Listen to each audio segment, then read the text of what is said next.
Hello.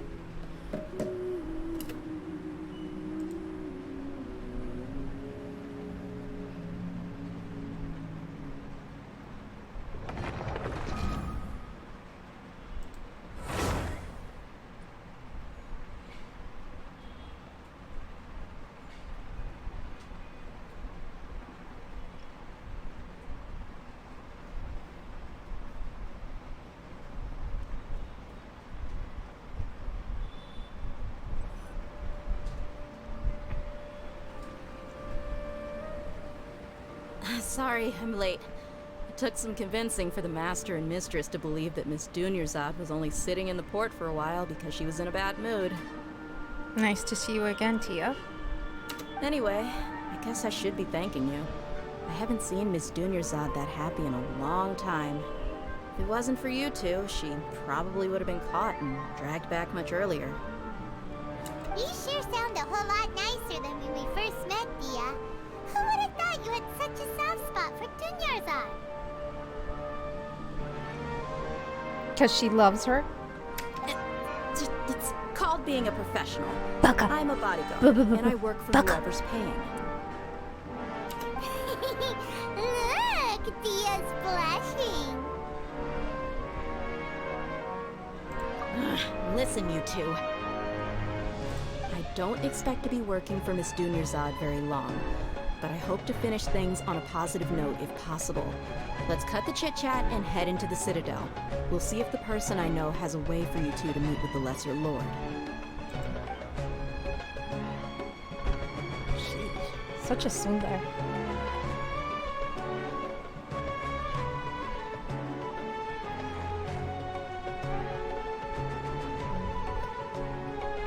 Oh, hey, Chief.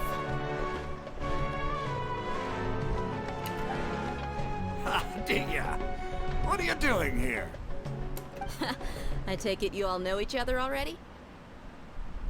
We met this morning after the Adventurers Guild pointed us to Osfon for more info. No kidding. Huh. So, where's Ruksha? I thought I'd help these two out by asking about the theft. Anything you can tell him? Rukshaw's gone over to the Academia. The Grand Sage recently ordered Sumeru City to begin bolstering its defenses, so people from all over have been called back to the city. Since you've already mentioned the theft, I suppose I might as well tell them what we know. Appreciate it, Chief. Theft? Sorry, what the heck are you guys talking about? Just recently, the Academia lost something, and there's a chance the item is connected with the Dendro Archon. This case might just somehow help you in meeting her. I wonder if it's the Gnosis. I suppose that's one way to look at it. But if you ask me, the case is more about the Academia than anything else. Let me fill you in. The Academia recently sent a convoy to pick up an important package from Aru village. Word got out, and the convoy was robbed on its way back. The Grand Sage took the whole matter very seriously. Not only did he dispatch the Matra, but also enlisted our help in the search for leads. All we know so far is that whatever was stolen is currently in Port Ormos. You two have heard of Port Ormos, haven't you? It's the largest commercial port in all of Sumeru. You can travel there by leaving Sumeru City and heading south along the river. The Academia's grip isn't long enough to reach all the way to Port Ormos, so the city's a little more laid back, meaning the population's also a mixed bag. You never know who you'll meet there. Apparently what was lost has a great deal to do with the Akasha, knowledge, and even the gods. I'm afraid I don't have any other details for you, though. If you're interested, maybe you could head to Port Ormos and ask around yourselves. If you want my advice, try introducing yourselves as students of the Academia once you're there. Yeah, we could do that. Are you serious, Chief? All the Academia students are in Sumeru City, you know. Why should they pretend to be students in Port Ormos? If you're also interested, just go there and see what happens. Count me out. I've got plenty of work to do here for the Homayani family. And take it from me, if you two really do decide to visit Port Ormos, you'd best watch your backs. Let's just say that the Eremites there aren't nearly as friendly as those here in Sumeru City. There are even some extremists who go around shouting slogans like, "Retake Sumeru for the Scarlet King." Word is that more and more are joining their movement. They're becoming a real headache for Chief and the others. You bet they are. The Scarlet King's been dead for thousands of years. Now they start spreading rumors of his return. Ridiculous. Not everyone's like you, Chief. Even the desert natives who abandoned their homes in the wilderness still wish to have a god of their own. Well, Traveler, that's about all the information we have for you. Thanks, Dia! And you too, Osfond! Since we've gathered all we could for the moment in Sumeru City, let's head to Port Ormos and see what we can find next. Miss Dunyarzad is looking forward to seeing you both at the Sub-Zerus Festival, so be sure to get yourselves back here in time for that. We will. Good. Then we'll see you both at the Sub-Zerus Festival. Bye-bye, Queen.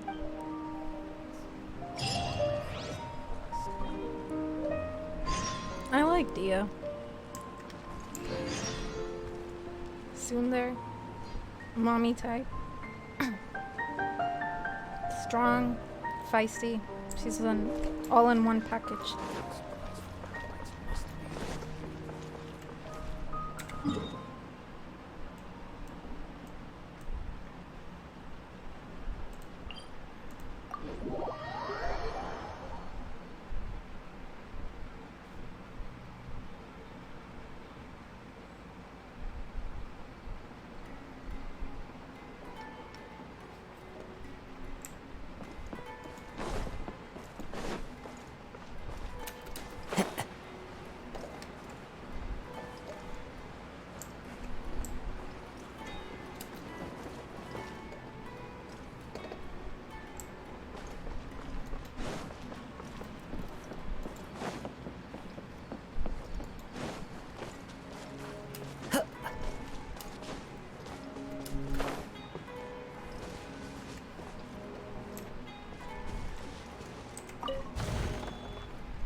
Come and have a good look yourself.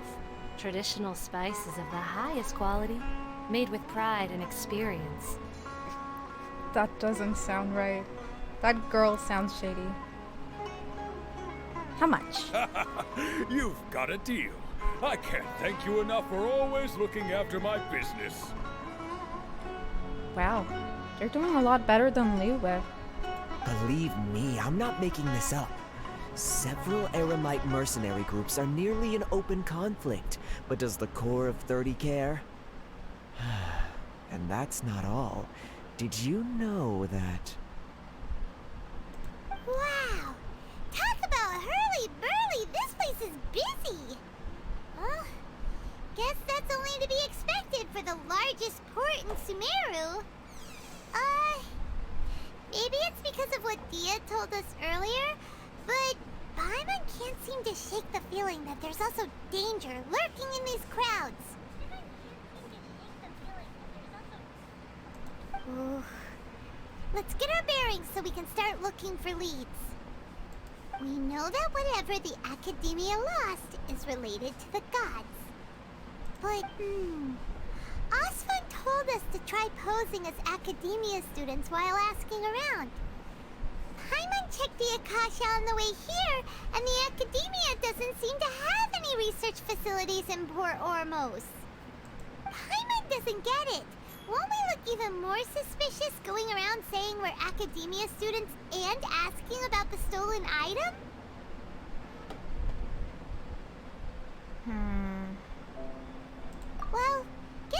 people that come through here every day. If there's any information to be found, Paimon bets we could find it in the market. Let's ask around and see what we come up with.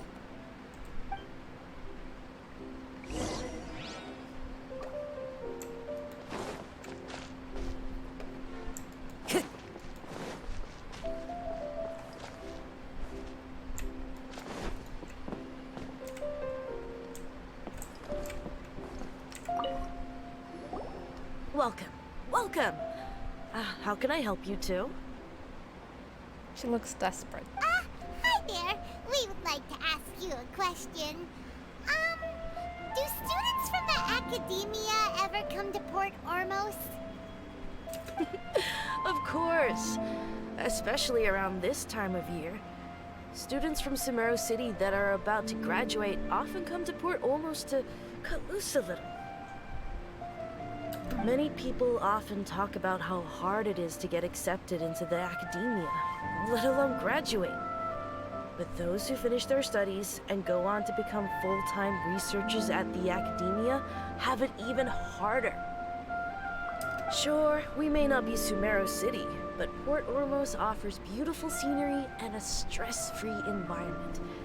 Some even say it's good luck to come to Port Ormos, so students and researchers come flocking here when things get to be too much at the academia. Ah, you see over there? Those are students from the academia.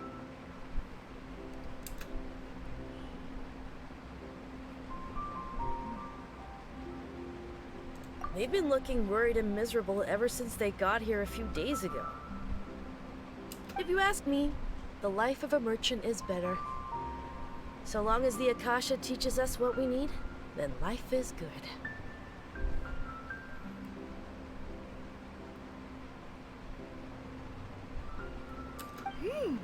Those students seem to be discussing something. Let's see if we can listen in.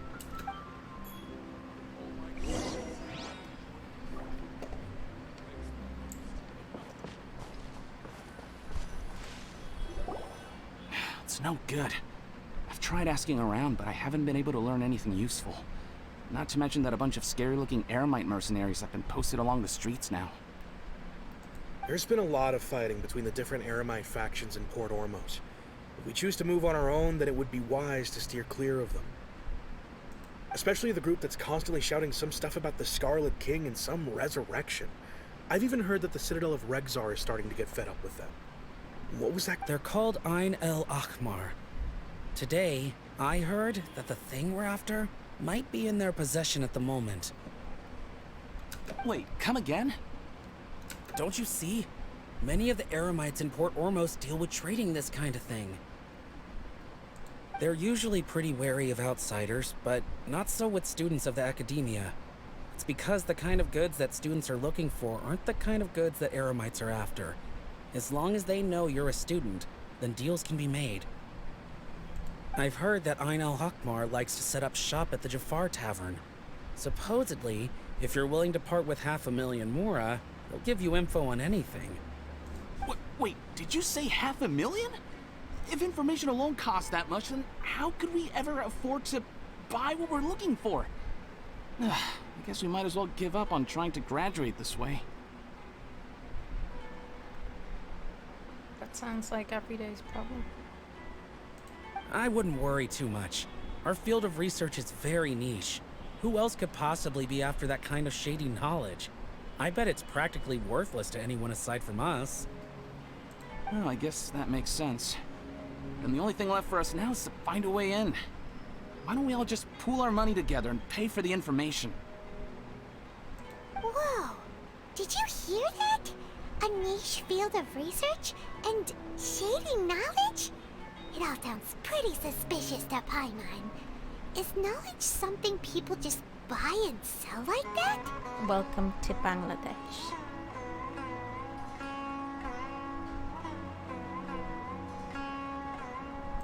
So, what's our plan?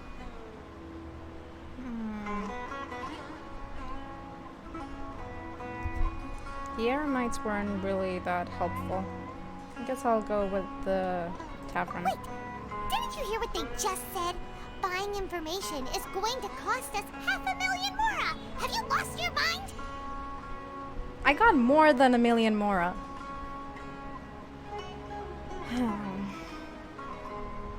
Yeah, it's worth the price. All right. Paimon never thought she'd agree to parting with that kind of mora. But if you know what you're doing, then we should give it a shot. I mean, usually I'm a cheapskate, but in Genshin, I love spending. Where do I go?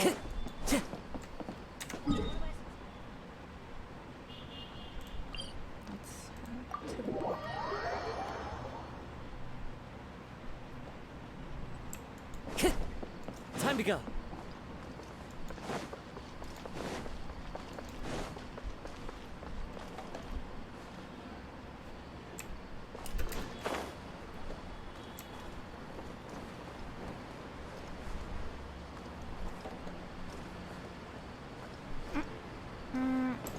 Ah, drat.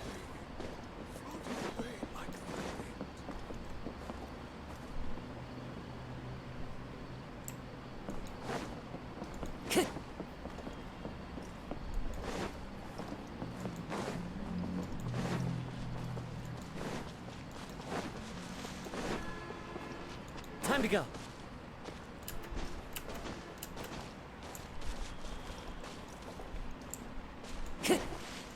Oh man, I'm lost again. Keep going. Time to go.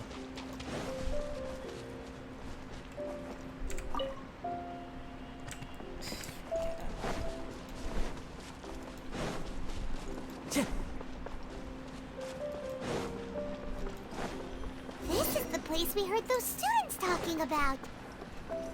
Let's find a seat somewhere and see if we can spot... Oh, you've arrived. Please, take a seat. So, they think that they can go toe-to-toe with the boss? Ha! Once we reclaim the power of the Scarlet King, they'll be the first that the boss punishes. They're nothing to be afraid of. Our main rival now is the Caracal Battalion. They've also amassed a significant amount of Mora this time, so we mustn't underestimate them. How can the Caracal Battalion compete with the boss when they're nothing but a bunch of money-grubbing opportunists out for a quick Mora? Yeah, with boss's fervent devotion, he'll be able to use this power to bring our god back this time. Huh. All these guys talk about is the Scarlet King, so they're probably the ones we're looking for. Greater Lord Ruka Devata. That traitor and her followers must not be spared. The day will come when the Scarlet King exacts vengeance on Sumeru, and all of them shall be punished. Sheesh. Yeah, Paimon was wondering what they meant too. We should ask about that if we get the chance later. Man, just leave the dead guy alone. These guys are way too obsessed with their gods. Huh? Who are you? What do you want? Okay, I gotta be super careful. Now, if I say that I'm the traveler, they might... No. They won't give me any info. But if I'm saying I'm from the Academia, they'll consider me as a traitor. Oh, wait. No, the Academia is shady. I'll go with that. A student? What's a student from Sumeru City doing in Port Ormos? Just chilling and stuff. Ah, well, if it's info you want, you've come to the right place. The question is, can you afford it? Boy, I can buy this whole country. I'll give you 50. What is this, some kind of joke? Fine. I'll give you 100. Oh! Sorry! He must have grabbed the wrong amount! Hey, what do you think you're doing? I don't want to do this, man. Like... I can ascend 2 characters with that much. This is when I need a child. Paimon can't stand to see so much more go. Trust There's me, no Paimon. other choice It right hurts me now. too. Here, this is the merchant's address. Whatever you're looking for, you'll find it there. Hmm? Well, what are you waiting for? Can I get a free punch with it? Oh, that's right. We heard you mention the Scarlet King just now. We're actually interested to know more because we're archaeology students. Archaeology students. That's the last thing we will be doing. Way to go, Paimon. Fine. Since you've already handed over the Mora, I guess I can throw in a little extra info. You seem like a nice fella. As you can see, members of Ain al-Ahmar are devout believers of the Scarlet King. Years ago, the Scarlet King founded the great desert nation that was our homeland.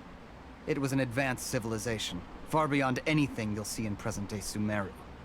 The Scarlet King was the rightful god of wisdom, but he was betrayed by a companion he trusted. She even stripped him of his title, God of Wisdom. So, you mean the traitor was... Greater Lord Ruka Devata, yes. That shameless wretch destroyed the Scarlet King's civilization, and our ancestors were forced to flee to this land where we were made to suffer the tyranny of our enemies. I'm sure there's more than that to the story. Furthermore, she conspired with the Academia to cover up the truth of her actions, and create the merciful and benevolent facade for which she is now known. Ugh, just thinking about it sickens me. Chill, bro. But the story doesn't end there, oh no. The Scarlet King isn't truly dead. The voice of the Oracle has been heard in the desert, prophesying his resurrection. Maybe that's Sino or I'll hit them. I don't know. I'm Mark just my assuming. words, our god shall return. And when that day comes, all followers of the traitor and all the desert dwellers who have forgotten their true god will suffer retribution together. Yo, you don't use retribution. Only Diluc says it. If what I'm saying makes you shiver with fear, it might not be too late for you to become a believer of the Scarlet King. No, thanks, man. I can tell. No. Should I? No, I don't care about the Scarlet King. Can you tell us more about the Oracle? I don't have anything to say to you Academia people about that. I think this conversation has reached its end. Sheesh. Not just yet. This man is a fraud. Oh my gosh. I'm getting doki dokis. This is it. This is it. This is the man I've been waiting for my whole life. Huh? Oh my god. You again? Deranged Academia lunatic. Don't you dare call him a lunatic. Yes, it's me again. I already warned you that if you weren't willing to sit and discuss things with me, I'd take measures to make things uncomfortable for you. Oh my gosh. That is hot. Oh god. Let me just keep my eyes on him for a while. Okay, look at him. This dude. He's a fine lad. Listen to me. That address he gave you is fake. Or at least, you won't find a merchant waiting for you there. This group has been boasting all around that they can provide information on a certain item as a means of luring people into their territory. Oh my gosh, his voice. It's very close to Zhongli's. Okay, maybe not as depth as Zhongli's, but wow. Once you show up, they keep up the act until they have hard evidence that you want to purchase said item. Then they use that to squeeze you for all the more you're worth. I would love to, like, hear him again and tell him, Oh, I don't know what I'm saying. Oh my gosh. I am burning up. Squeeze. Can you just say squeeze again? Hey! Shut it all, Hatham! What are you playing at, trying to Hatham. ruin our business like this, hmm? Oh, come on. Don't do this. It's Huffam or screw Genshi. I told you the other day. I wish to discuss my terms with your boss. Ha! The boss made it perfectly clear that he won't negotiate with you. Yes, and in no uncertain terms. But that was then. It does not preclude him from changing his mind in the future. You know, I like the Sumerian boys. They have their mind set on what they want, and they're not gonna change it. I mean, yes, I know all men are stubborn, but I don't know. They seem more reasonable. I'm warning you. Don't push us, or this could get ugly. We don't usually get rough with people from the academia because it just complicates things. For a lunatic like you, though, we might just have to make an exception. Silence, pleb. If you're suggesting that we escalate this from a verbal exchange to a physical one, I accept. After all, even the Archons used war to negotiate the ownership of Teyvat. Oh yes, I would love to see you getting physical, buddy. If, on the other hand, we can't agree on any means of negotiation at all, then I'm afraid my next course of action will sting a little more than the mere falling through of a few business deals. That has gotta be the hottest threat in the whole world. I will jeopardize the Eremite's reputation, which I know you value above all else.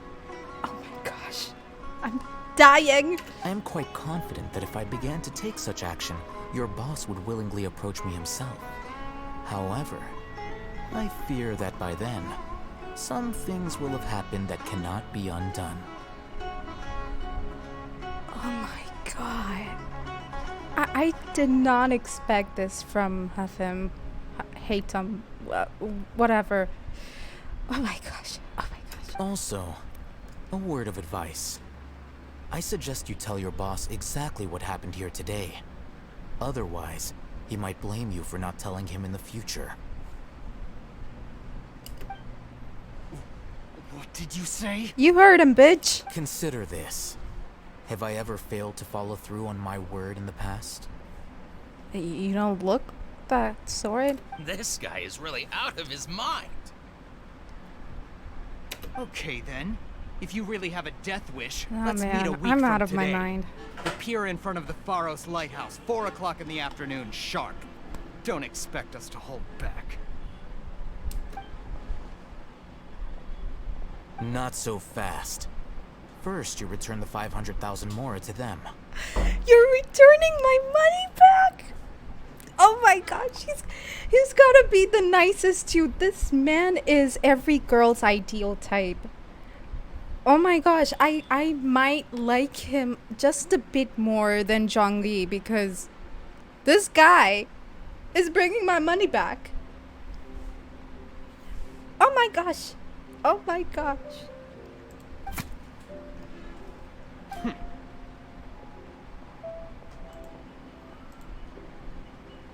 Please, I beg you, don't provoke them. We can't afford any trouble with this crowd. They haven't even paid for their food yet. Ah, Mr. Iman. There appears to be fewer staff in the restaurant recently. This wouldn't happen to be because they're all busy spreading the word to the students, would it? Well... Yeah, you better watch it, pal. Someone who chooses to do business with a group like that really can't afford to get so flustered the instant someone confronts them about it. Consider the meal compensation for our silence. I'd say you're getting an excellent deal.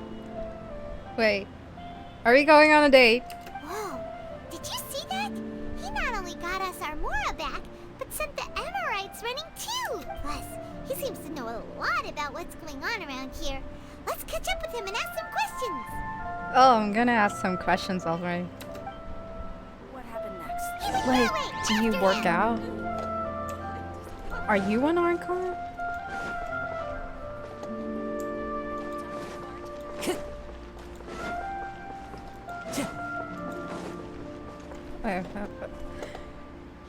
I am just so bedazzled by this guy. I don't know what to do. Time to go.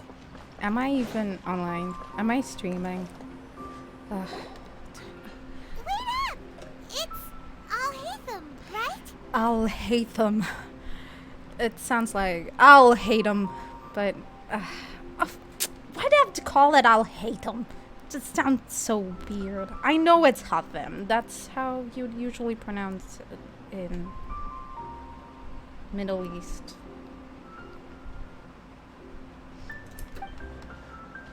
What do you want? What do I want? What do I want, baby? I'm glad you asked. No need for thanks. My goal was to get to them, and you two gave me just the opportunity I needed. We're even.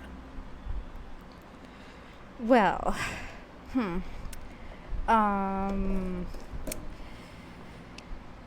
want to go grab a coffee or something?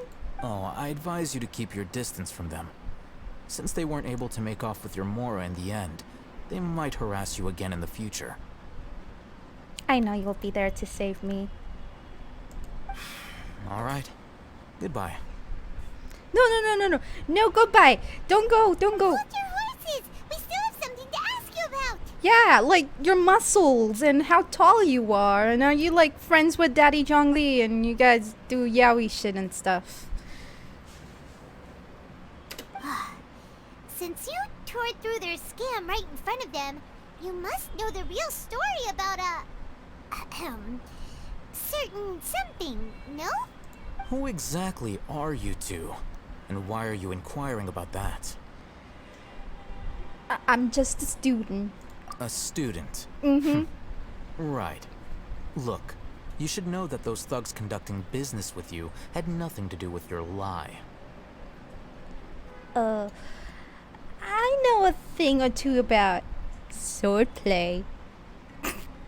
Okay, that's fine. Perhaps we can also talk in terms. No, I'm gonna go with the second one. Oh, yeah! He's really strong. Weren't you saying something about a physical exchange? We can help with that. Yeah, I wanna get physical. The physical. He doesn't even have a vision. Forget it. Boy, I don't need a vision. Maybe not, but he can still use elemental energy. Otherwise, there's no way we'd go asking for info from from guys like that. Hate him. I'll hate him. I'll hate him. Those high-headed thugs are definitely gonna bring a lot of backup for your next meeting. Even if you don't go alone, you won't regret taking us with you. Oh, babe, I'm sure you wouldn't regret it.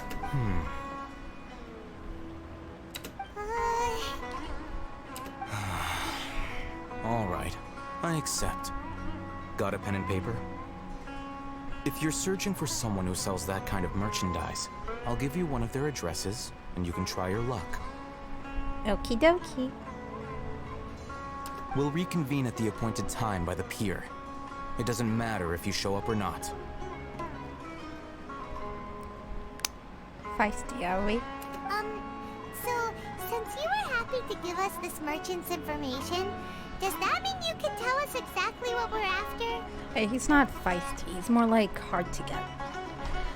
I know he likes me. You were willing to part with 500,000 Mora for something and you didn't even know what it was?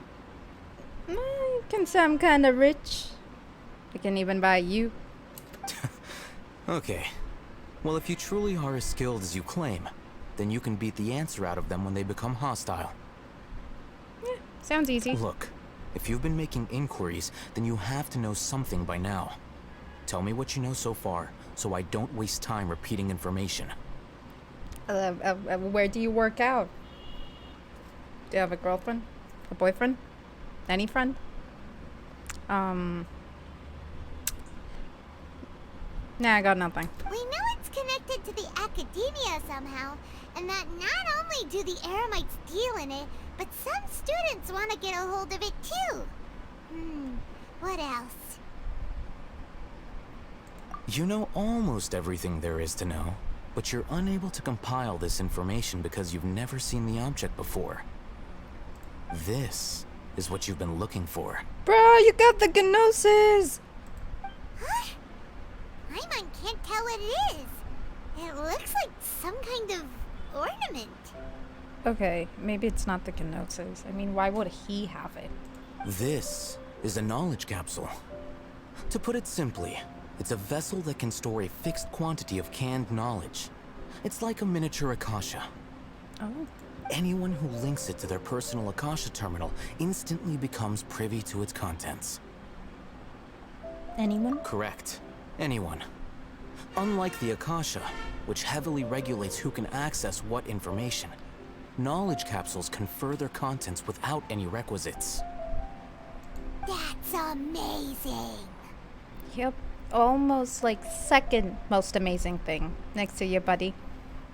It's essentially a convenient and harmless vestibule for knowledge. Unfortunately, it's illegal in Sumeru to privately possess or trade them. Dang. They were created as a means for scholars to transfer knowledge gained from Irminsul into the Akasha, and are intended to be destroyed immediately after use. I see. But despite strict regulations, some of these knowledge capsules will always escape destruction. After all, there will always be those in this world who are dissatisfied with life as designed for them by the Akasha and wish to change their fate. Over the past century, a wide variety of canned knowledge has been leaked from the academia. Now, in Port Ormos, the valuable ones are a means to Mora for the Eremites. Meanwhile, those which the Eremites deem to be useless to them occasionally prove useful to the common citizens and hapless academia students. Well, I think that about sums it up.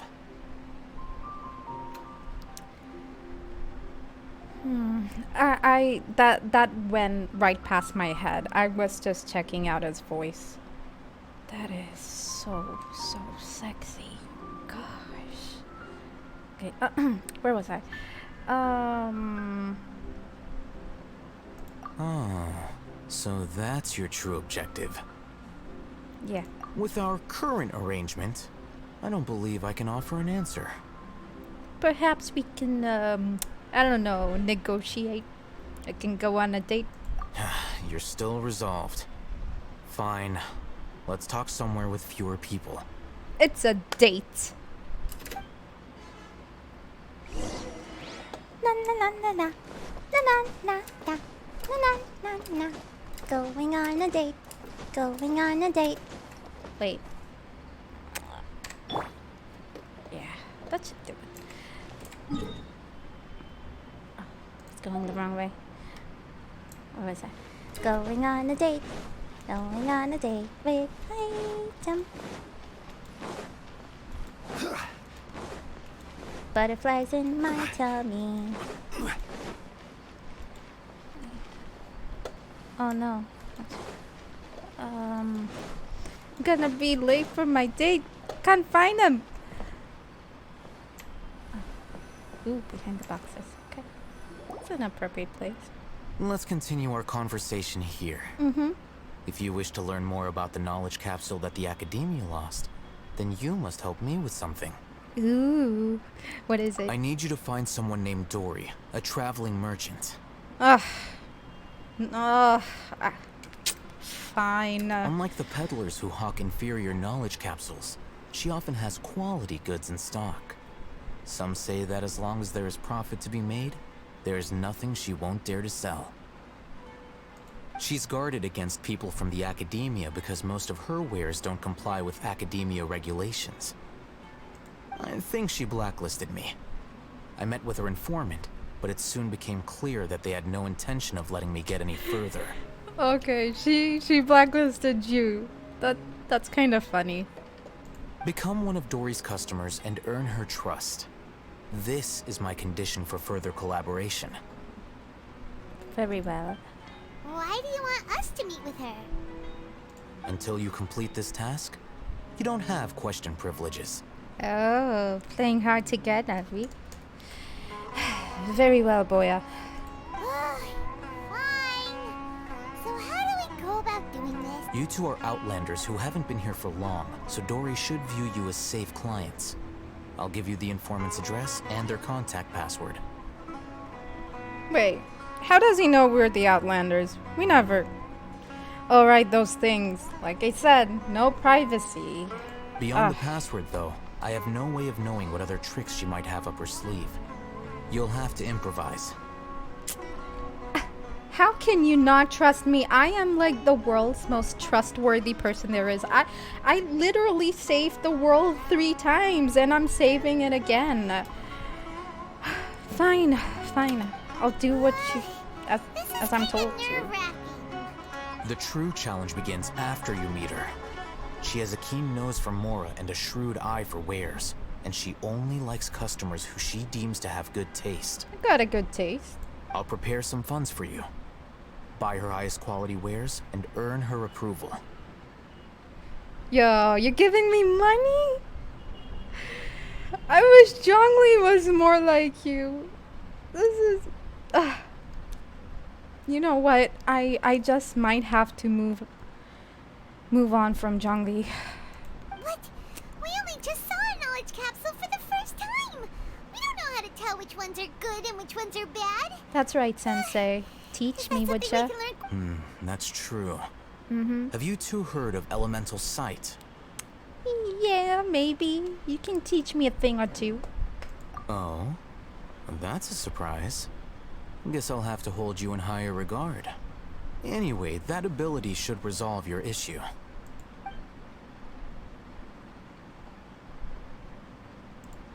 Here are 2 knowledge capsules. Tell me, can you detect any difference in their quality?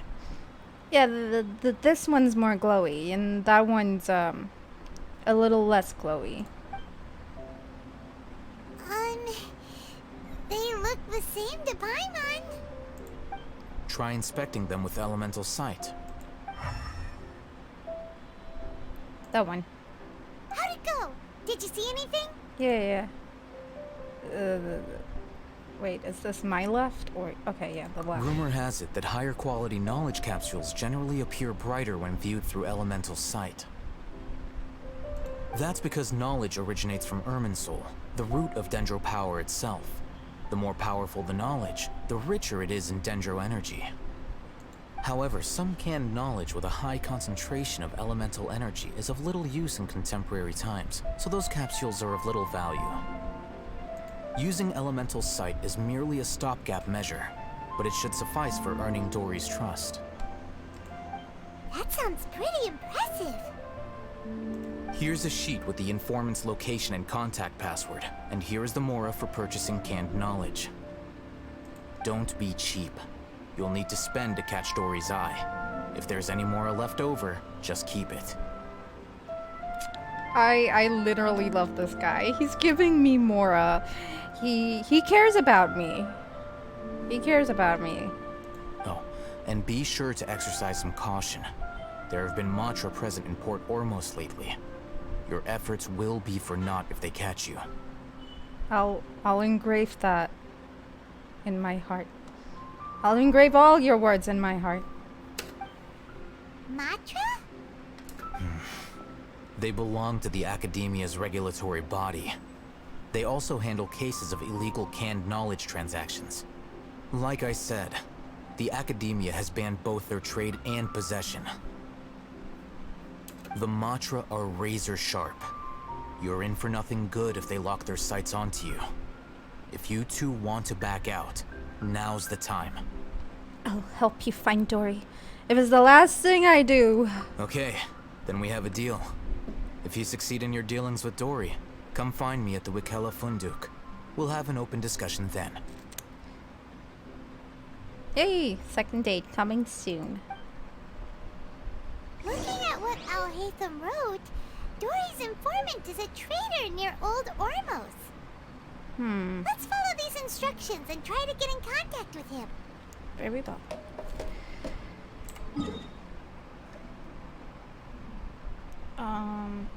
Okay. Osmanthus wine tastes the same. Not now, Zhongli. You have betrayed me.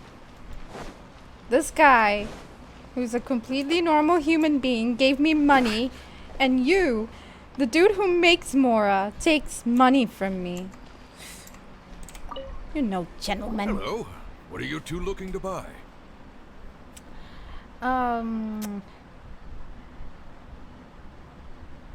What was the code again? We want to buy some unripe horror fruits. What a unique palate.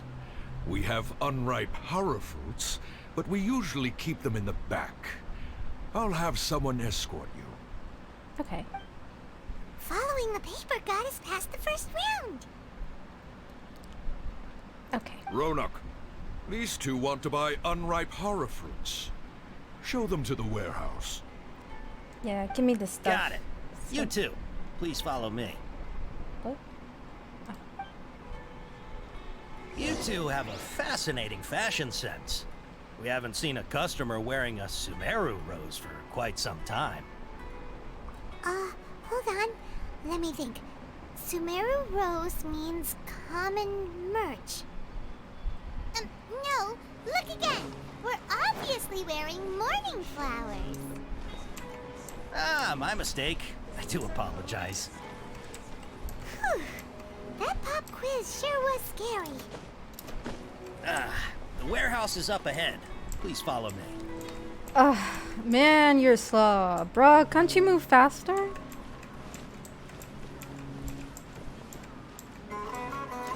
And I can move faster than that.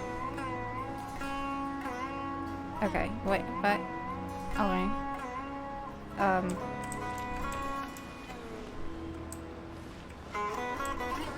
Why can't I talk to him? Yo, what's going on? It says talk to Ronak, but I'm unable to talk to Ronak. What do I do? I'm stuck.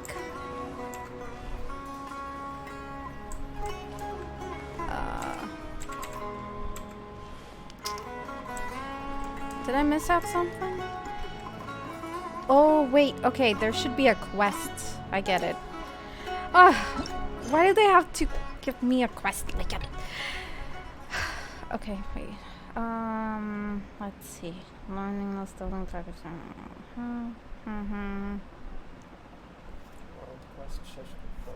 Aw, man. This sucks. Okay, I guess I'll have to finish this first. Wait, is that the one?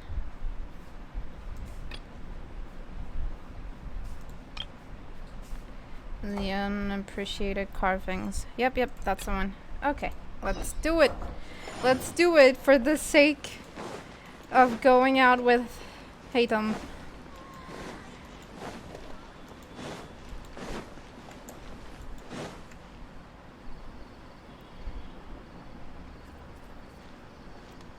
Port Ormos is pretty great.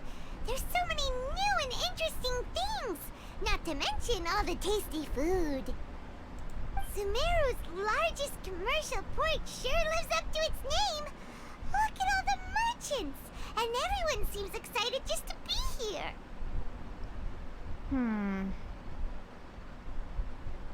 Come on, you're a pig. How did things end up like this? All thanks to your artistic license. That's how. I should have made you wait until we got an update from Tanja.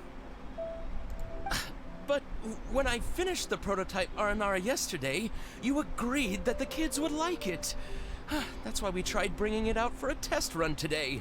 Well, I never thought they'd dislike it so much. Oh, what should we do? Sounds like Bungie. I hate Bungie. Whoa. Yeah. Compared to everyone else, they seem really down in the dumps. Let's go find out what's going on. Hey there. Paimon's name is Paimon, and he's a traveler who is just passing by. Is there something bothering you? Paimon's name. Paimon. Oh, I noticed you two a moment ago. Welcome to Akara Crafts, the best toy store in Port Ormos. At least for now. Toy store, you say? I might need a thing or two for Hatham. Oh right, kids are watching me. Oops. What's bothering us is this prototype Aranara. To start with, could I get your opinion on it? Prototype Aranara? You mean this wood carving here? What the heck is that? Looks like a mushroom monster to Paimon. Yeah, it doesn't look very happy. Oh, there we have it. The verdict is in. What a headache. Not the first negative feedback we've had. So, what exactly is a prototype Aranara? So for context, Aranara are magical creatures in Sumeru fairy tales that live in the forest. For the store's 20th anniversary, we plan to release a series of hand-carved toys based on the Aranara stories that kids know and love. Kids would be terrified. This is a prototype we made to get an idea of how they would react. Looks like that radish thing from the other village. When we put it out there, the reaction was not quite what we'd anticipated. Yeah. They thought it looked like a mushroom too, huh? No, worse than that actually. I can't quite describe it though. And I'm also not very good with kids. Maybe you could ask them for yourself.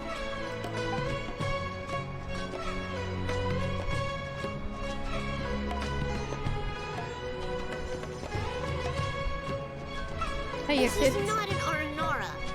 No way. That's what I told them? I've read Uncle Tanja's Aranara and the ill little fungus. It says that Aranara are supposed to be chubby and squishy. The carving looks nothing like that. I know, right? Toys do look better when they're round and chubby. Uncle Tanja said in Aranara's vow that you can deceive the eyes, but you can't deceive the heart. This carving makes me feel lost and confused inside. I don't think the creator put his heart into it at all. It's nothing like an Aranara. Do I sound like this when I talk about Genshin? Oh, God, please Ooh, no. Didn't put his heart into it, huh? Oh, sounds like one of those things that's easier said than understood. Kassid and Alia didn't like this carving, but I think it's okay. It doesn't look too happy, so it's kind of pitiful in a cute way. Pitiful in a cute way. Huh. Oh, a positive review! Yeah, so I would totally ask my dad to get it for me, if it wasn't meant to be an Aranara. No, don't do that to yourself. This is something I would do.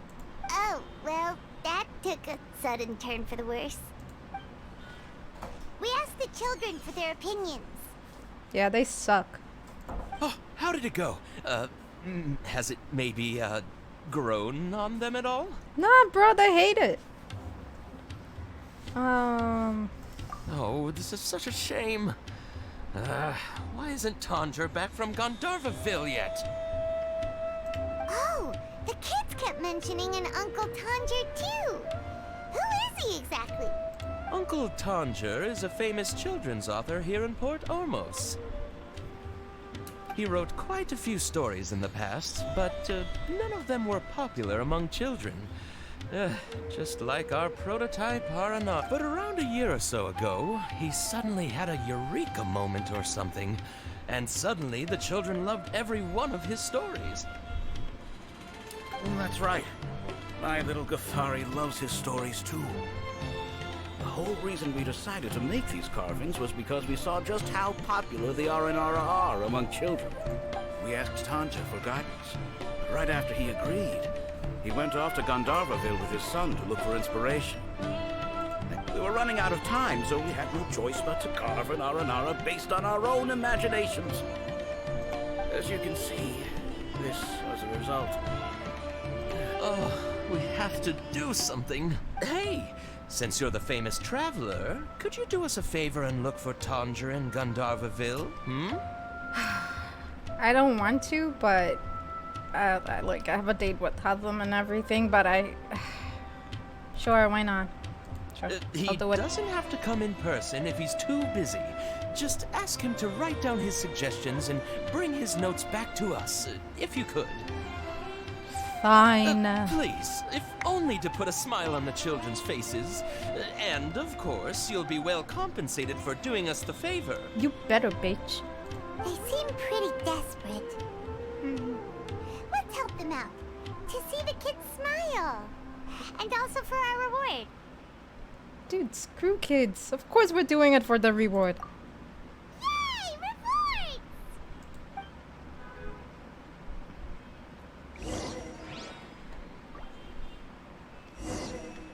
And does he have anything?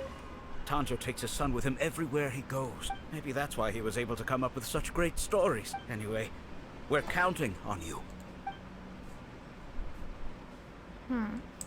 Yeah, but can I buy anything from you? Like Tanjo toys and takes his shit? son with him everywhere. Maybe that's why he was able to come. Anyway, we're I guess I can't buy anything yet. Let's see, it should be.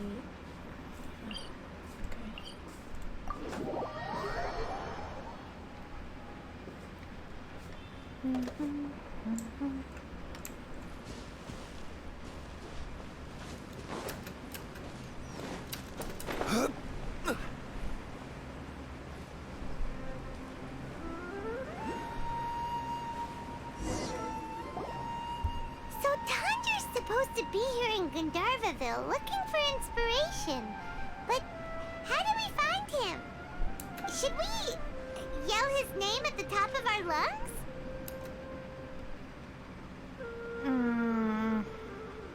Hey, buddy.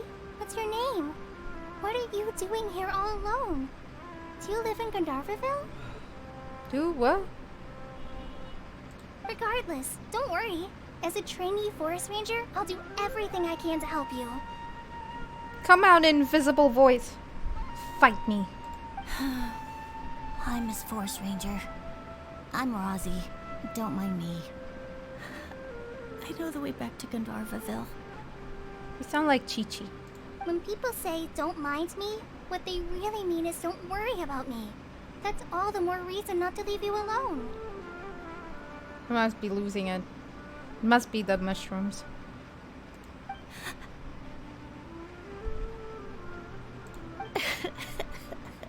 Hey, don't cry. What's wrong? Take your time. You can tell me all about it. Huh. That voice sounds familiar. I once heard it somewhere before.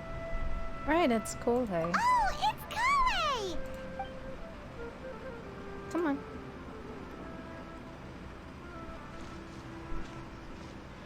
Hi, Kale. How have you been? Thank God. I thought I lost it. I'm on a traveler. I've been doing pretty well. Thanks for asking. I'm helping Master Tighnari patrol the forest. What brings you here? Just doing some chores so that I can go on a date with Alhathim. We're here on an errand. We heard your voice, so we thought we'd come ask you for help. You seem kinda busy, though. I'll be fine. You go help them first, Miss Forest Ranger. What a well-mannered child. What a brat. Sand? There is not a lot of sand in a forest. You keep saying you're okay because you don't want us to know what you're upset about, right? Ugh, get over it, kid. Maybe. That's exactly why you have to get it off your chest. Here's a trick. If you're keeping a secret that bothers you, you can try telling it all to a tree hollow. People would call you crazy, man. Don't. A tree hollow? No, don't listen to her. Yeah, a tree hollow. Do you know Tanja's stories? The Aranara living in the forest will patiently listen to every word children say. Maybe there really are Aranara living in the tree hollows that will listen to you. You like the Aranara stories too? No. Of course. I love them. Liar. Oh, people who like Aranara are the best. Okay, I'll try telling my secrets to a tree hollow. Thanks, Miss Forest Ranger. You know everything. They're like the otakus of Sumeru. Aw, Aw, you're just exaggerating. Anyway, I'm trying to be like my friend, who always does her best to cheer people up when they seem sad. Ugh. I hope you're not talking about Amber. So, how are you doing? Feeling any better now? The forest is very dangerous, so how about we stick together? Sure. Wow, Collie's so good with kids. Well, helping children who are lost in the rainforest is all part of a forest ranger's duty. So, what was it you wanted help with? You're not lost too, are you? No, man. We're good. Okay, so you're looking for a children's author from Port Olmos called Tanja. And he's here in Gandharville, looking for inspiration. Wait, when you say Tanja, do you mean the Tanja? I guess. That's right, Uncle Tanja. So he's in the area, looking for inspiration for a new story as we speak? This is amazing. Could you wait for me for a second? I'll run Razzie back to Gandharville and then I'll be right back. I've always been curious what the man behind those incredible stories is like in person.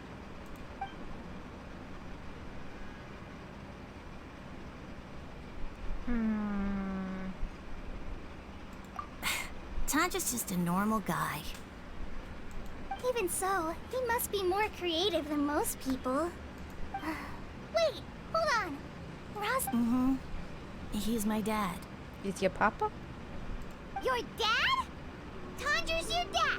As in you're Tanja's son? Uh-huh. Ah! Hi, Muncies! That guy at Akara Craft told us that Tanja brought his son along with him. So he meant Razzie! Why are you here on your own, though? Did you and Tanja get separated? Nah, I'm just chilling out. Don't like a celebrity dad. We had an argument. I was upset, so I ran off here by myself. He wants me to be rich and famous, but I just want to be a kid. Oh, in that case, we should take you back to Gandharville first. Then we'll look for your dad and tell him where you are. No, I'm good. Thanks for your advice, Calais. I'm not so upset anymore. Kid, you're miserable as fuck. Look at you. You might commit suicide any day. Come with me. I'll take you to him. Okay. Yay! Thanks, Razzie! I thought we'd be spending the whole day looking for him. Woohoo! Oh my gosh! I can't believe I'm actually gonna meet the Tanja! Oh.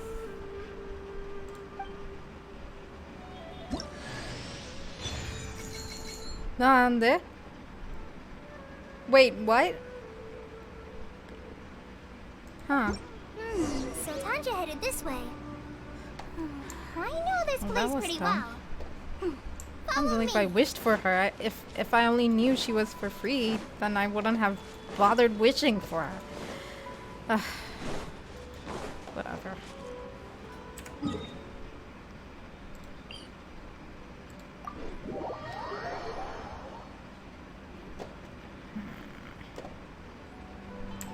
Quake!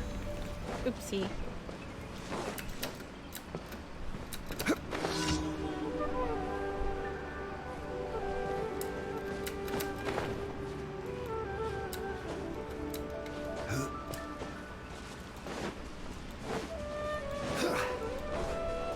Razzie!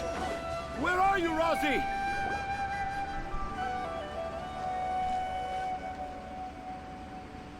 Oh, Razzie! Thank goodness I finally found you. What would I do without you, my son? Bitch, you don't care about me.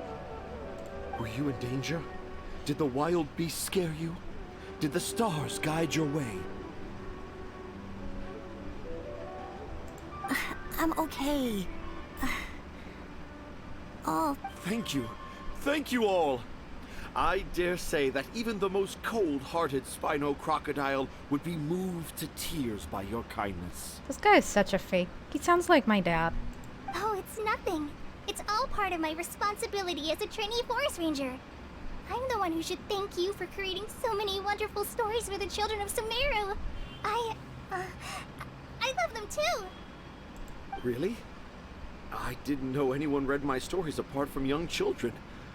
That must mean you're still in touch with your inner child. Okay then. I have the inspiration for my next story. It shall be about an Aranara granny who's a child at heart. Okay. Huh? You're a granny, Cole. It's an honor to become the source of your inspiration. No, you dumbass! He just called you old. Whoa. Kale looks like she's about to pass out. Hey Kale, are you okay? I'm okay. Sorry. I just got a little too excited. Are you two story lovers as well? Yes. The moment I saw you, the image of an Aura giant and an Aura finch traveling together popped into my mind. Nah, bruh. I'm no otaku. I ain't no liking no anime shit. Yeah. Oh? Who asked for my help? My sincerest apologies, but I have fans all over Sumeru. Trying to remember every last one is like trying to identify each grain of sand in the desert. It's okay. I'm just not into anime stuff. Seems like Tanja has a slightly exaggerated view of what it means to be a children's author. Also, Paimon's not a finch. That's nothing to get excited about.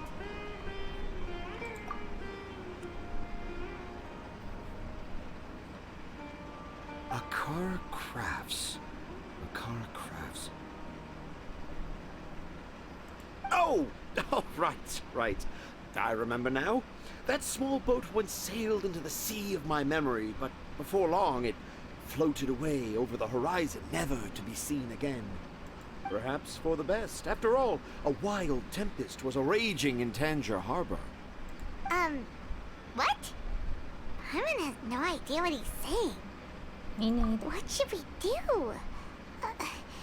Do you think we should get Tighnari to take a look at him? Yeah, let's get him to bonk him in the head. Dad's saying he forgot about helping the people at Akara Crafts learn more about Aranara because right now he has something more important to do.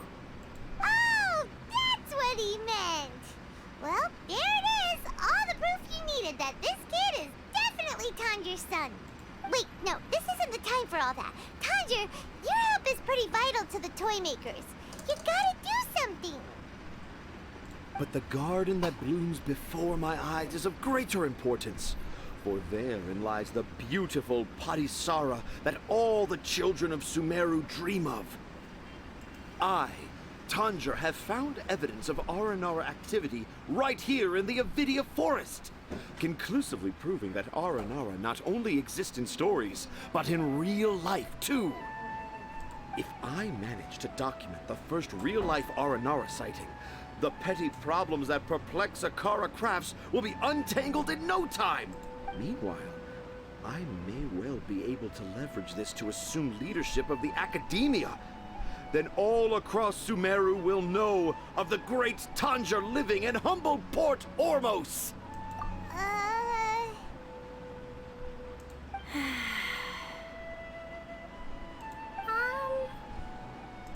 haven't written any papers myself, but I think you need to have a bunch of them approved by the review board before entering the Academia. Anyway, Tanja, what did you mean by evidence of Aranara activity? The hook's what's important in a story. The great storyteller Tanger never gives his audience the bait right away. Come with me. Wait, this is gonna take a while. Not that way. Kale, what's wrong? Nothing. But that way leads us deeper into the Avidia Forest. I'm just concerned for Tanja's safety. And I think I'm starting to understand why Razi and Tanja were fighting.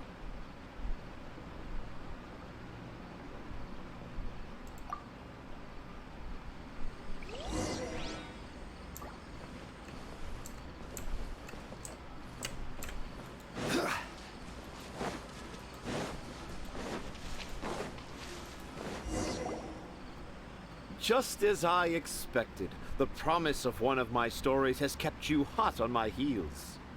But this is just an ordinary tree hollow. Heimat's not seeing any evidence of Aranara. You can deceive the eyes, but you can't deceive the heart. Look with your heart and you too will understand. Heimat's not sure what look with your heart means, but... Right. Gotta find the trail. Look with my heart. I have no idea what I'm supposed to do. Do I use my elemental sight? Is that my heart?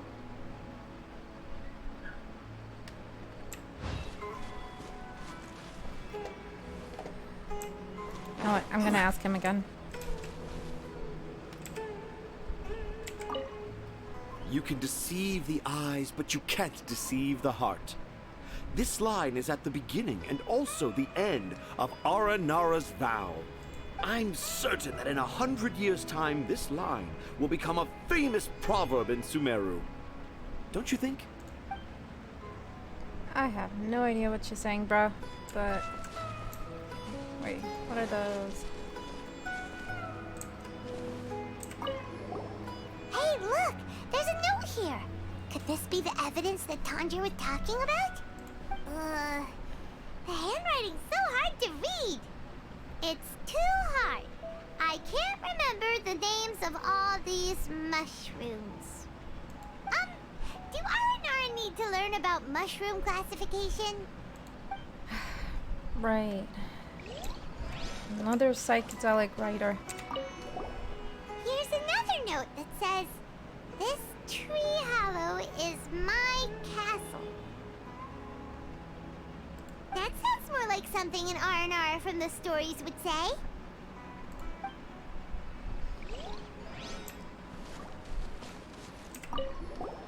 There's another one here! If only I were a clever Aranara. A clever Aranara. Is the emphasis on clever or Aranara?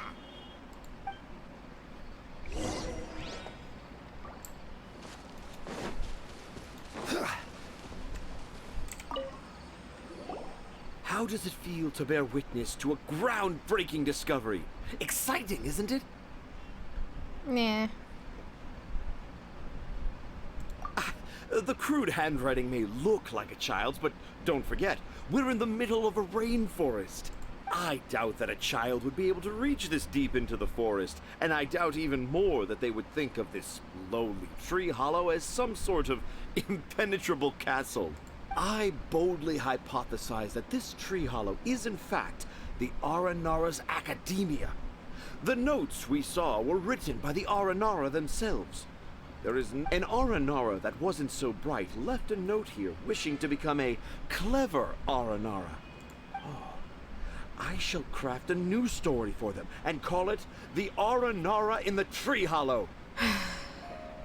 How's that? Don't the very words just conjure up images of Aranara in your mind's eye? Nope. Well, many an adventurer knows how to take to the skies with their easily visible wind gliders, yet they do not possess the invisible wings of imagination, making it hard for them to keep up with my train of thought. How about you, Miss Forest Ranger? Do you soar into the atmosphere on the wings of imagination? Huh? Me? I don't know. Maybe I do, but maybe not. Anyway, it has nothing to do with me, so... Yo, Cole. I guess you're not high anymore. You okay? Yeah, I'm fine. It's just that witnessing Tanja's creative process is a little... Overwhelming. Oh, yes. Yes. Overwhelming. For now, I've decided to stay here with Razi until we witness the legendary moment when the Aranara appear in this hollow. Don't worry, I won't let the Akara Crafts toy makers down. When a real Aranara appears, their little troubles will be resolved in an instant. He seems pretty stubborn. Looks like we'll have to stay here and wait a little longer. No, I think we should return to our camp first. Tanja, in Aranara and the Three Little Fungus, it says that Aranara are very sensitive creatures. I don't think they'll show up if we stay here. Oh? Was that in the story? Ah, yes, I remember now. Miss Forest Ranger, you sure know your stuff. In that case, let's go back to camp and call it a day. We'll continue our search for evidence first thing in the morning. Alright, does this mean I can go back to my quests? Wait,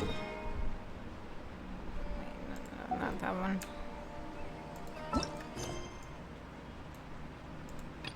Yep.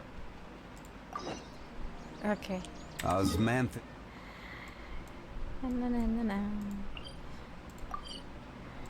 I'm coming for you, Hayden. I'm coming. Going on a date with Hayden. Going on a date with Hayden. La la la la la la la. La la la la la la la la.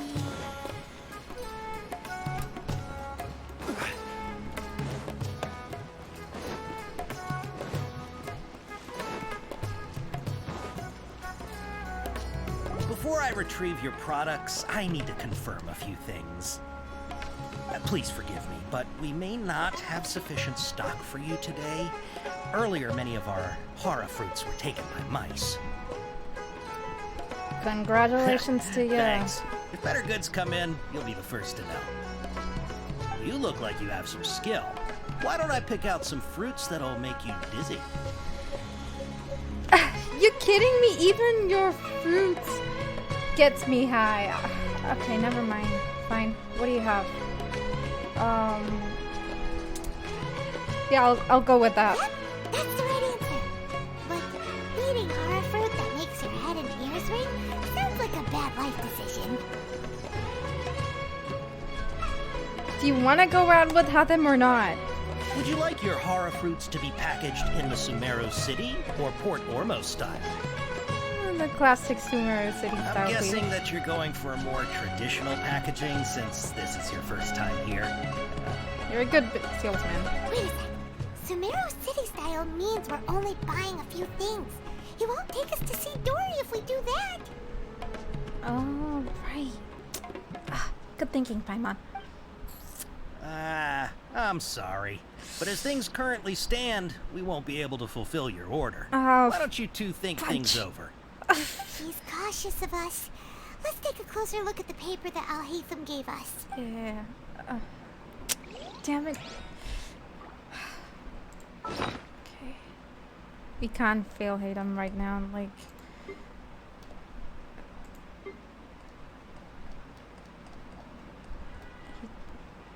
This doesn't go try.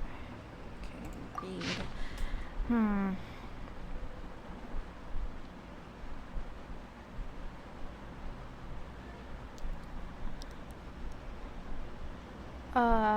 Damn it. I have no idea what I'm supposed to do. Oh, right.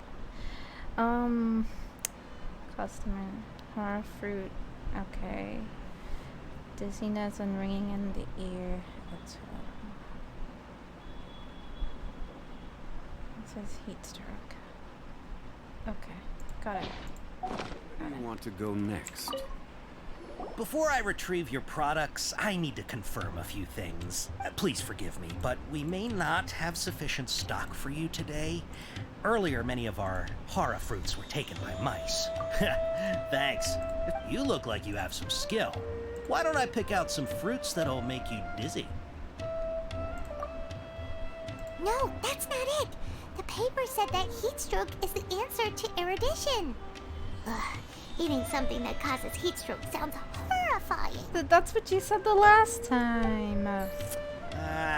I'm sorry. He's cautious of us. Fudge Let's take brownies. a closer look at the paper that Al-Haytham gave. Okay, strike 3. Before I retrieve your product, please Yeah, forgive yeah. me, but we may not have sufficient stock Okay, for we get you it. today. Earlier, many of our hara fruits were taken by mice. Okay, sorry to hear that. Hold on. That's not right. Taken by mice means they sold out.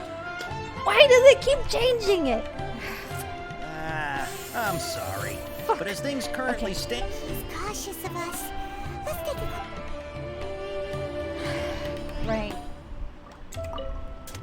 Before I retrieve your product, Yeah, please yeah. forgive me, but we may not have sufficient stock for you today. Earlier, many of our hara fruits were taken by mice. Congratulations, bitch. Thanks. If better goods come in, you'll be the first to know. You look like you have some skill. Why don't I pick out some fruits that'll make you dizzy? Yep, that's the right answer. But eating hara fruit that makes your head and ears ring? Would you like your hara fruits to be packaged in the Sumeru City or Port Ormos style? Port Ormos, please. Wow, you two sure are generous customers. We'll be sure to package your products beautifully. Okay, everything has been confirmed. Miss Dory is waiting for you up at... Shoot, it's the Matra! Run! Who? The what? What? The Matra? Who's the Matra? Oh, Hatham said we're done for if they catch us. We gotta get out of here. Oh boy. Oh boy. How do I We run? don't know this area, so let's follow that informant. Hold on. Ah! Yabba, yabba, yabba. Where do I go?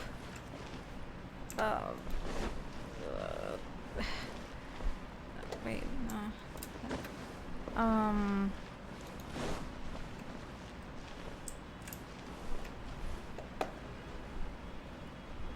The hell?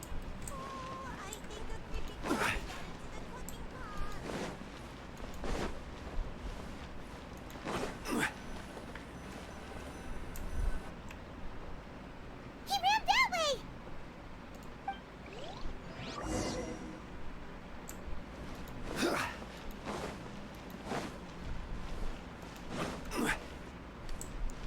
Chloe, stop.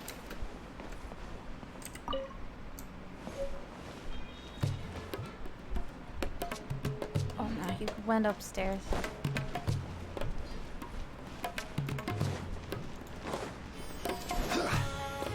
Look, he's over there.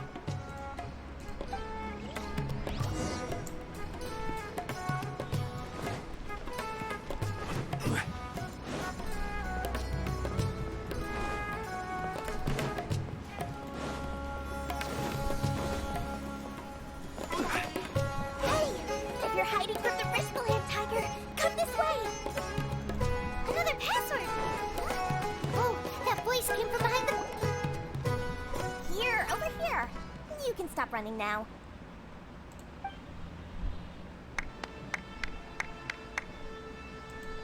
So you were the one who was calling out to us just now.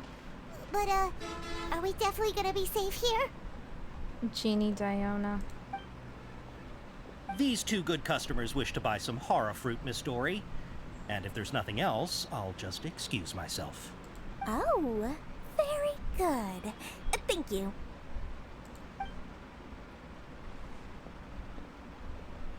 Huh? Wait, you're Dory? Paimon sure thought you'd look a whole lot scarier. Paimon, let's not screw this. Hey, what are you trying to say, Princess Pea-Brain?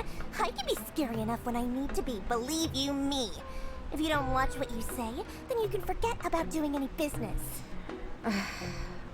I'm sorry, Your Highness. But it seems you two have actually done pretty well so far. Not only did you manage to find the informant, your reactions were also pretty sharp. You don't really look like criminals or anything, but I bet my Mora that you've been involved in some shady dealings, haven't you? Paimon's not sure if that's supposed to be a compliment, but we'll take it. I can't risk doing business with people who start huffing and puffing after just a few paces. No matter how much Mora they might have. Not only will they get caught by the Matra, but they'll also get us into trouble. As decent folks trying to run an honest business. We don't need any of that. Wouldn't you agree? So that's why I prefer to have customers like you. It's your first time here, but don't worry, I won't ask too many questions. Even if you wish to buy enough knowledge capsules to decorate your house with, please, knock yourself out. As long as you have lots of round, shiny Mora, then we're all good. Well, show us the stuff. Ah, yes, of course, of course. Go ahead. Help yourselves. Voila! Wow, she has a trove of canned knowledge. Whew. She'd probably be in serious trouble if the Matra caught her with all this. What kind of products do you seek, my dear customers? Don't worry, I'm not interested in your reasons for buying. I can, however, offer some suggestions. Take this one, for example. An analysis of the sociological ideology and dialectics of the Hilichurls. Only 3 people in all of Teyvat have ever studied it, making it extremely rare. It's on sale now for 350,000 Mora. Girl, you're crazy. I couldn't buy this country with that much. Yeesh, who would want to be an expert in that topic? Or how about the architectural styles and construction methods of Teyvat in the early Archon War period? With this one, you can become an expert in historic architecture preservation and find an excellent, well-paying job in nearly any nation. You're bluffing. Ooh, now this sounds like it could be useful. 2 million Mora, and it's yours. No discounts. Whoa! That's a lot of Mora! Of course, you are free to pick whatever your heart's desire. The contents and price of each knowledge capsule are indicated in small text on the body of each one, down at the bottom. Alright, let's try the method that Alhaitham mentioned.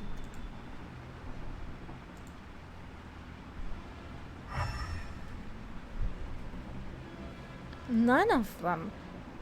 Oh, you lying. Okay, I'll take this one.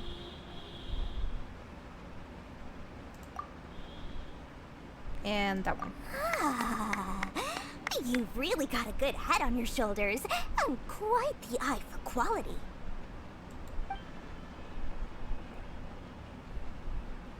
We'll take these, please and thank you. My oh my, you are blessed with a taste for both the exquisite and the extravagant. Customers like you are a rare breed. 1 in 100. No, 1 in 1,000 even. Listen, I have a special offer for you two.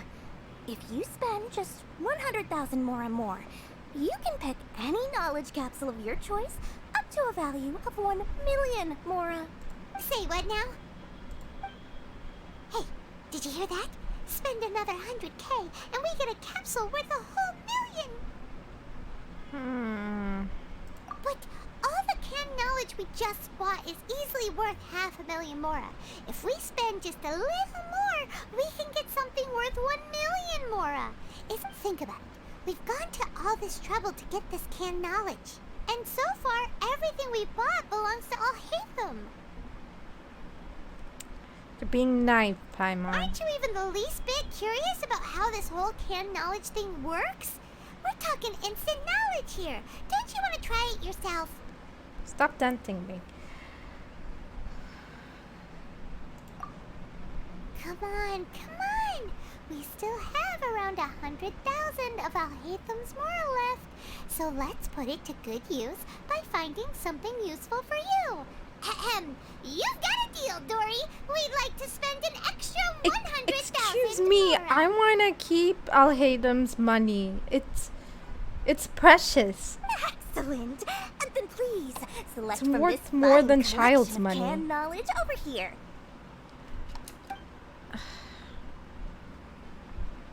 Hold on a second. Paimon thought we could choose whatever we wanted. Why can't we choose the ones from over there? Oh, but my dear customer, the knowledge capsules over here are worth 1 million Mora each. I'm sure discerning customers like yourselves will be able to find something to your liking. Oh, Paimon has a bad feeling about this. Let's use Elemental Sight again to check these.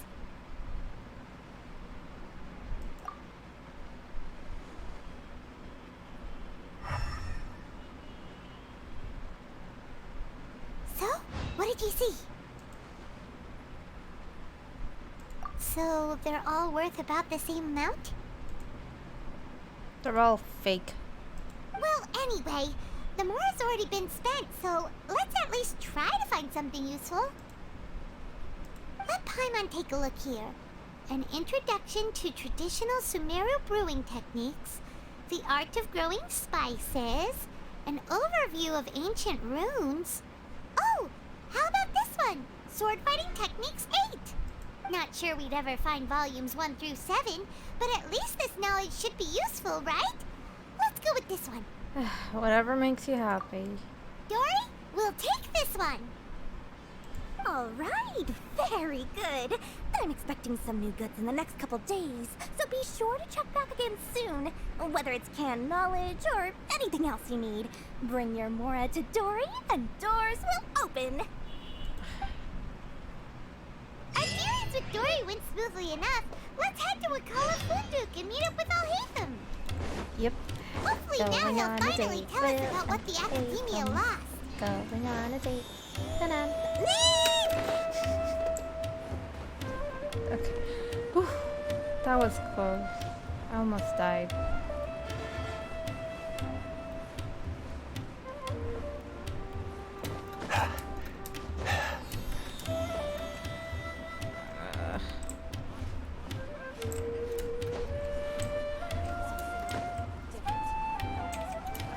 What the hell am I doing?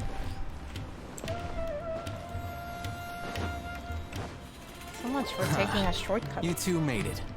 And from the looks on your faces, you were successful. Indeed I was. Whoa, there's so many people from the Academia here. Why would you pick this place as our meetup spot? Well, Wakela Funduk is under the Academia's control, so naturally the Academia has people working here. I came to Port Ormos under the pretense of conducting official business. You're a pretty daring guy. You sure are. Relax. No one here is interested in anything we say, and the Macher won't come here.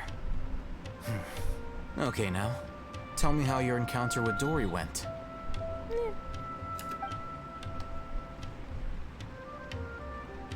Okay, we did what you asked. So, can you tell us about the knowledge capsule that the Academia lost now? Before that, I have to ask, why are you two so intent on tracking it down? You don't have to answer, of course. Well, we just want to meet the Dendro Archon. Yeah, and probably go on a date. To meet the God of Wisdom and ask you. her about something important. We've been in Sumeru for a while now, but we still haven't found a way. When we heard that the Academia had lost something that might be related to the gods, we came here in case it turned out to be our lucky break. In that case, you're on the right track. Indeed we are. A short while ago, the Academia lost a knowledge capsule in the desert. It's supposedly a divine knowledge capsule. Use it, and you'll gain the wisdom of the gods. That sounded kind of sarcastic, but okay. Wow, there's really such a thing as that? Hey, if we find it, do you think we could learn how to meet the Dendro Archon? Ooh, or how to find your sister? I highly doubt it has any mystical properties, but it does indeed exist. And it's right here, in Port Ormos. So, where exactly? That's what we need to find out next. I won't deny that. I am investigating because I'm curious as to what the divine knowledge capsule truly is. As you know, the Eremites in Port Ormos also have their eyes on it. It is an extremely precious item. The knowledge contained within may bring great power or wealth to whoever has it in their possession. Several brigades have been vying for ownership of it as of late, but there is still no victor. My personal finances and connections cannot compete with those of the Eremites. After attempting various methods, I finally managed to reach a tentative agreement with several brigades. I agreed to forego ownership of the divine knowledge capsule in exchange for the opportunity to study it. After all, there's no harm in understanding what it is. However, there are those who are less amenable to negotiation, such as those from Ain al-Ahmar. They adamantly believe that the Divine Knowledge Capsule contains the Scarlet King's power, and that he will return to this world when they obtain it. They refuse to let anyone from the Academia tarnish their deity's soul. So you kept hounding them because they refused to cooperate with you? Yes. Ainul Ahmar isn't exactly wealthy, but its members are determined to get that capsule by any means necessary. To that end, they've resorted to many methods more foul than fair in order to amass sufficient funds. So, I've been sabotaging their business to force them into negotiating with me. Ah, you bad boy. The Divine Knowledge Capsule should be up for a secret auction within the next few days. Each brigade will place their own bid, and the prize will be covertly given to the winner. To ensure the capsule's security and to evade the Matra's notice, the winning brigade will not publicly disclose their victory. Unless I know whose hands the Divine Knowledge Capsule ends up in, my agreements with them will fall through. Dory is the most reliable source of information, but that avenue was previously closed to me.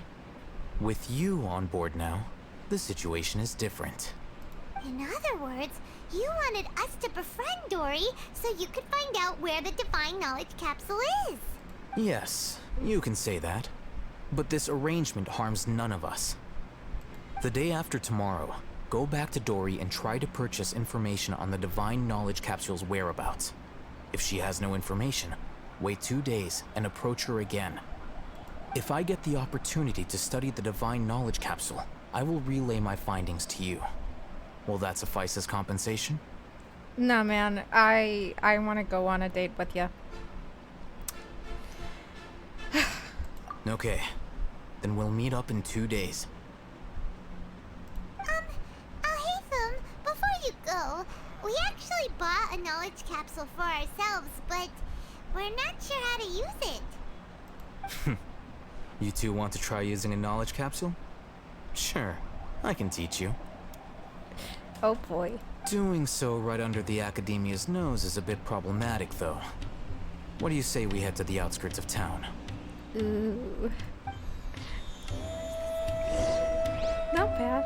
Not bad.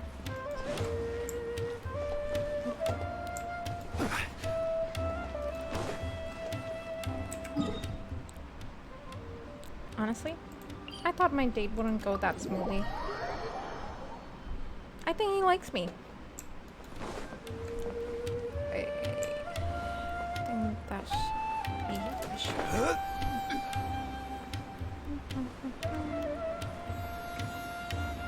Oh, that's a lovely little place. You can get some privacy there. Enjoy the view. Go on fishing.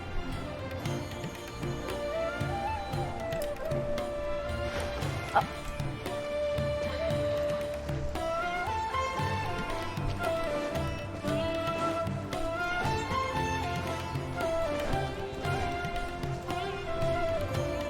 All right, this place works. Show me the capsule you purchased. Here. Sword Fighting Techniques 8. Huh. A combat class knowledge capsule. This class is something of a rare find these days, since most have been taken by the Eremites to augment their battle capabilities. Really? Ah, yeah, what a great buy! If you want to determine the efficacy of this capsule, I can evaluate your combat ability. However, effects will likely be minimal if you already possess a high amount of strength. We can conduct a controlled experiment where you fight 2 battles, one before using this knowledge capsule and one after. While you fight, we can use an Akasha terminal to monitor your various physical parameters. There may be variances in your physical strength between the 2 tests, as well as a disparity in your opponent's abilities. But don't worry, I'll run statistical analyses afterward to mitigate any confounding effects. Wow! Alhaitham! You must have been one of those guys at the Academia who got top grades on everything! Paimon's curious about something, though. You definitely weren't one of those students who needed canned knowledge to graduate from the Academia, right? So, why are you risking getting caught by the Matra for this capsule? When you are unable to understand a researcher's actions, most cases can be attributed to curiosity. This is but one theory. Sounds like you're trying to avoid the question. All right, let's begin the test. Just fight as you normally do. Okie dokie.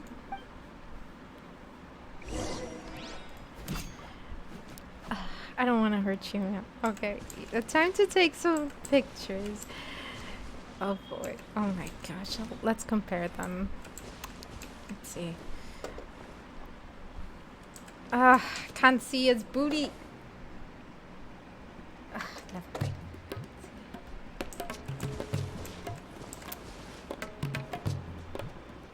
Oh my gosh. He's actually taller than... He's taller than Zhongli!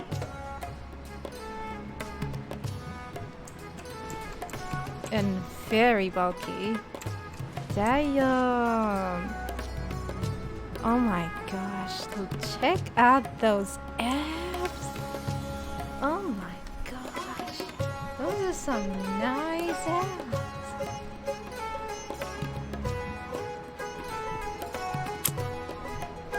This bro is sleek. Okay, just one picture, and I'll be done. Okay. Not you, Zhongli. For today, not you. Wait, how do I... Ah, fuck. Okay. Almost there. Osmanthus wine tastes the same as I remember. But where are those who share the memory?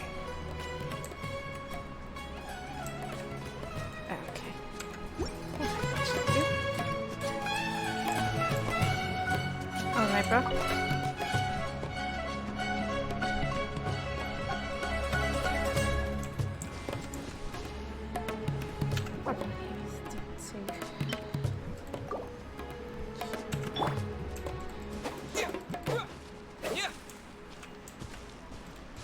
What do I do? What do I do? Oh, okay. Solidify! So check me out, huh? Wind Strider! Clouds high, the birds call! Propagate!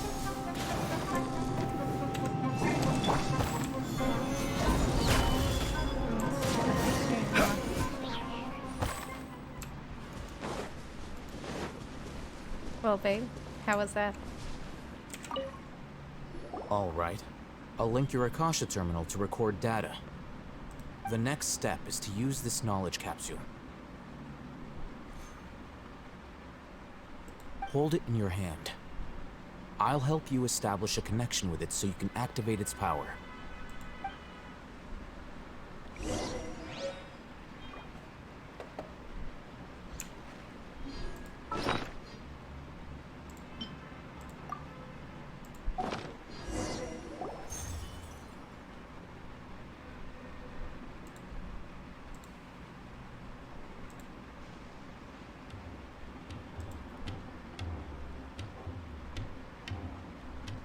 Hey, how are you feeling?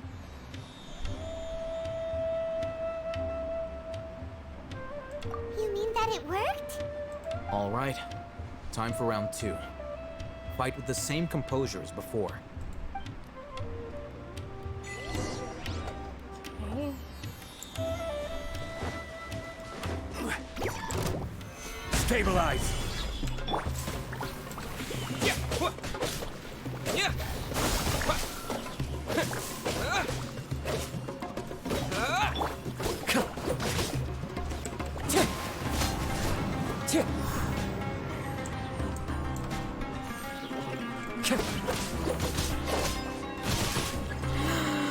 What was that? Okay. Oh, that was just this regular. Scatter! I don't see anything different. The wind knows me.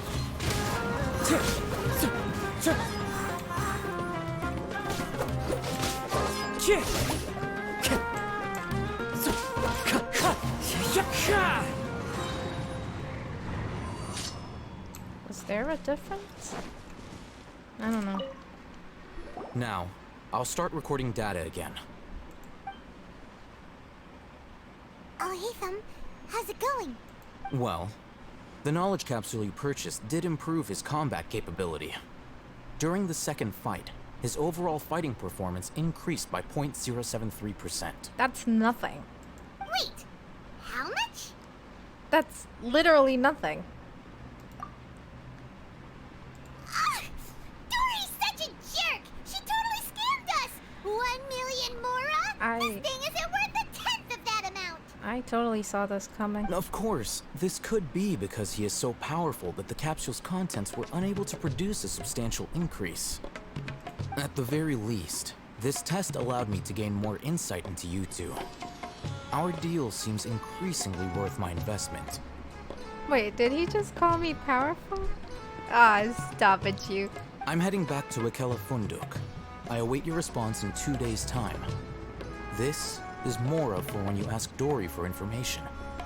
Pay her as much as she requests. No, where'd you go? I wanted to grab a coffee and hang out, and talk about Archons and shit. Oh, okay.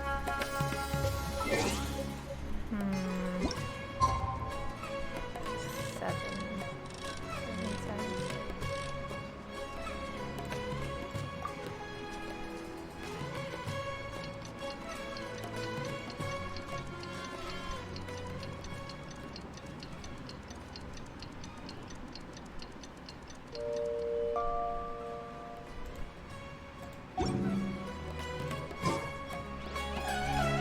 Oh, 2 days from now. Let's go for around a few more times.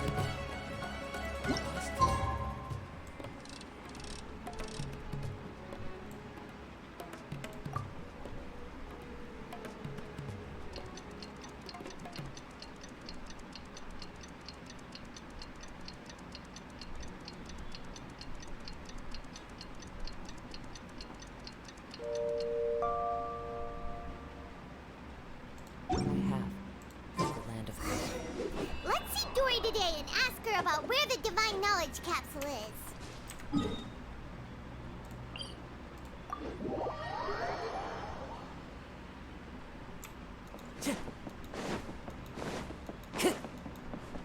Time to go. Here, over here! Oh, welcome back, my loyal patrons. What can I do for you this time? You name it. Canned knowledge, supplies, or anything else you need. I'll find a way to get it.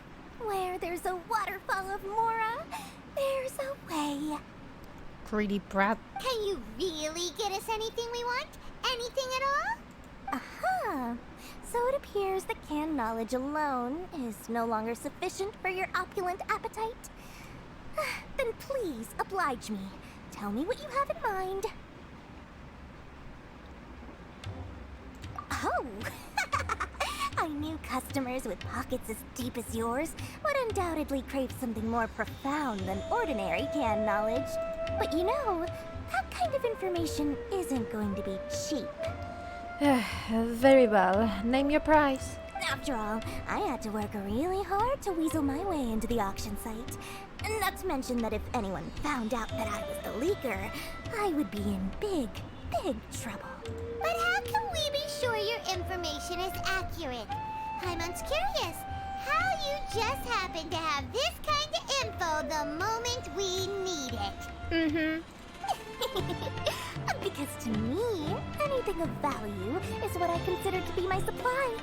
Therefore, I must always be aware of what's hot on the market in order to secure more sales. As for the information's authenticity, well, you've no need to worry about that. I used a camera to take a picture of the transaction. That way, no one can dispute it. Name your price. It's always a pleasure doing business with such sterling patrons. Now that you've paid in full, here's the scoop. The Divine Knowledge Capsule was purchased yesterday by a certain Misery, the leader of Ain el Ahmar. Ain el You mean the Eremites who worship the Scarlet King? Ah, so you're already familiar with them. The group has done everything in their power to obtain the Divine Knowledge Capsule. After all, they believe it contains the power of the Scarlet King.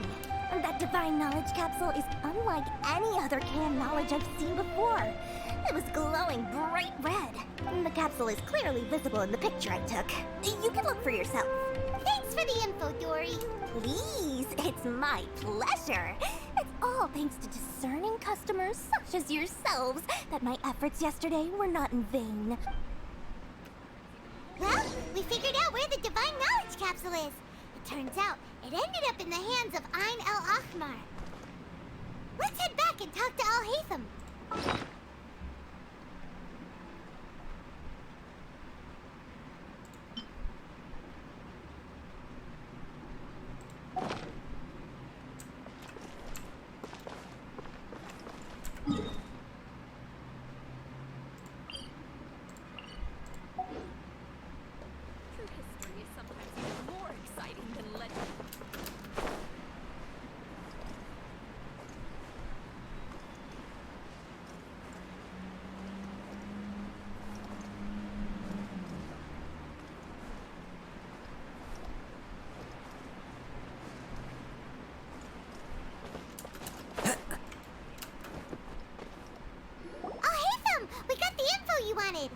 Really? All right. Let's hear it. Dory even gave us evidence to verify the intel. Have a look. Huh, look at that. Clear as day. It must have taken some guts just to infiltrate the scene of the Eremites' transaction. But then to get close enough to take a picture like this. Bold move, Dory. Very bold. All right. The person in this picture is indeed Misery, the leader of Ain el-Ahmar. And the glowing red capsule he's holding appears to be the Divine Knowledge Capsule. In which case, if we play our cards right, when we confront them next week, we should be able to force them to show their hand. At first, Paimon didn't get why you were provoking these Ain el-Ahmar guys. But now, it sort of makes sense. Everything's playing right into your hands. After we defeat them, we can finally have a serious talk with their boss and get them to lend us the Divine Knowledge Capsule. Thank you for your time and efforts. Take a few days off while I make some preparations. Let's meet up again on the afternoon of the arranged date, 3 o'clock sharp. Great. We're off to our third date.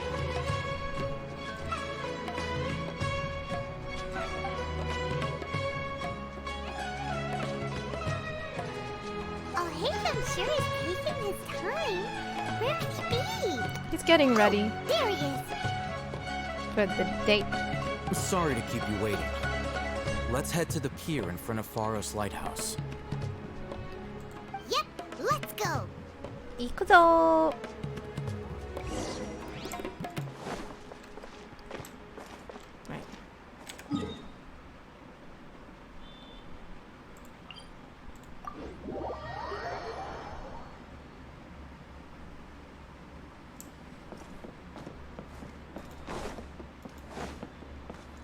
Time to go.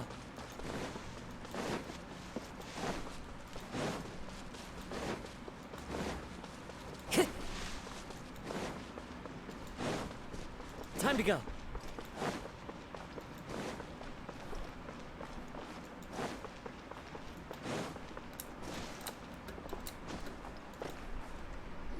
Al-Haytham. I knew you were crazy, but I didn't know you were crazy enough to actually show up. Silence. It was I who demanded that these negotiations take place. I was more worried that you might go back on your promise. But this is turning into quite an occasion. I also brought some backup. I assume you don't mind. Yeah, we're gonna kick your butt. Backup? Aren't you the brat from the restaurant the other day? You've come to support this lunatic because he helped you out? Fine. Your funeral.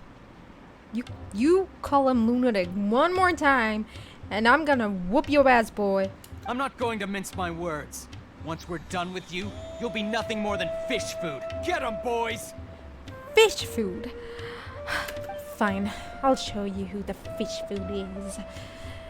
Uh-oh, here they come!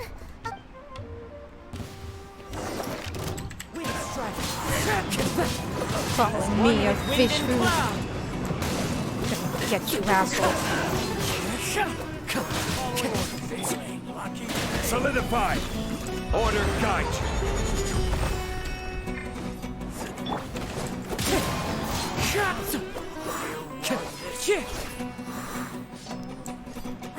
You.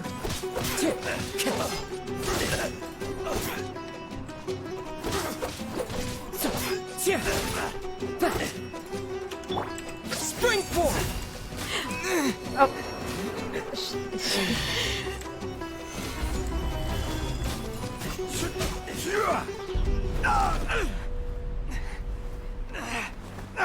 Academia scum!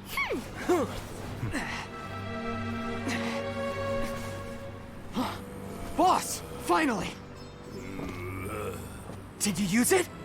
Great! Now we can...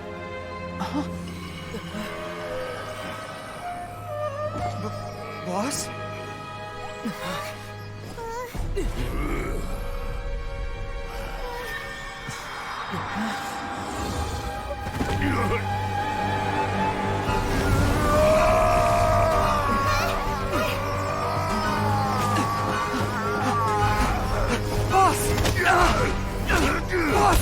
What's wrong? What happened to him? We have to cut his Akasha connection, now.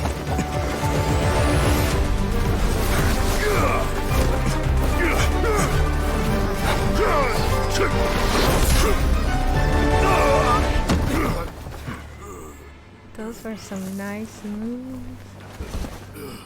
Target acquired! Arrest him!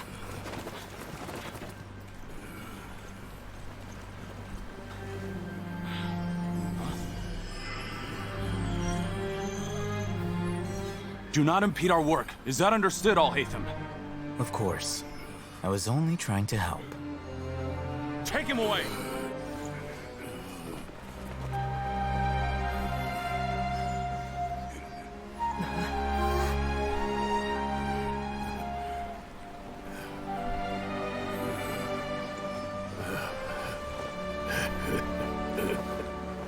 World, forget me.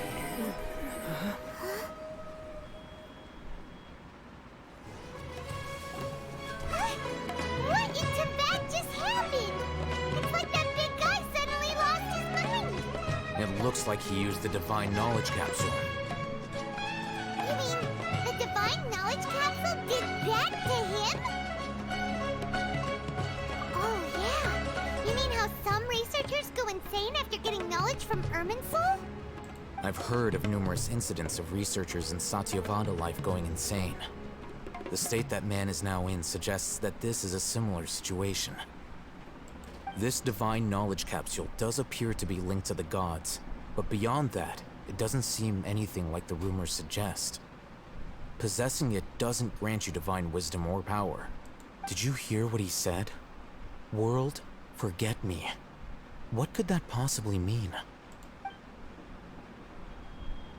If the mantra took him away, then that means the Academia got the Divine Knowledge Capsule back too. What a shame. We were so close. Still, Paimon didn't expect the Divine Knowledge Capsule would be so dangerous. Imagine if we tried to open it.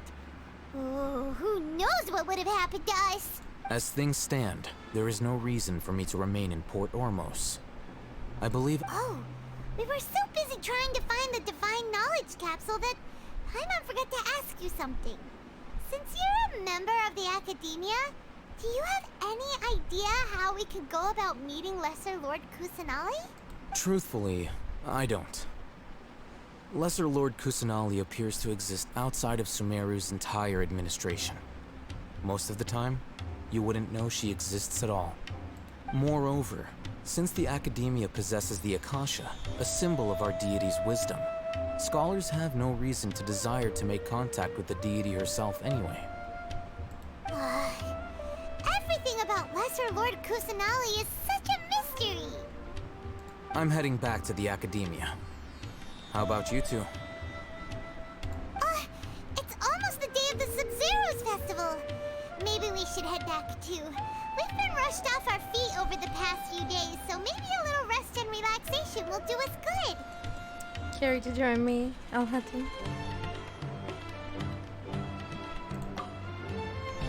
Then we'll part ways here, Al-Hatham. No. Until we meet again. No.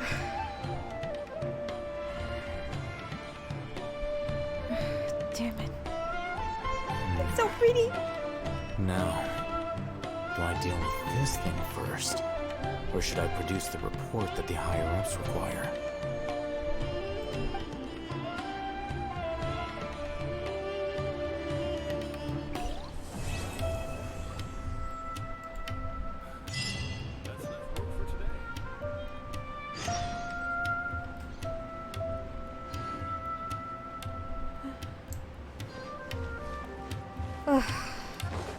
I can't quit now. I mean, I do have work tomorrow, but whatever. I want to finish this.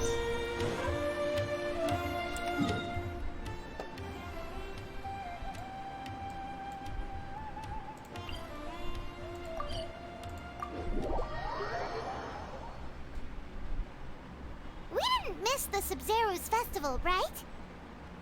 Let's hurry and find Dunyarzad. Paimon thinks she must be around the Grand Bazaar, since she showed us around there last time.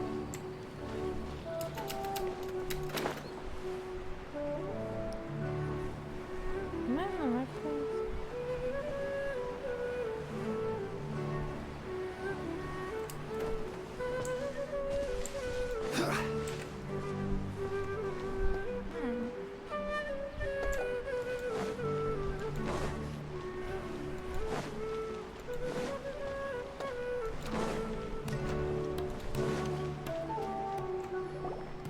There she is! Dunyarzad, we're back! Hey, girlfriend. Just as promised, Traveler and Paimon. I'm so glad that you two came back to celebrate Lesser Lord Kusanali's birthday. Indeed. The festival's tomorrow. We've been preparing for so long that I can't help but feel a little nervous. There's no need to be nervous. Paimon's sure that Lesser Lord Kusanali will feel everyone's gratitude. Thanks, Paimon. I hope that everyone who comes to the festival will also have a good time. Speaking of which, did you manage to make your way to Port Ormos? Discover anything over there? Yeah, we discovered this fine lad. Of course we went. A lot of things happened there. Met the love of my life.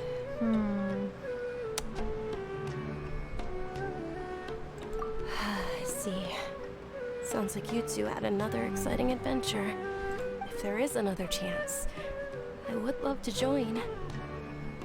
My lady, if you went to Port Ormos in your current state, we'd both be in for a lifetime of trouble. We meet again, Dia? Dia? You were eavesdropping! It's called covert protection. Keeping an ear out for what's going on around my employer is part of the job. It's alright, Dia. I merely said I would like to go. I know better than to think my body could handle it. The festival's tomorrow. I've been doing nothing but causing trouble for you. So Dia, please take some time to relax. I'll be fine. Even when you put it that way, it still doesn't feel right. Don't worry, my guardian knight. Okay, fine, but only tonight. Tomorrow's a big day, and many no-good scumbags are gonna try to take advantage of that. Oh, you two must be exhausted from your long journey back to the city. My apologies for not realizing this sooner. I've already prepared a room for you to rest. Please follow me. Whoa, you're so thoughtful. Paimon's so ready.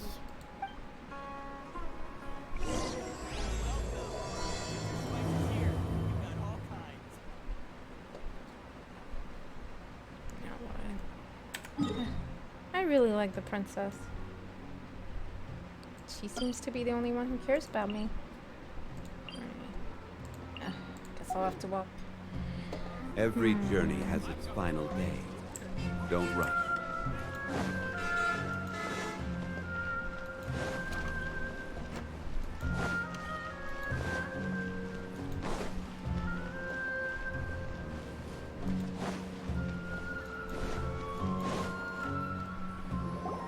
Here we are. It's also fairly close to where I've been staying. It looks really nice.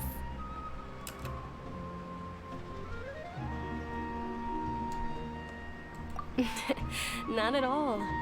Just tell me more about your adventures when you next get the chance. That's Paimon's specialty. Paimon can tell you stories next time. Oh, if you don't mind, how about we all walk around together tomorrow? All of my friends will be working the festival, and Dia's still insisting on her covert protection. Yeah. It'll be pretty hard to relax and enjoy the festival if Dia's constantly hovering over you, right? Not much of... I don't like idle chit-chat. I'll just get Then information. let's meet at the nearby bazaar first thing tomorrow morning. Have a great night. It's a deal. Good night, Dunyarzad. I may be too excited to fall asleep tonight. Paimon started to really look forward to the Sub-Zero festival too. Will there be lots of yummy food? Oh no. Thinking about food is just gonna keep Paimon up all night. The earlier we sleep, the better. Let's go inside, traveler.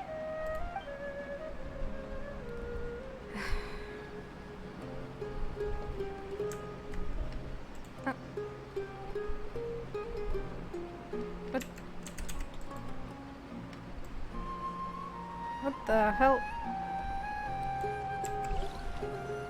Oh man.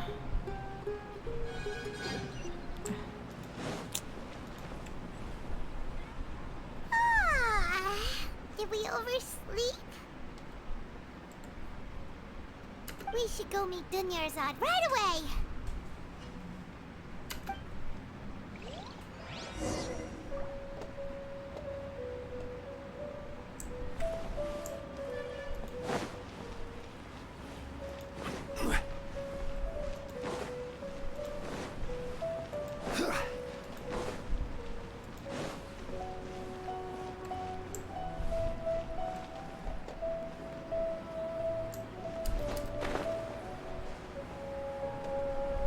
Where was it again?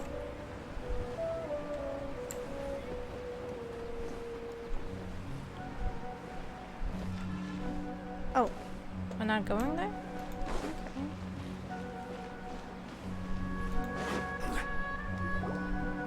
Traveler, Paimon, I've been waiting for you two. Good morning, Dunyarzad. We must have overslept a little bit. Not at all. I arrived early. Today is finally here. I must cherish every moment as if it were gold. You've worked so hard for this day. You gotta enjoy it to the fullest. You know it. It's just that, as expected, I had some trouble falling asleep last night. I'm hoping my body won't be too much of an issue today. Well, shall we?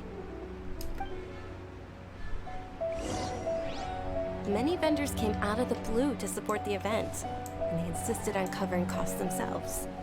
Let's go give them some business. They paid for everything out of pocket? Oh, sounds like they're not in this just for the Mora. They all said that contributing to a lively festival atmosphere is more important than money.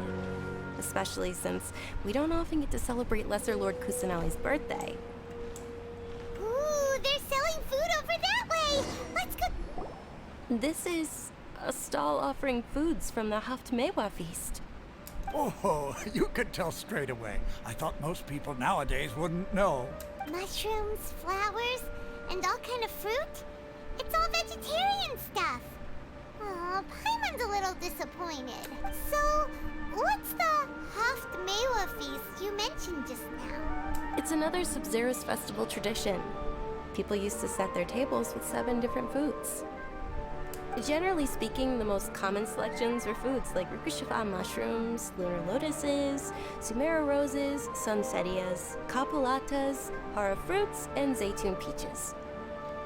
Wow. So, the Sub-Zero festival is a vegetarian holiday? I like that. You don't have to be a vegetarian to enjoy the spread. We just use the 7 foods to symbolize the 7 virtues of the Dendro Archon. Wait, but if that's the case, if Sumeru uses vegetarian food to represent the Dendro Archon, then wouldn't the Pyro Archon's festival be full of food like roasted fowl, juicy meatballs, grilled steak? Oh my gosh. Calm down, Paimon. Oh, Traveler, we have to go to Natlan as soon as possible. So next up, Natlan. Nice. I hope your wish comes true one day, Paimon. Thanks! Alright, how about we also check out some of these other stalls?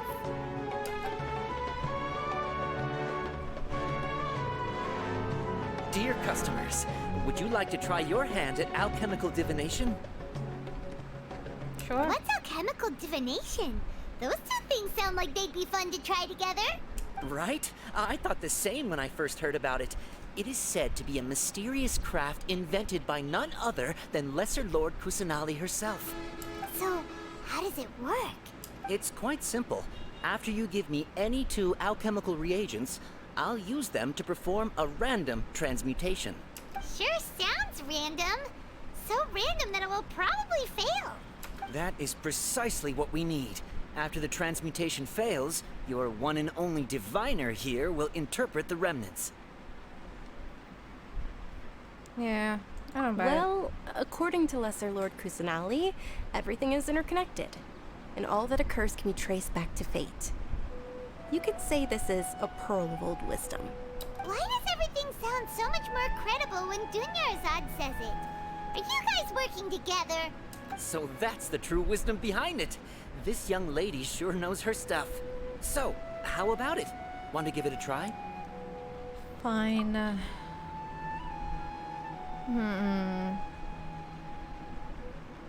I'll go with this. And, wait, no. I'll go with that.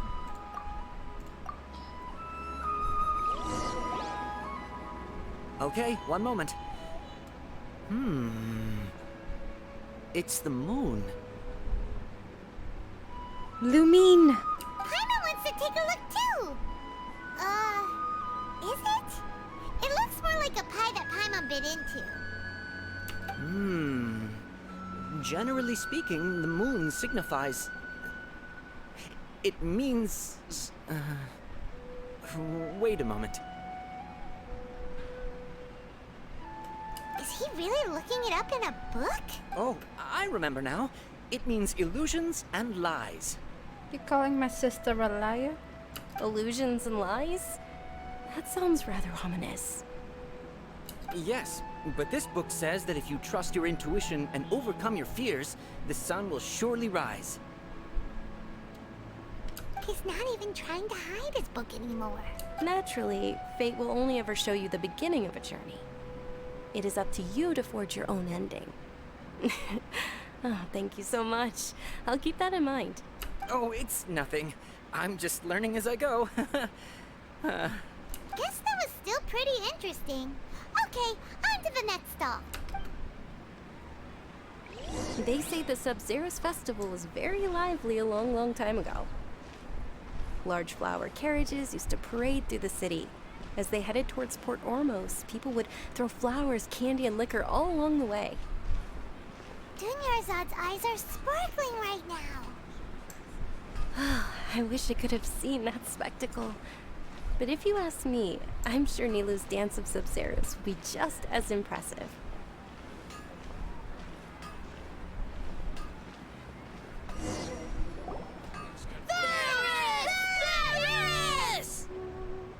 Attention! Soldiers, fall into formation if you want any Yalda candies. Yalda candies. Sounds shady. It's a weird guy with a weird hat. Hey, it's Dunyarzad!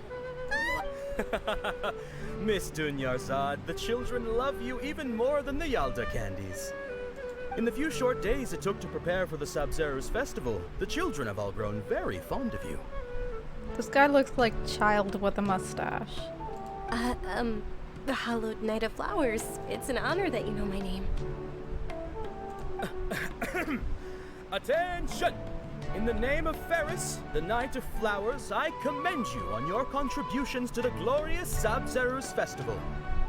All right, little soldiers, take your Yalta candies and don't forget your loyalty to Lesser Lord Kusanali. Dismissed. You're bribing them to like the god. Nice. Knight Ferris!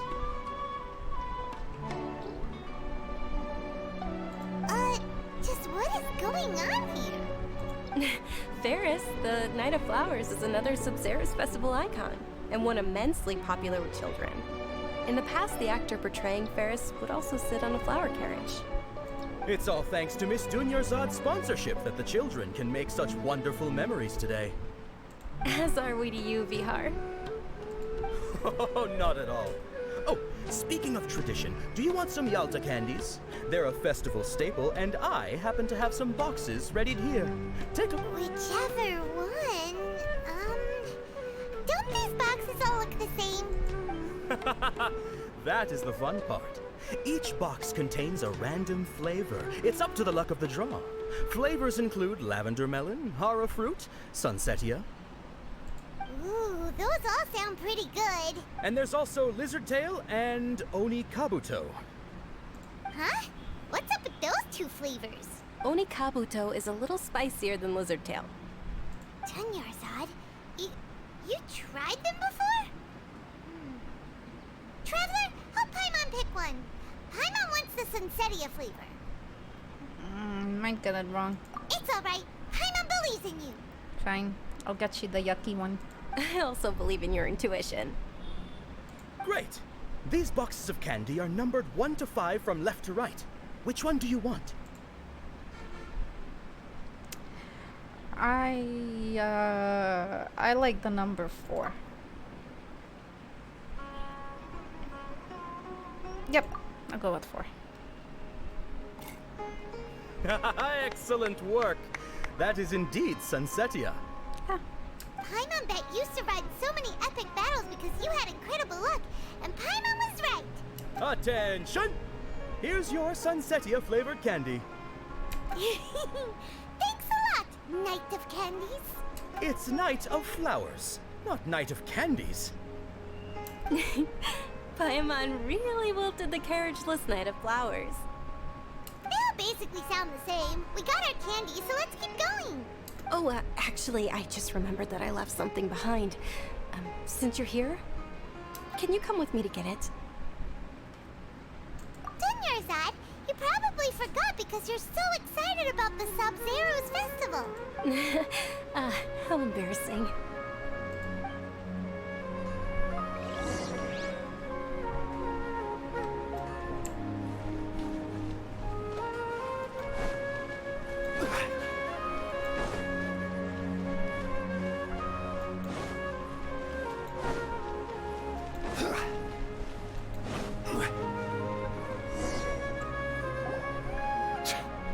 Too late. Who knew the little lady was such an early riser? I know, right? Hey, wait a minute. Boss, isn't that her? Oh, that most certainly is. We're in luck. She's walking right into our clutches. Those Eremites don't look like they're up to any good. Who are you? I don't believe the Homayanis hired you. That's right. We haven't received any of their mora, but I wonder how much the Homayanis would shell out to get you back.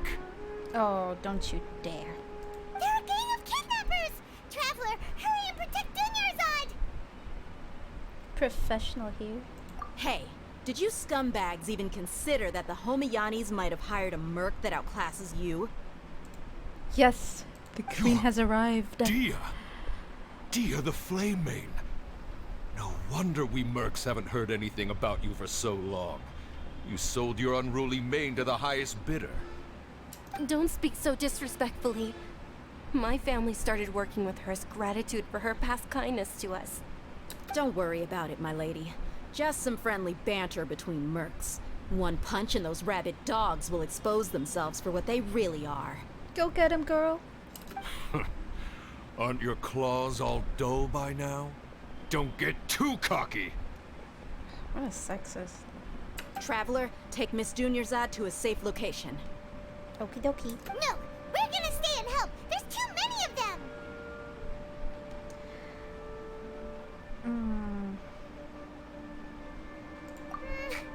You're right. Alright, fine! Please be careful, Dia. Don't waste your time worrying about me. This is my job. Look out for yourself. After I've wiped the floor with them, I'll go find you all. Very well, Queen. 살아봐라.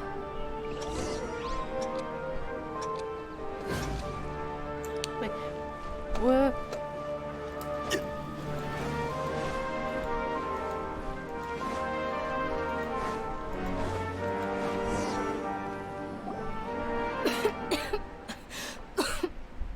Dunyarzad, are you okay? You look a little pale. Are you in shock? Girl, you need to exercise. I'm fine. My body always reacts like this whenever I exert myself too much. I know, I have asthma as well. You sure you're okay? I'll be fine after some rest. I'm more worried about Dia. After all, none of this would have happened if I hadn't insisted on coming out today. Yeah, don't worry.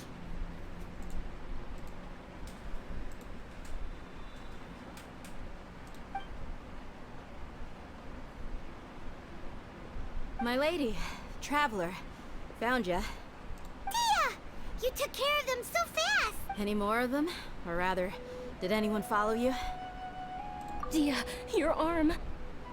Oh, this? I'm fine. It's just a scratch. Normally, they wouldn't have been able to land a hit on me at all, but I'm still getting used to this new greatsword. She's a claymore user.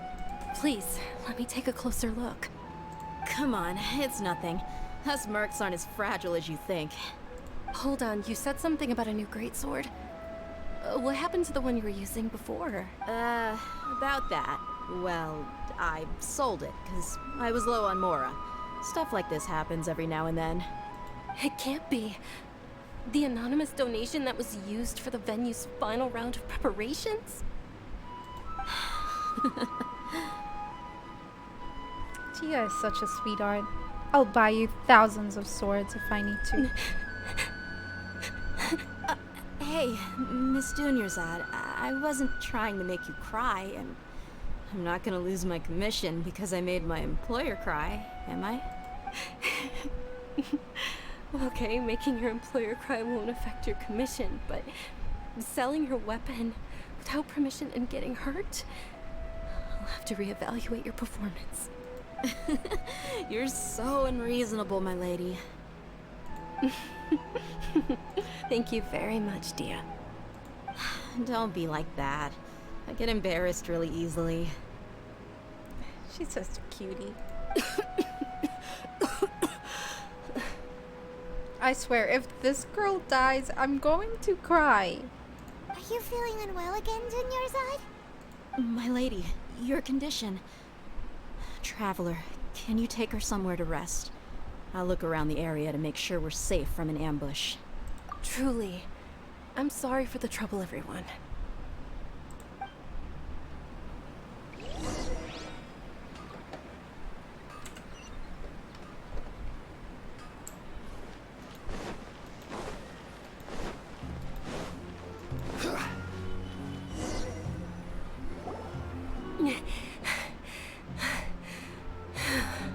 Are you feeling better, Dunyarzad?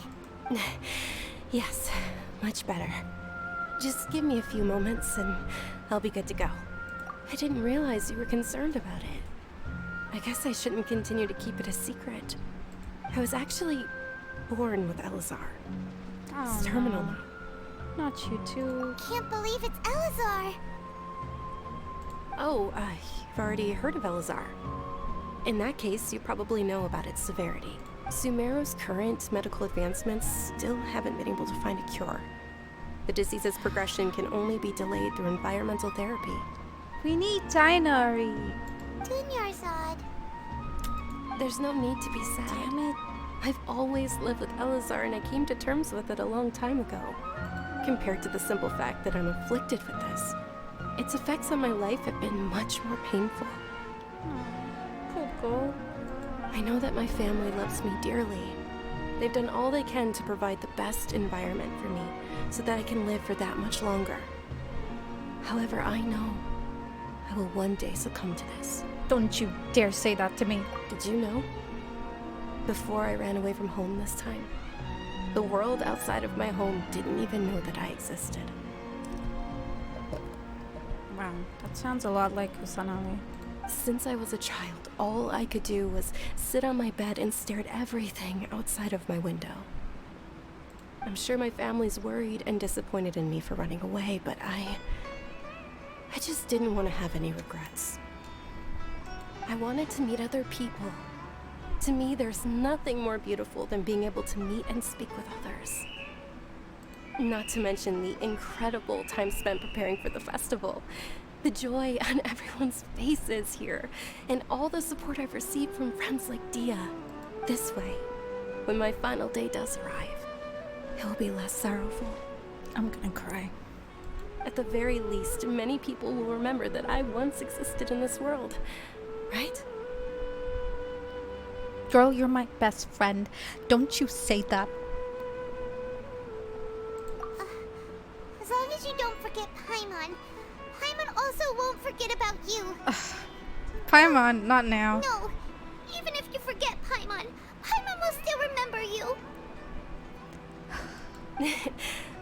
Thank you two so much. I apologize for the depressing conversation. This is out of character for me. Nah, man. Let it all out. I'm here to listen. I won't judge you.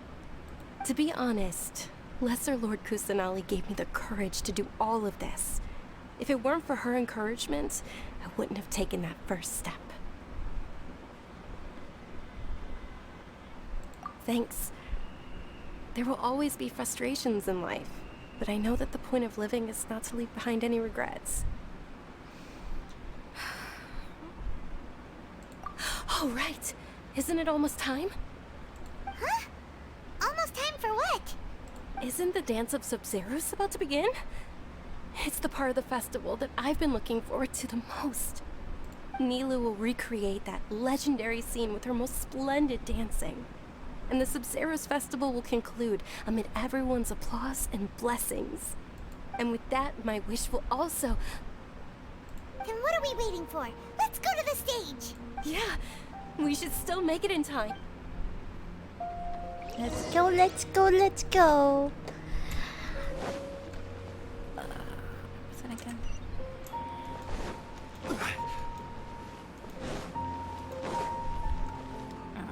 Oh, there's a shortcut.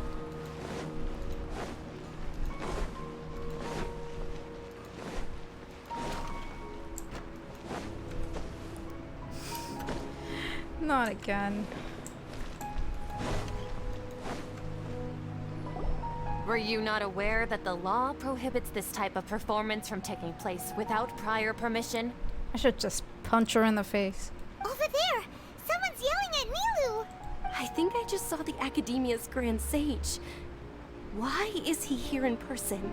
But the Dance of Sub-Zeros is one of the key parts of the Sub-Zeros festival. If we can't perform it... The Sub-Zeros festival. The law also prohibits the private hosting of large-scale religious festivals. Only the Academia can host such an event. Bitch. If you continue to resist, we will have to order an investigation into every single event organizer. The Grand Sage has already granted you much leniency. I advise that you exercise tact. No wonder Tighnari hated you guys. How did... The Academia was originally responsible for the Sub-Zeros festival, but they failed this responsibility for many years. I need to speak with them. Yeah, girl, go get them.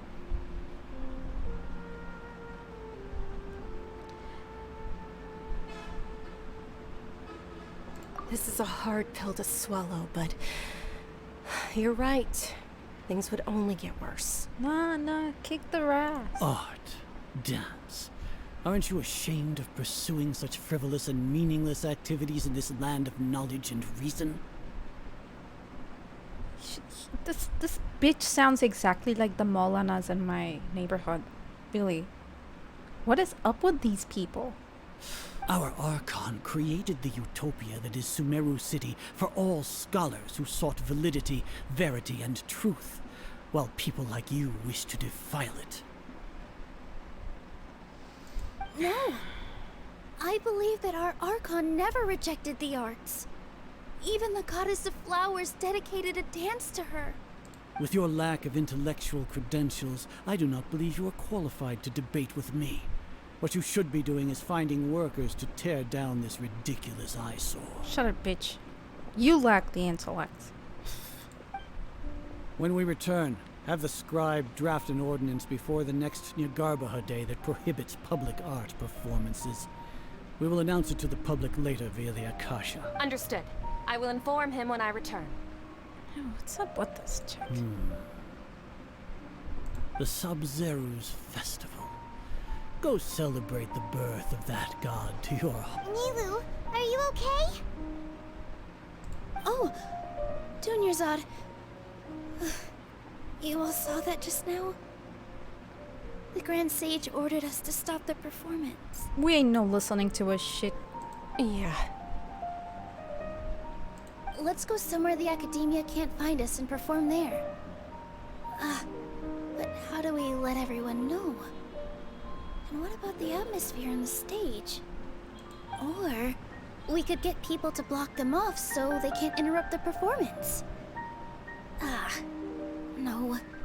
They just threatened to investigate the organizers. Nilou, it's all right. Don't worry about it. But you've been looking forward to the Dance of Sub-Zero so much. And I know how important this festival is to you. I don't want you to have any regrets. It's okay. Seeing you care this much about my feelings is more than enough. It would be too risky to continue the Sub-Zero's festival at this point. I don't want to get everyone in trouble. If you say so. But you can sneak out for the next Sub-Zero's festival, right? We'll make sure the next one is a smashing success. Man, they're such party poopers. The next one. Yes. Okay. It's a promise. It will be a smashing success. I can't believe this is how things turned out. Those heartless geezers.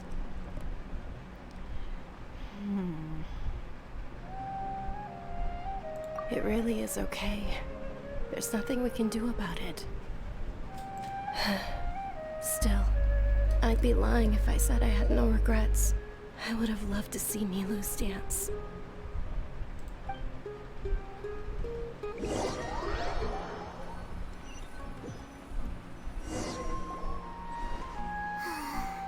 A lot happened today.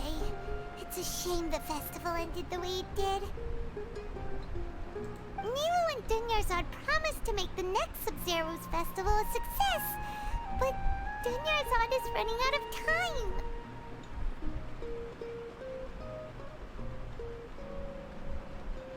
Yeah. All connections have been secured to construct the most stable framework possible. The project is entered its most critical phase. Power...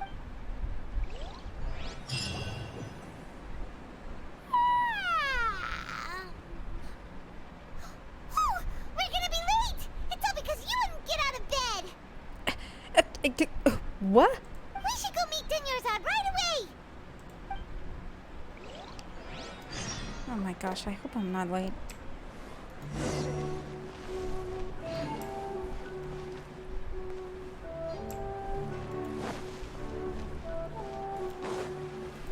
Okay, I'm gonna take a shortcut.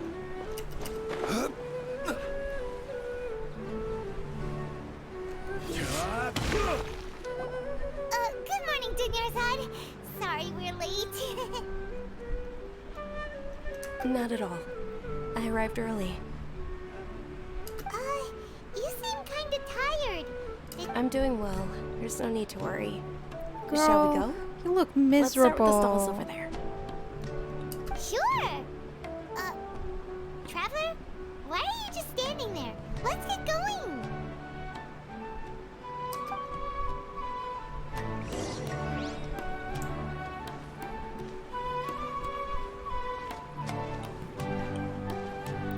Say something. They're selling food over that way. Let's go take a look. Man. I wish I could beat up those academian people. Whatever. Damn it. This is a stall offering foods from the Haftmewa feast. You are quite well informed, miss. I thought most people nowadays wouldn't know. They're all plants. Oh, Paimon's a little disappointed. Paimon, you should really eat your veggies. They'll never grow up. Actually, what is the Haftmewa feast you mentioned just now? It's one of the Sabzerus festival's traditions. People used to set their tables with 7 different foods to symbolize the 7 virtues of the Dendro Archon.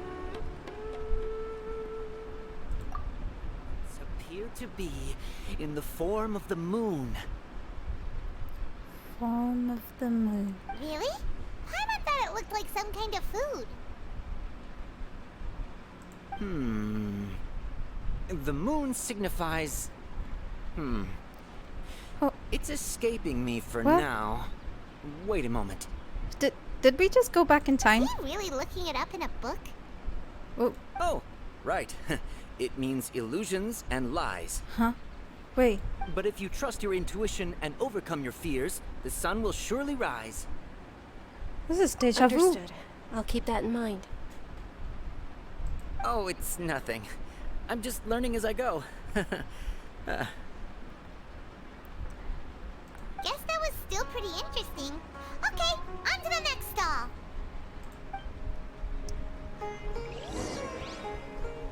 So, where to next?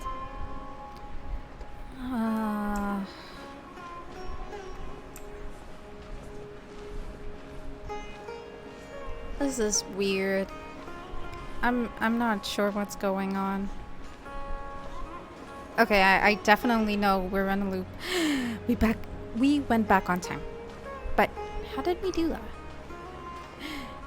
The princess has time power.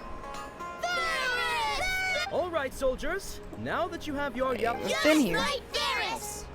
How do I skip this? Ferris, the Night of Flowers, is another Sabzerus festival icon and one immensely popular. Yeah, heard It's all that. thank. Oh, do you Know want that. some Yalta candies? Yeah, I have yeah. What's the pick?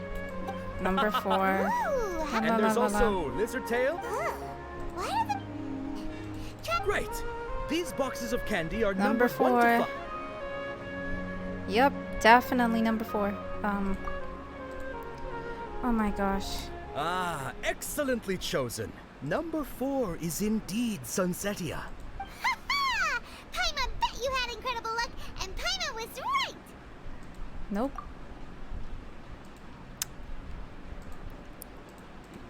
Wow. Huh? How's that possible? It's obviously random. Maybe we didn't sleep very well last night. Or maybe we slept too much. Maybe Kusanali knows how to manipulate time. Oh, sure. Huh? Where are you going? You're just gonna walk off like that?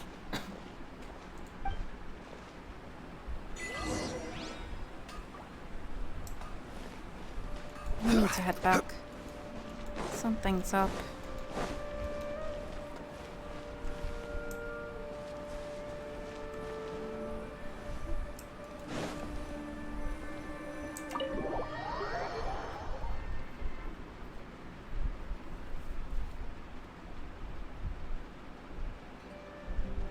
A feeling of deja vu? Oh, Paimon knows what that is. It's when you feel like you've already experienced whatever is going on. In that case, Paimon also felt something like that today. But that's just our brains playing tricks on us, isn't it? So why'd you run here in such a hurry?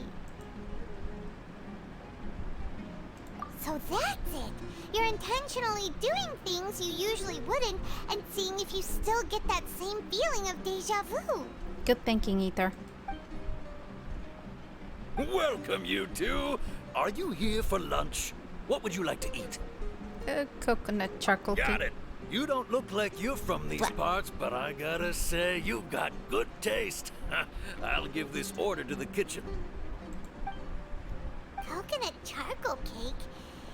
Isn't it that burned thing that didn't look tasty at all? Yup, it's gonna wake me up, baby. Oh, Paimon understands what you're trying to do now.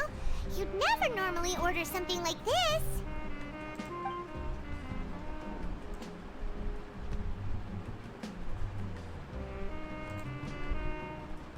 That thing? Ew. Are you really gonna eat it? I'll have to. Isn't this going a bit too far? Itadakimasu.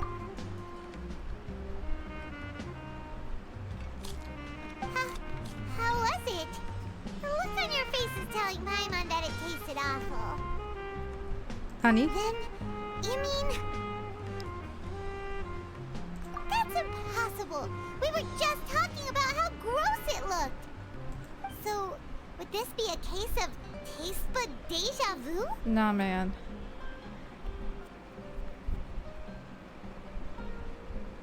Paimon also gets the impression that we've been here many times, even though we are regulars.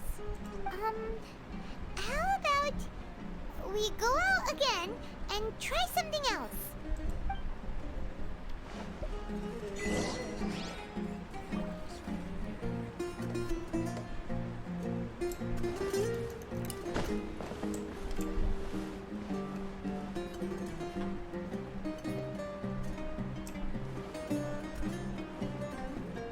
Yo, where's the exit?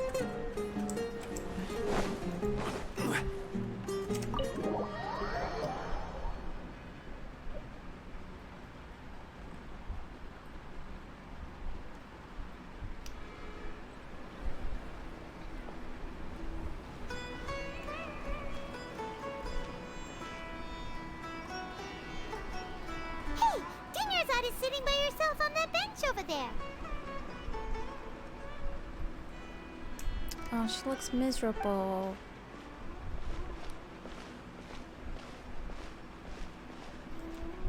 What a coincidence, Dunyarzad. We meet again. Why are you sitting here all by yourself?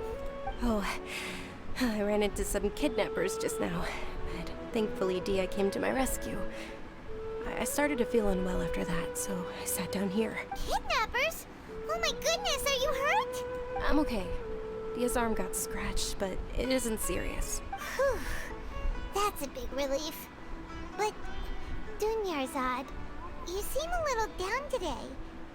It's the Sub-Zero's festival, and you've been looking forward to it so much! Not at all. I've always been like this. Excessive physical exertion or strong emotions tend to aggravate my illness. Besides, no matter how amazing today may be, it is but a single day. After however many more days, my time will come to an end. Paimon doesn't quite follow you, and Paimon feels like something's really got you down right now. Yeah, she noticed. It really is fine. I don't mind. Huh? Dunyarzad, have you ever felt deja vu? You know, like when you've already experienced something that's happening right now? Deja vu? No. But my days have been the same for years now. Even if I... Oh, Paimon sees. Then, is it only the two of us? It's almost time. Huh? Time for what? Nilou's Dance of Sub-Zeros is about to begin. Let's go.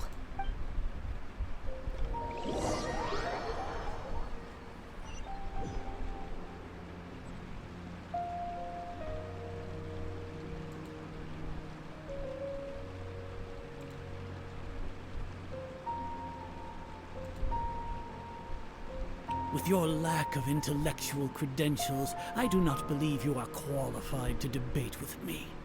What you should be doing is finding workers to tear down this ridiculous eyesore. When we return, have the scribe draft an ordinance before the next Nyagarbaha Day that prohibits public art performances. We will publicly announce it later through the Akasha. Understood. I will inform him when I return. the Sub-Zeru's festival. Go celebrate the birth of that god to your heart's content.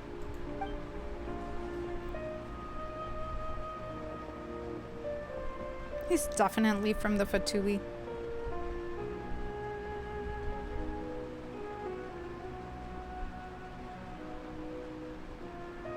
Milu, are you okay? Oh, Dunyarzad. It's okay. There's nothing we can do about it. But you've been really looking forward to this. It truly is unfortunate, but I don't want to cause trouble for anyone. True, but... The next festival. I probably won't be around by then. Wait, what did you just say? No, nothing. I'll be heading back to rest. Thank you for your help, everyone. Paimon can't believe what those heartless geezers did!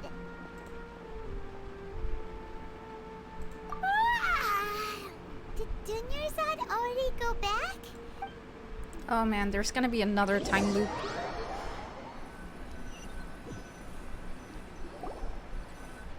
So, in the end, you still couldn't figure out what that deja vu feeling was all about? Maybe it really was because of exhaustion. Nah, man. We're going through another time loop. Same here. That's why Paimon stopped thinking about it halfway through the day. Then, how about we settle in and get a good night's sleep? For now, we can chalk things up to exhaustion. We can do more thinking tomorrow. It's that thing. It's the squirrel. Observing a modest drop in the output of Jnana energy, but values still remain within normal parameters. Continue to monitor the variances in the data and find the cause as soon as possible. I have to do it.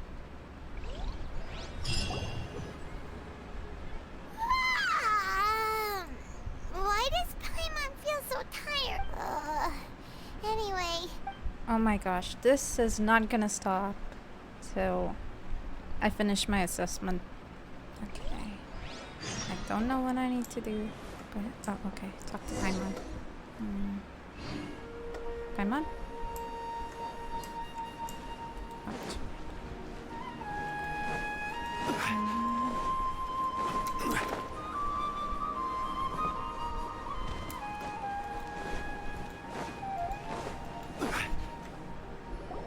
Good morning, Dunyarzad. Sorry to keep you waiting. Not at all. Huh? Paimon thinks you sound kinda tired. Did you not get enough sleep? I'm doing well. There's no need to worry. She sounds even more Shall we go? miserable. Let's start with the stalls over Oh there. my god, oh my god. Great idea. Let's get going. What is going on? Traveler?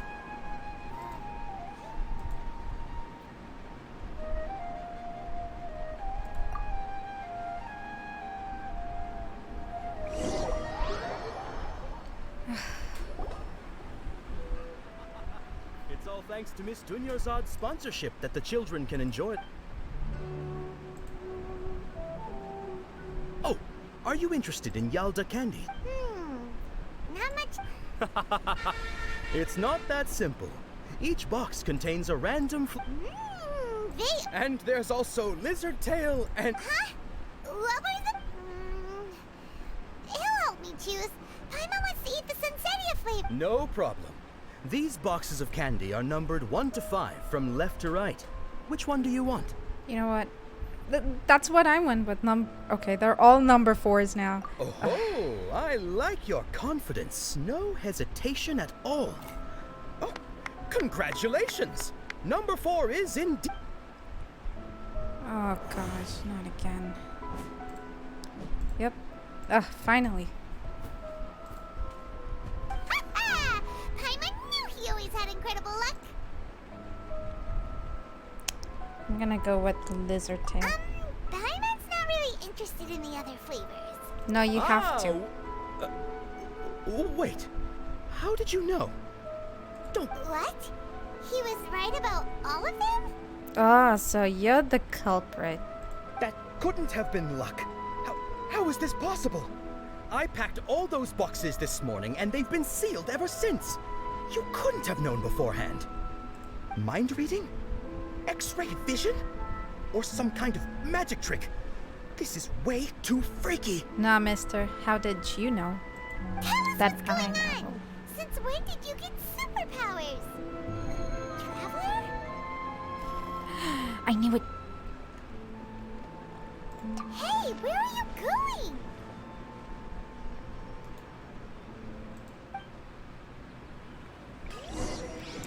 What's going on? Did you see something? Us leaving Dunyarzad without letting her know is kinda rude, you know.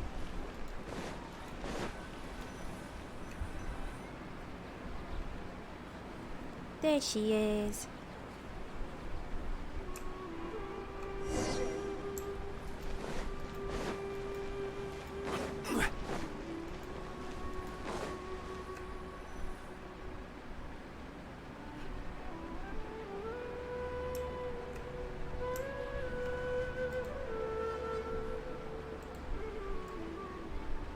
Oh, not again. Stuck. It's stuck.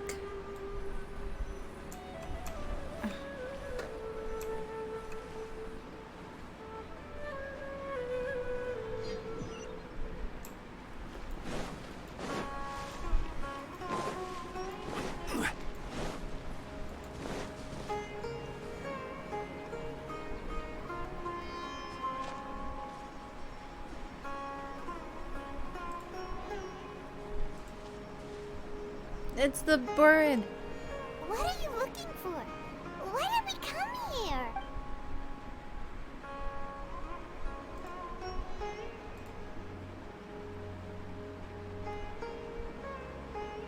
Traveler?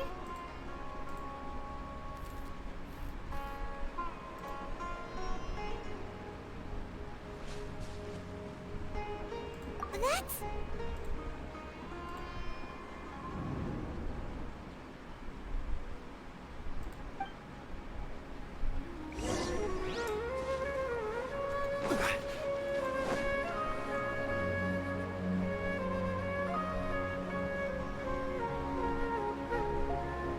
Oh my gosh, she's so cute.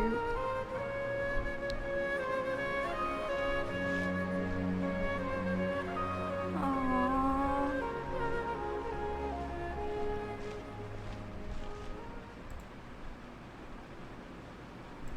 Talk to me. Look! That's... Isn't that Dunyarzad? Oh no. What's happening here? Why are there two Dunyarzads? You already know that this isn't your first Sub-Zero's festival, don't you? I'm sure you already know how to use this. A knowledge capsule? Where did you get it? Well, you should use it too, Paimon. You know Paimon? Well, this seems kinda sketchy, but Paimon feels like this is what we should do.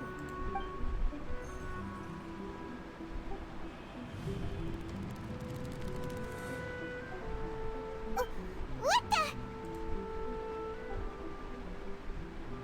This is our 20th time at the Sub-Zero's festival? Oh my gosh, 20. No. Oh my god. The 30th? 40th?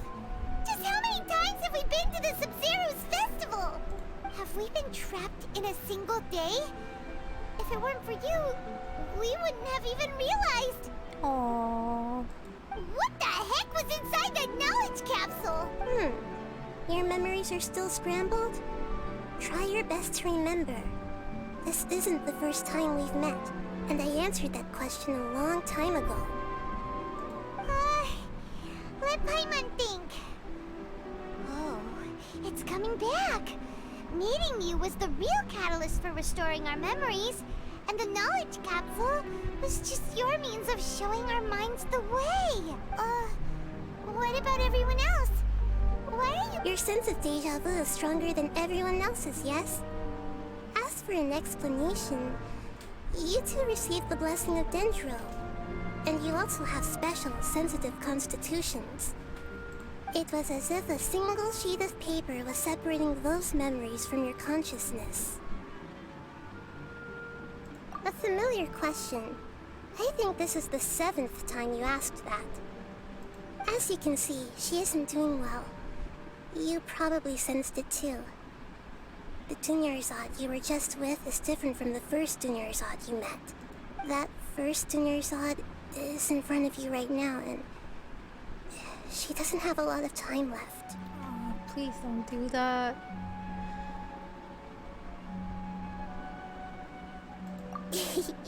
Looks like you're almost done sorting out your brain. Oh yeah, I'm Nahida. Oh, Naida. You're gonna be my best friend. Good. You passed the test. What's happening? You can awaken our memories, and you seem like you know what's going on. Oh, wait. Please don't tell Paimon even you don't know. Everything in this world runs in a loop. This cycle is called a samsara.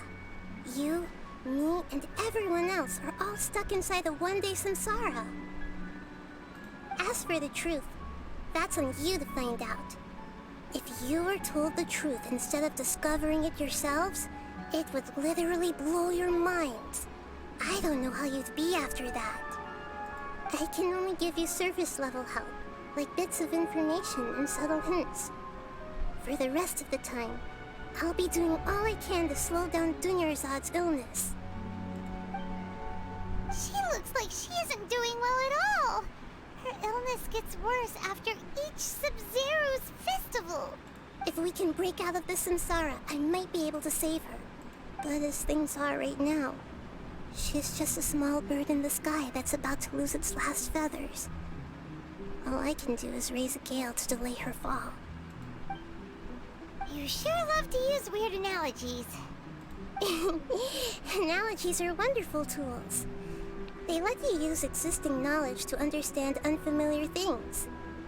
Okay, so, with what you know so far, what do you think the truth is?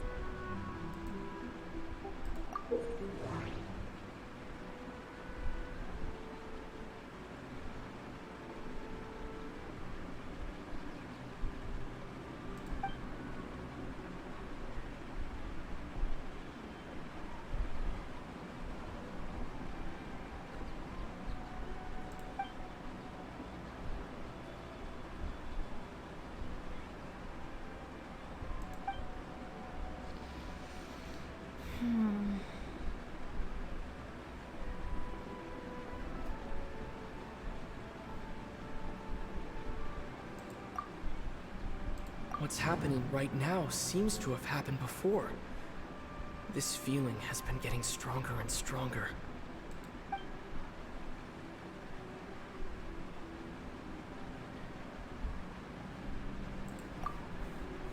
The Grand Sage said, "Go celebrate the birth of that god to your heart's content." Did he mean something more?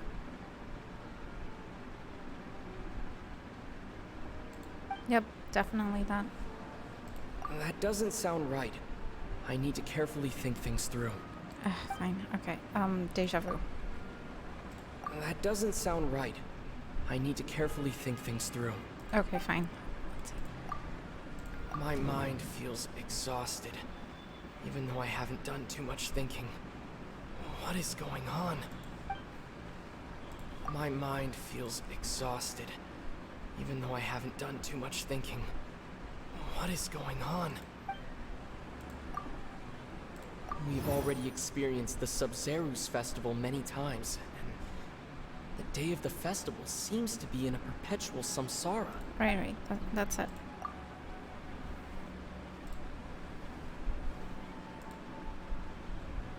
Well, okay.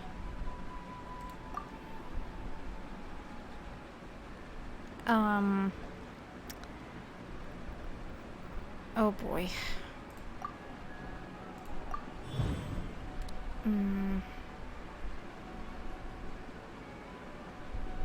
That should be it. The flow of time is endlessly cycling within one single day.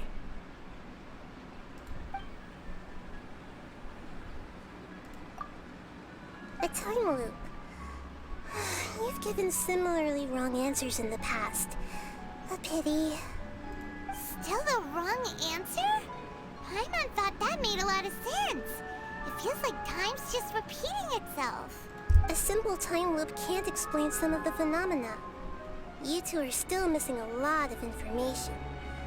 Unfortunately, I can't give you any more hints. Dunyarzad! The Sabzeruz festival is happening every day, but that doesn't mean we can waste an infinite amount of them. Hurry and find the truth before today's festival ends.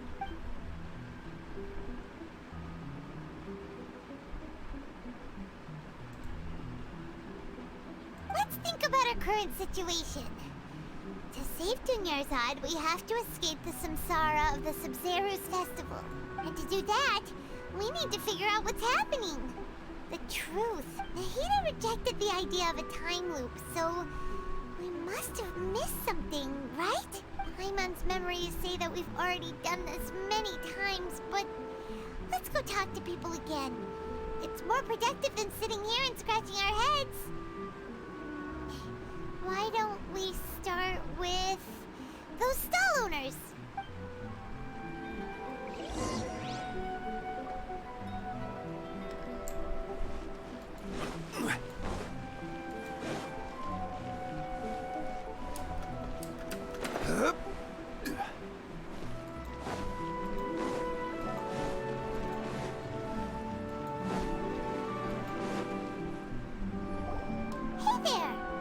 Hey, it's you guys again.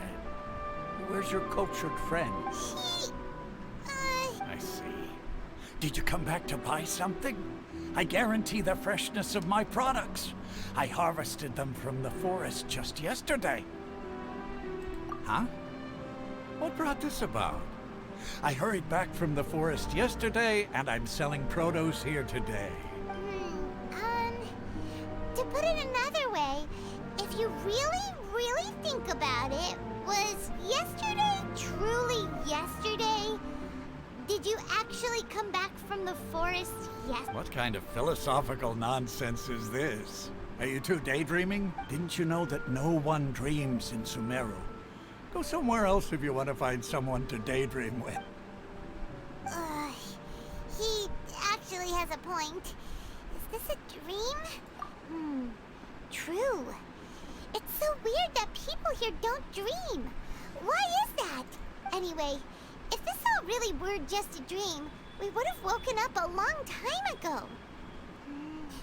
Let's keep asking around.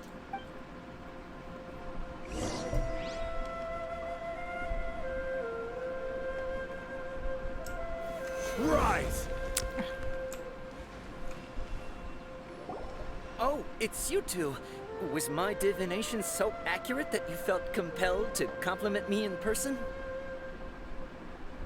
Ooh, I knew it! I told you, the god's divination is highly accurate. You just hadn't fully understood its significance yet. You're really excited about this, huh?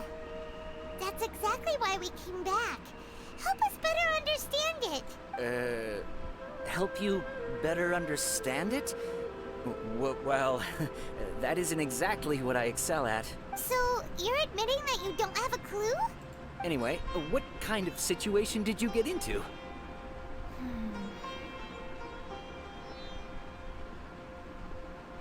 Huh? Hold on a second. I thought you guys just lost your wallet or fell for a scam. What you just said, are you serious? Does that kind of thing actually happen in real life? I knew you weren't going to believe it. Marvelous. Truly marvelous. I believe you. Recall the interpretation of your divination. The moon, illusions, and lies. It really felt like an omen. When you say it like that, the divination does sound like it's related to what's going on. I believe that the Archon's revelations are never more than vague hints. Anything more specific is beyond the reach of mere mortals. The book only says, if you trust your instincts and overcome your fears, the sun will surely rise. So that's how it is. Looks like fortune-telling is just fortune-telling. It's no good for practical problems. problems. We haven't made any progress. Who else can we talk to? Paimon remembers that we tried talking to her a couple of times, but she always thinks we're playing pranks on her. You think she'll brush us off again? Yeah, if we tap into Dia's strong sense of responsibility as a mercenary, then she'll definitely take us seriously. At this time of day, Dia's probably just finished beating up those kidnappers.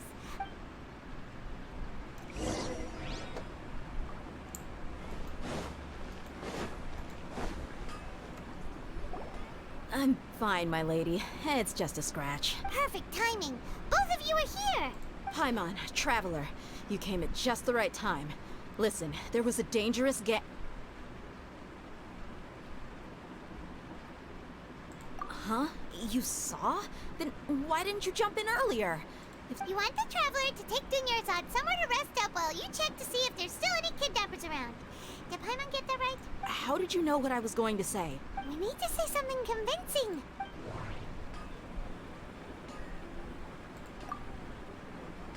Dia sold her greatsword to raise additional funds. And that... Tell her, Traveler!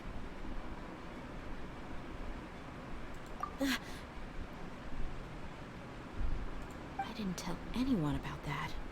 Including Miss Dunyarzad. You couldn't have known. And just now, you literally took the words right out of my mouth. What's going on? Alright, so this is the situation.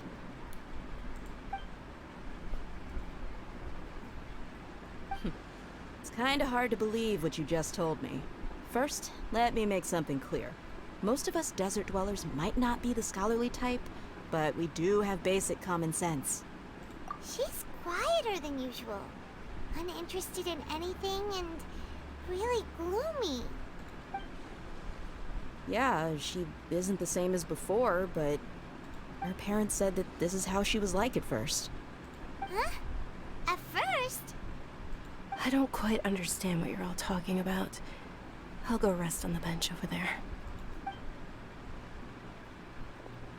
My lady, are you angry?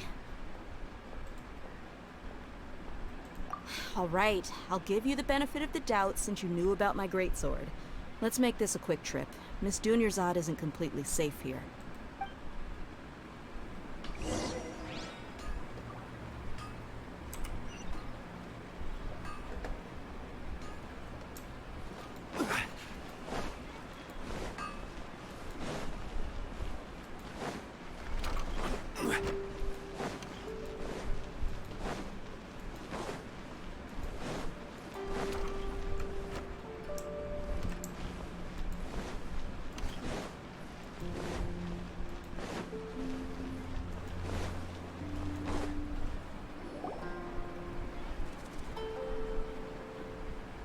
Nahida! We brought a friend! Are you busy? I thought I told you that it won't help to bring anyone here. We just wanted her to see the real Dunyarzad's condition. The real Dunyarzad? Where and who are you talking to? Huh? I told you that you two are special. Other people can't see me or Miss Dunyarzad here.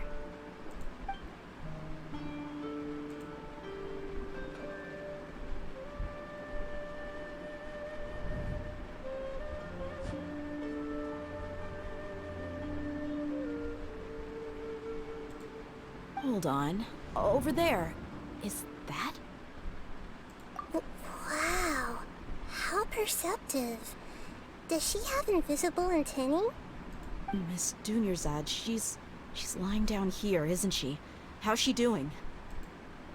Her condition's really bad, and she's basically in a coma. How did you know she was here? I can sense her aura.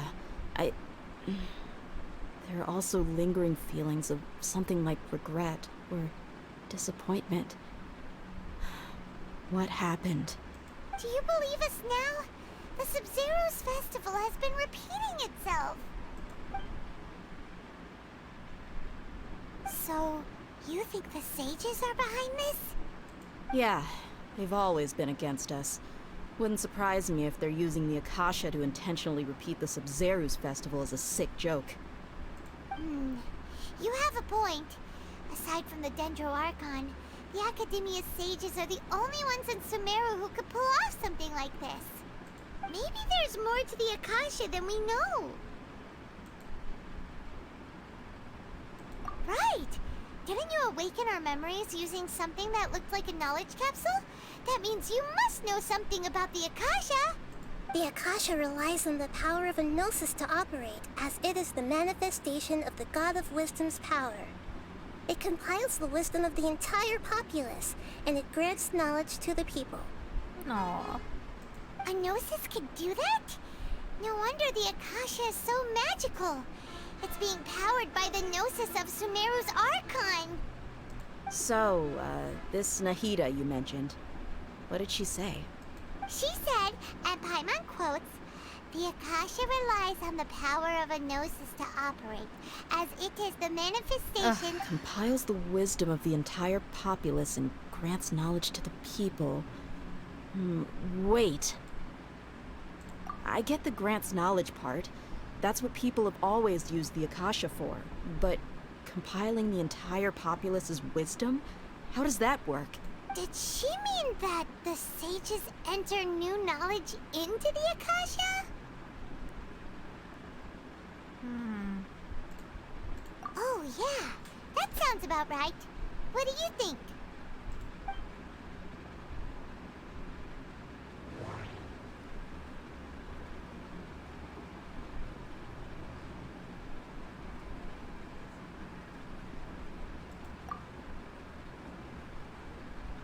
Okay, Nahida said the Akasha relies on the power of a Gnosis to operate, as it is the manifestation of the God of Wisdom's power.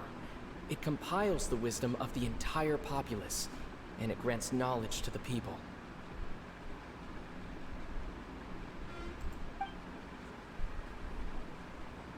That doesn't sound right. I need... People in Sumeru don't dream. What a strange phenomenon. That doesn't sound right. My mind feels exhausted, even though I haven't done too much thinking.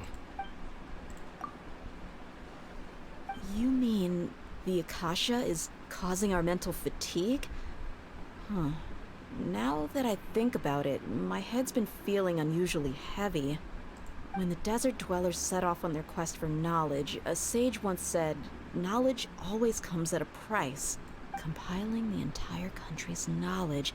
You think the Akasha pulled a 180 and is extracting information from us?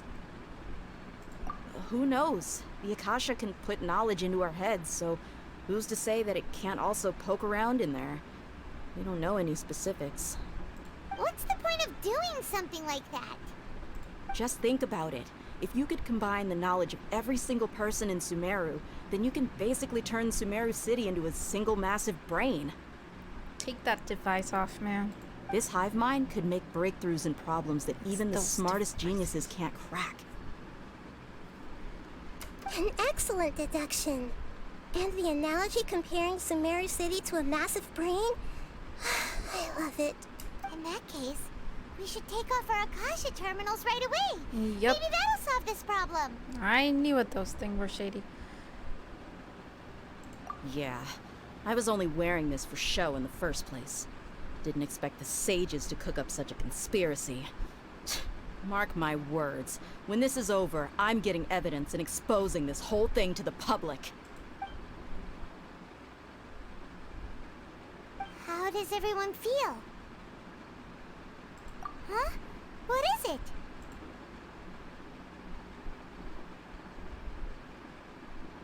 Oh, that! Paimon knows what you're talking about. It's a single soft beep that sounds like it's coming from the Akasha terminal. The sound of a beep. Could it be a prompt tone for when the Akasha is operating? That's probably an important clue. We weren't using our terminals, but we heard a beep anyway.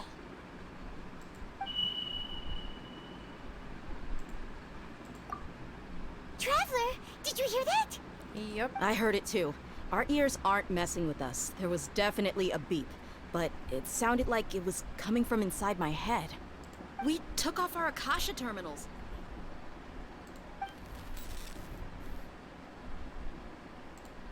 Phase runtime has exceeded its expected length. At this rate, there may be casualties. But we cannot lose all of our progress. Oh, shit.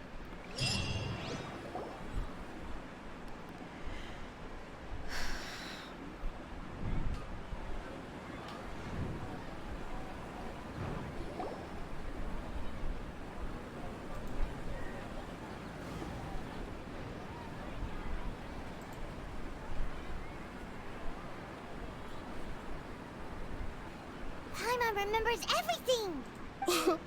Good. You adapted quickly this time.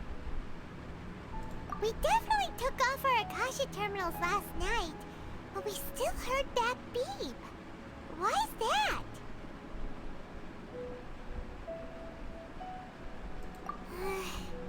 But now we can at least confirm one thing. The Akasha definitely has something to do with whatever's trapping us in this cycle. Oh, Paimon doesn't get it. Why would the Akasha go this far if all it wants is everybody's wisdom? It's extremely difficult for lab rats in an experiment to understand why they're being treated the way they are. Damn, girl, that's dark. If we're lab rats, then what are you? Nahida, you've never told us anything about yourself. I guess I'm the moon. Aww. The moon? Wasn't that the result of our divination? Anyway, knowing who I am won't help you get closer to the truth, so you should focus on other things. Don't get distracted and miss any clues. So far, she's been the most useful Archon. I really like this girl. Okay then. Dia helped us a lot yesterday, so let's go find her. If Paimon's reading the time correctly, those kidnappers should be showing up soon.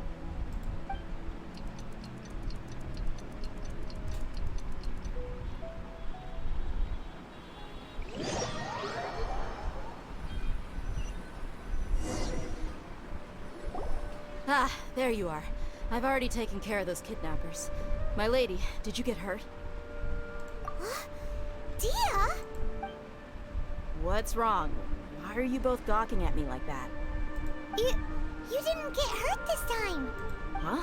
What do you mean this time? Why are you so surprised that I managed to get out unscathed? Those kids were amateurs.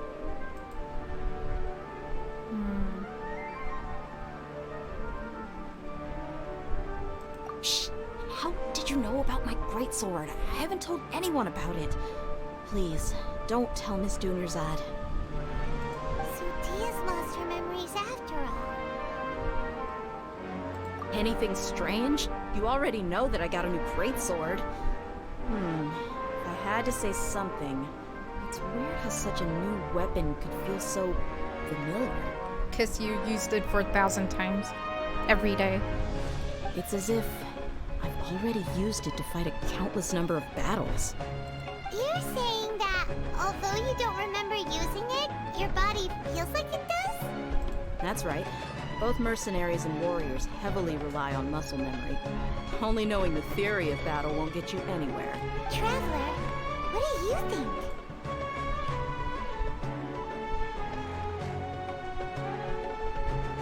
Yeah, Paimon's feeling really hopeful. Oh, you're right! Earlier in the Samsara, something like this would have never happened. I have no clue what you two are talking about, but it's still dangerous here, so... So you want us to take Dunyarzad somewhere else to rest while you check if there are still more kidnappers around, right? How did you know what I was gonna say? Can you read minds? Forget it. Go and do your thing.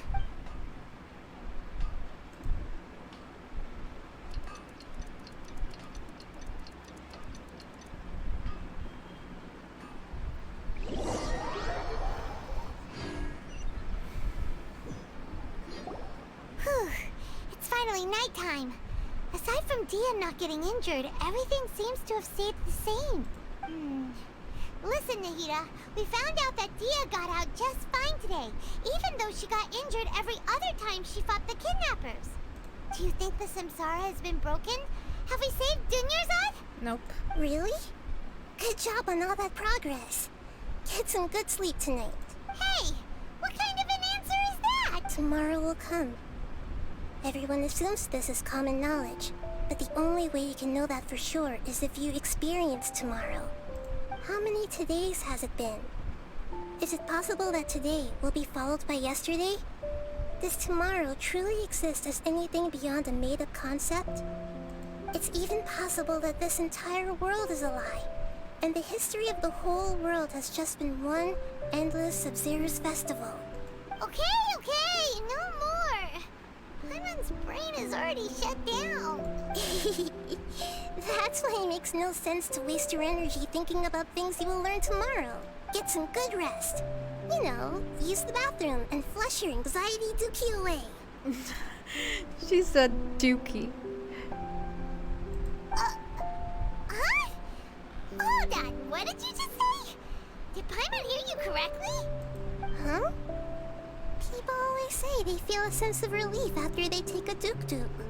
That's why I suggested you could try that.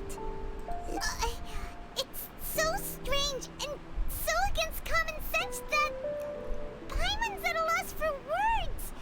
You were sounding kind of smart just a minute ago. Oh, come on, she's just a baby.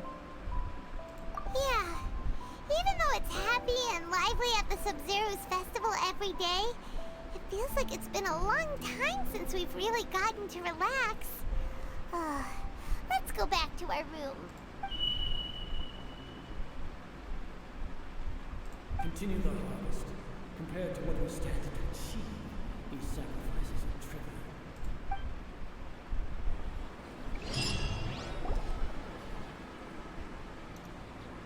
We're still in the same day. Nahida, you already knew last night that we didn't break out of the Samsara? Why did you tell us? Would there have been a point? You would have spent the night with new worries, with tomorrow still out of reach. In that case, you might as well rest within that brief moment of hope. An opportunity like that doesn't come by often, and I thought it might help you clear your minds. This girl is smart. Paimon thought the Duke did that! Whatever.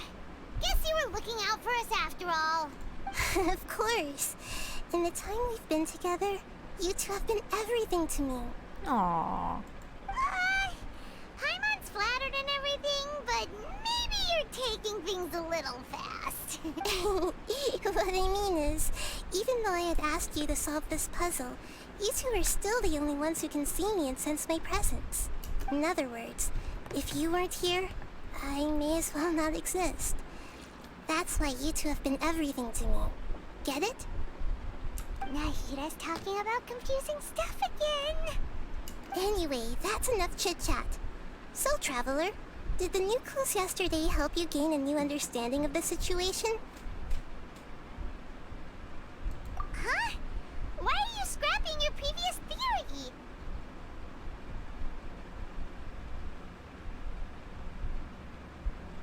Oh yeah, you're right! Gosh, how did we not notice that? In a simple time loop, people's physical conditions should also reset. So, what's your new hypothesis?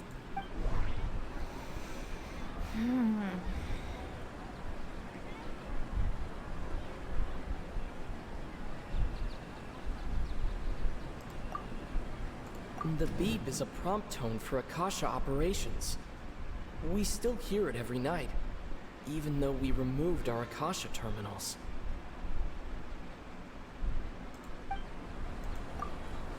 Mercenaries rely heavily on muscle memory, and Dia was able to use her experiences to avoid injury in later samsara cycles.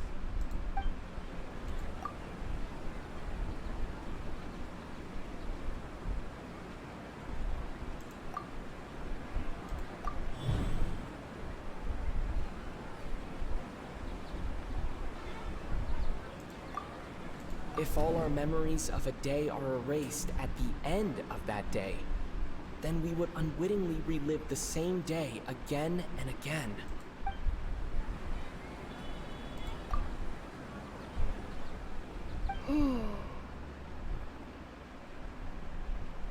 Oh! Then the beep we hear every night could just be indicating the deletion of our memories! That's why, when we wake up, everyone thinks the Sub-Zero's festival hasn't happened yet! It's already the next day, but everyone still thinks it's the day before! But muscle memory can't be erased! That's why Dia has been getting better at using her greatsword! Now everything makes sense! A brilliant deduction. Nahida, tell us if we're right or wrong! To put it simply, it's as if you've mistaken a pyro crystal fly for a firefly in the night. You lost sight of its true nature because you focused too much on your perception that it glows. That isn't simple at all! Why don't you go talk to Miss Dia again? You might learn something new. Right! She did help us find our latest clue after all. Let's go!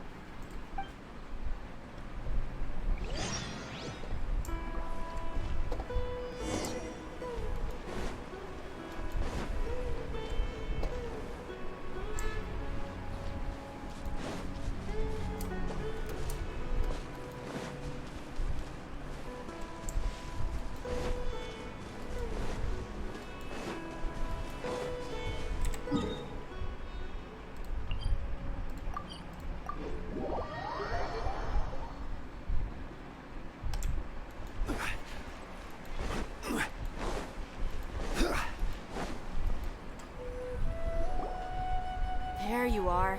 Really took me a while to find you. As expected, Dia also didn't get hurt today.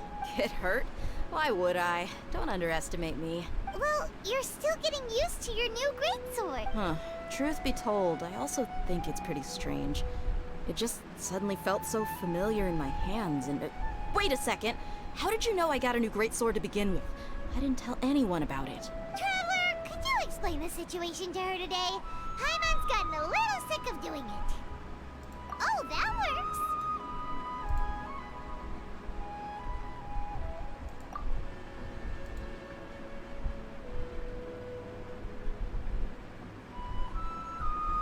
What happened to you guys while I was gone? Did you get brainwashed by some cult?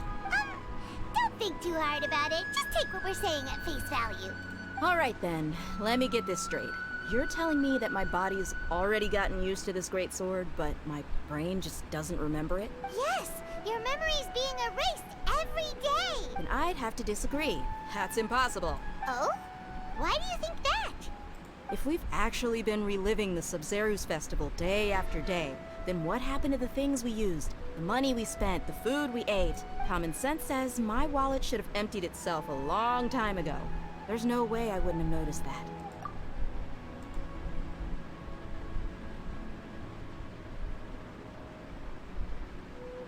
Right! They could use the Akasha to record what everyone did that day, and then use the city's resources to replenish everything! It's not very likely, but it's also not impossible. No, it is impossible. I've got proof. You have proof? Where? You two are surprisingly serious about this nonsensical discussion. Fine, I'll play along for a little longer. Come with me, Miss Dunyarzad. Please come along as well.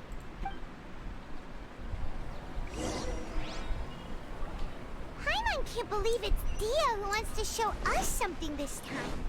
2 days ago, we were the ones taking her to see Dunyarzad.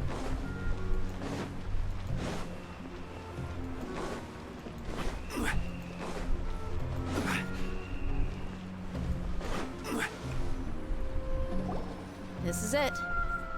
Huh? This is a wooden training dummy. What about it? See those marks on the dummy? Those are the result of several days' worth of practice. Let's say the sages didn't replace it every day. Shouldn't it be hacked to pieces by now? That's true, but what if they did? Then the sages would have had to reproduce every mark I left during previous training sessions.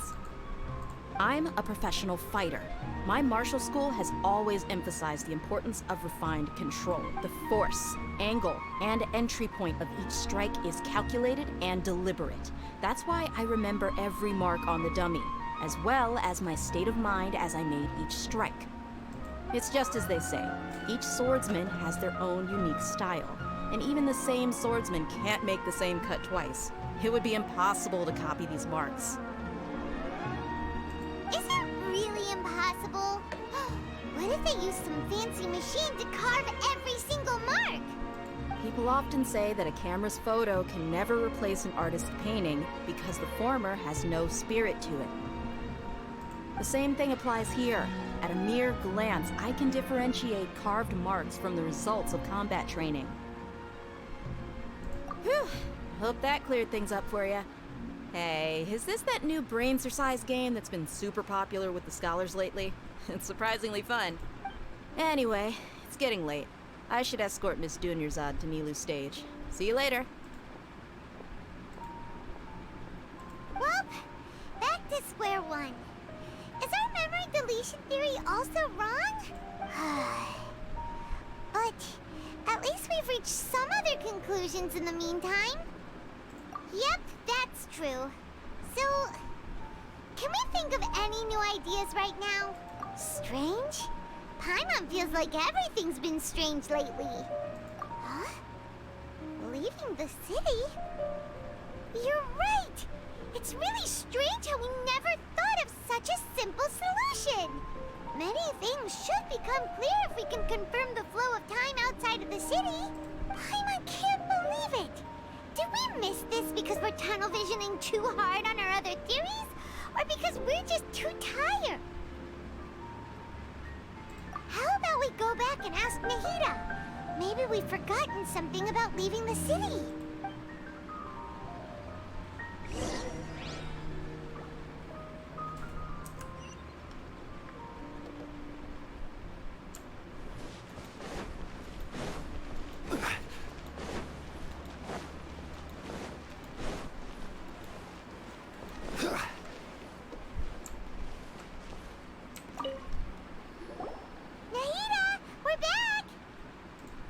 Early today. Did you find something new? Sort of. We're mostly sure now that we're not in a time loop. And we also aren't in the real world. But at the same time, we have a new question.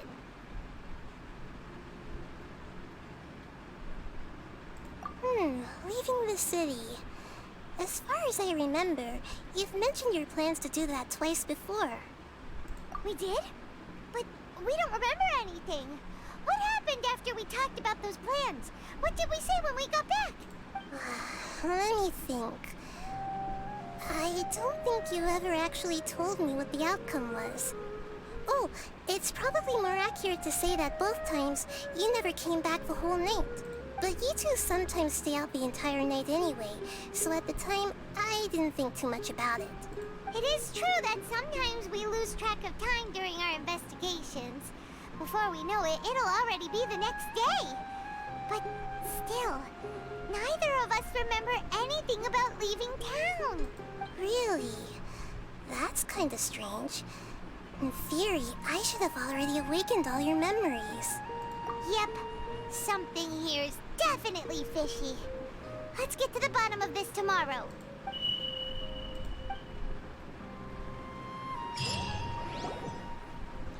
Our memories are back!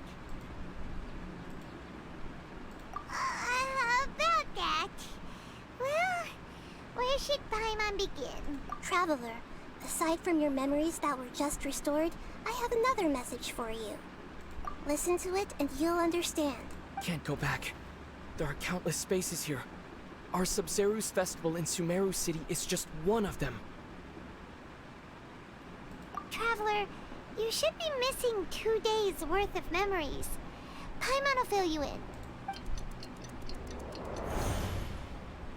It's time to carry out our plan from yesterday. Okay, let's go!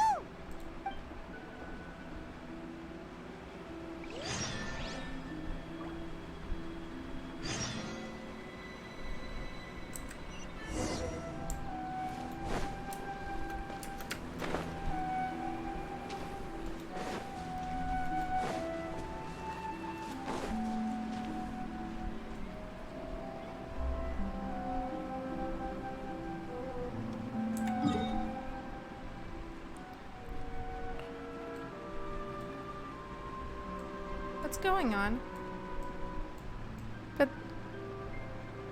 But that's just the commission.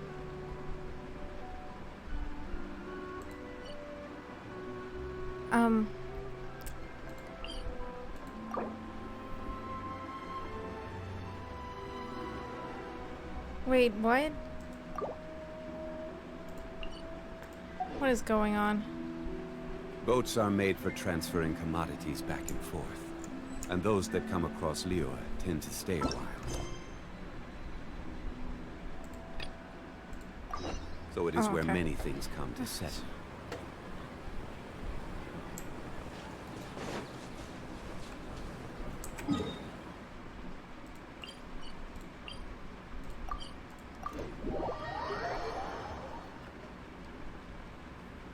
Why can't we leave the city?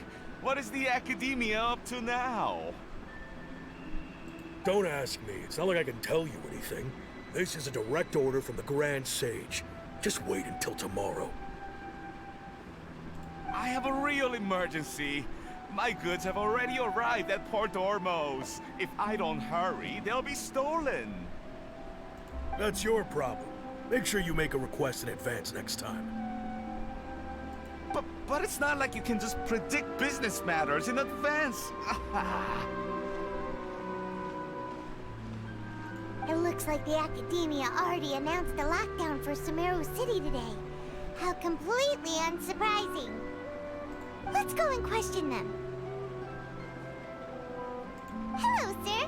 Why can't we leave the city today? Here we go again. Don't ask me. I don't know either.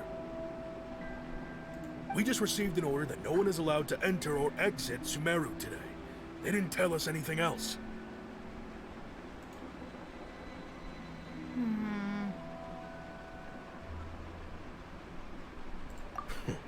Angering me won't get you anywhere. If I had that kind of insider info, I would have left this stupid post long ago.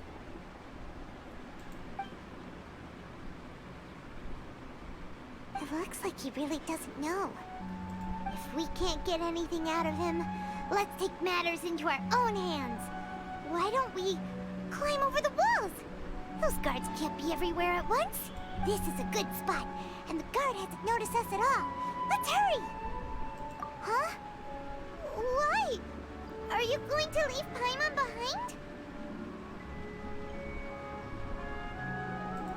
But what if things get really weird out there and you get into some trouble? And then Paimon won't be able to help you. Oh, Paimon knows that Paimon can't do much, but we've always been together. Aw, Paimon. Okay. Paimon will wait for you. Promise Paimon that you'll come back as soon as possible. Just a quick look. I will. And please, be careful.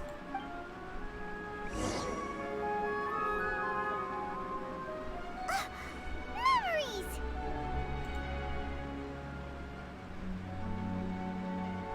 Traveler!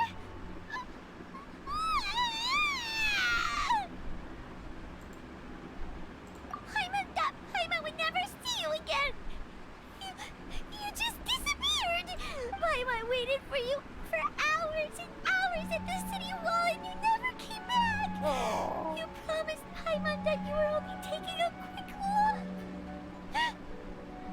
Paimon, calm down. He's here now. I don't think he understood what you were saying. Paimon doesn't care! Paimon wanted to go look for you, but you also said that Paimon should stay! Paimon was so worried and so scared the entire day! Sorry, Paimon.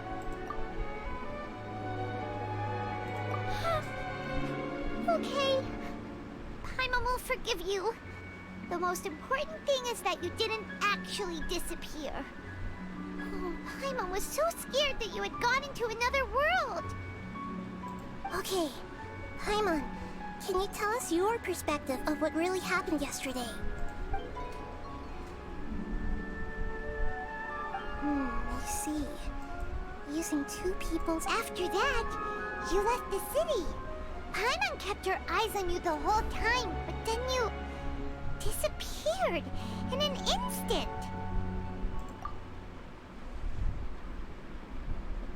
No way! Paimon was watching you with the fullest attention. What's your perspective, traveler? You sure you don't have any memory of this?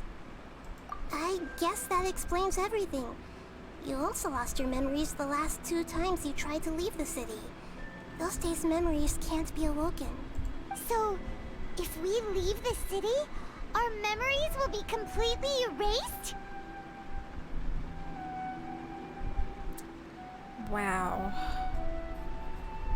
This is worse than Inazuma. It really sounds like something big outside of the city is being hidden on purpose. But this way, we'll also never discover what's outside.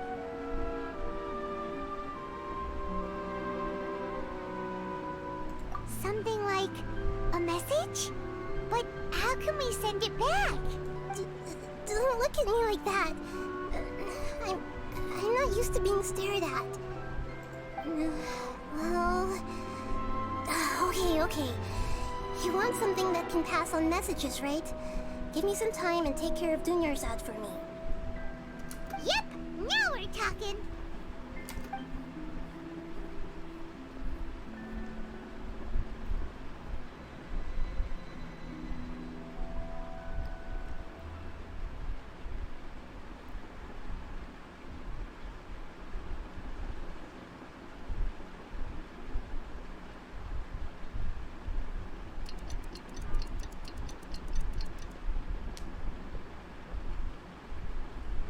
I'm done. Here you go. What? Isn't this just an Akasha terminal? I made some little changes. Akasha terminals are already capable of sending messages. I just tweaked it so that it can connect to any node. To make something like this? Nahida, you really know the Akasha like the back of your hand. Anyway, we can use this now to record a message, right? Yep. I'll help you save the messages. It should be pretty easy to use. I just can't guarantee the user's status and signal coverage when they're outside the city. We'll never know until we try. At least we're taking the initiative now. Let's do it. Let's go then. Let's expose those sages. All right. Paimon isn't as worried about being separated since it happened once yesterday. But Paimon still isn't happy about it. Don't. I don't want to see another tomorrow. Okay. See you tomorrow, traveler. That covers everything that's happened so far.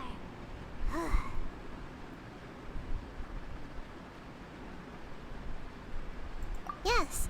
Although the signal was choppy and had some interference, we still managed to receive 2 messages from you when you were outside. Okay, now that you understand what's going on, let's hear the messages together.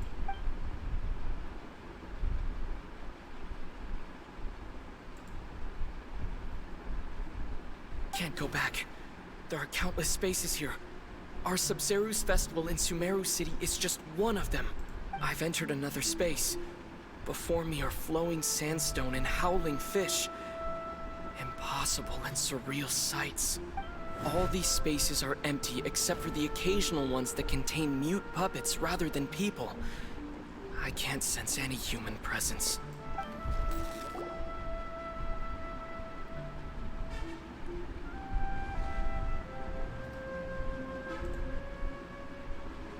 That's one heck of an info dump.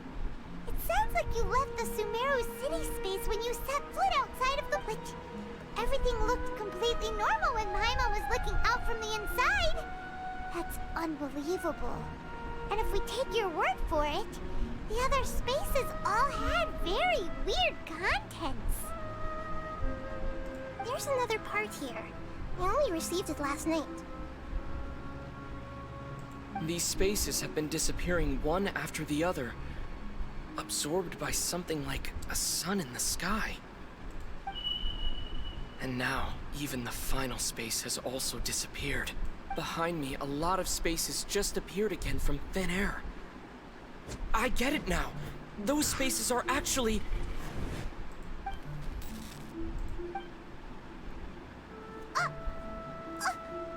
Why did the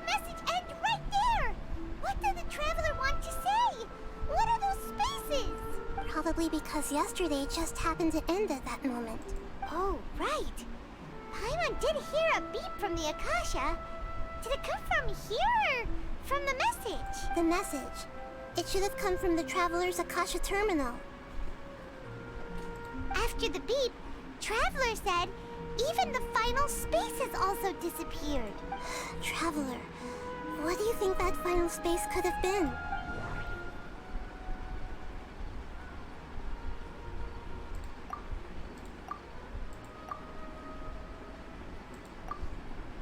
Was that space actually the real world? But wouldn't a real space just randomly disappearing like that be catastrophic? All the bizarre spaces I saw outside the city had one thing in common: a lack of human presence.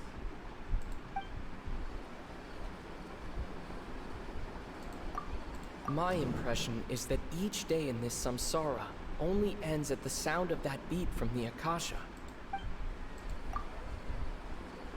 Oh, so that's what it is! After the sound of the beep, the final space, the Sub-Zero's festival, also disappears! And we're taken to the next day! Later on, Traveler also mentioned a bunch of new spaces materializing behind them!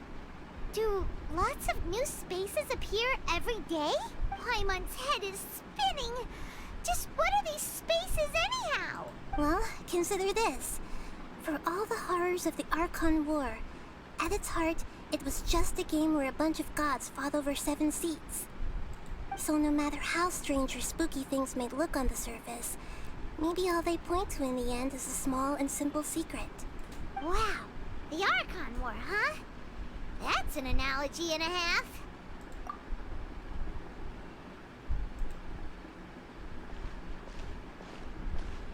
Hey, where are you?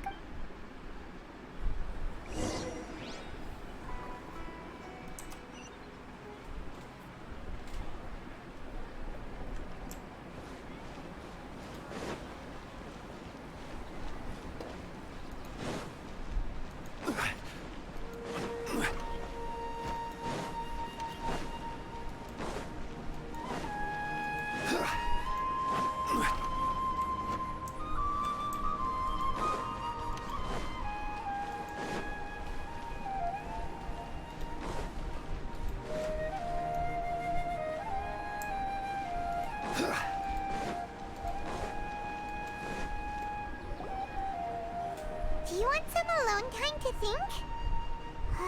Alright then, Paimon won't disturb you.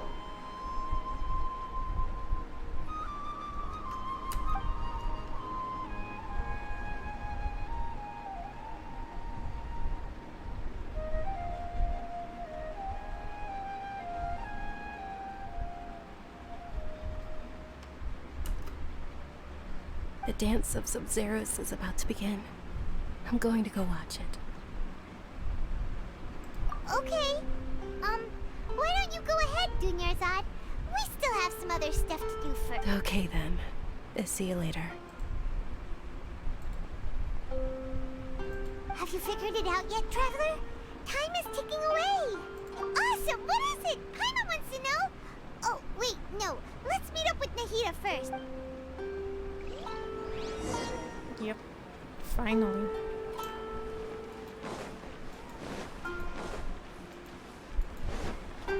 They're gonna stop those people. It's about time.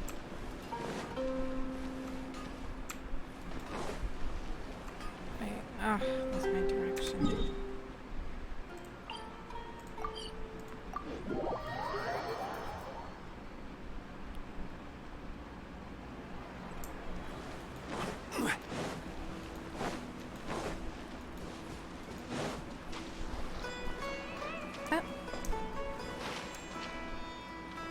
Common chest? Certainly worth the extra mile.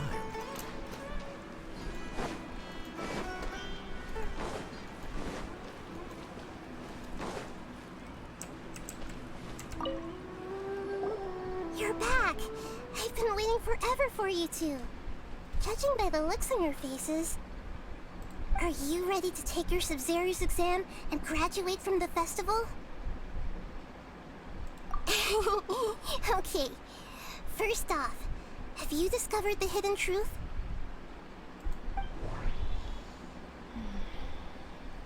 I'll be right back.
Let's see.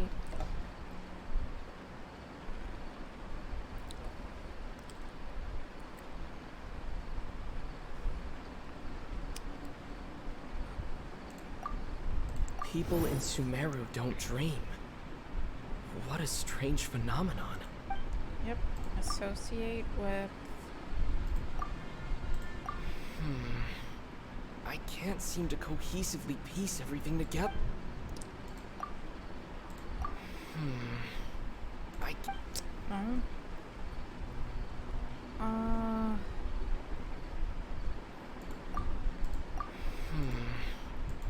Well, that leaves us with this.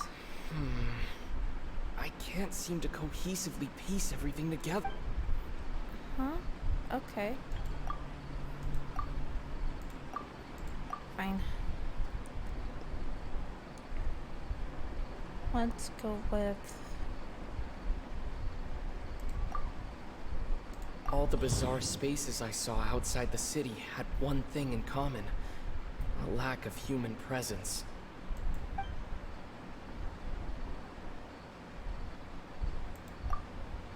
Those spaces remind me of dreams, like the one I had in the Avidia Forest, except these have no sign of human presence. That doesn't sound right. I need to... Okay.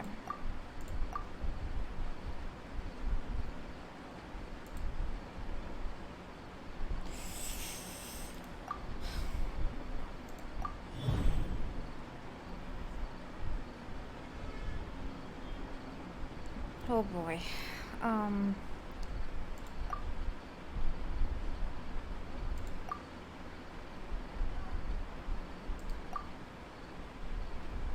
We are all in a dream.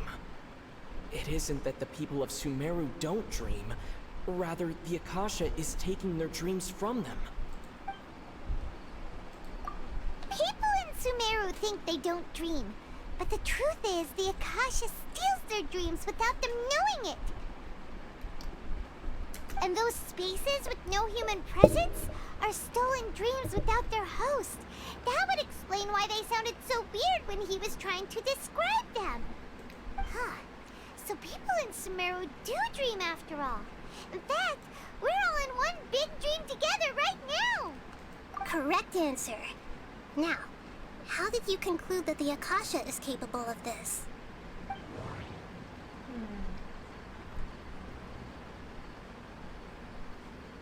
Let's see.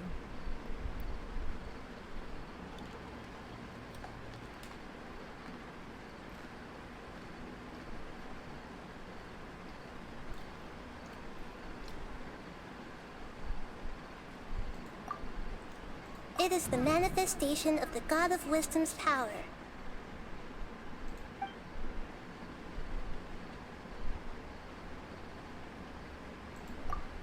The Akasha relies on the power of a Gnosis to operate. Definitely. That doesn't sound right. I need to carefully think things through. Okay, fine.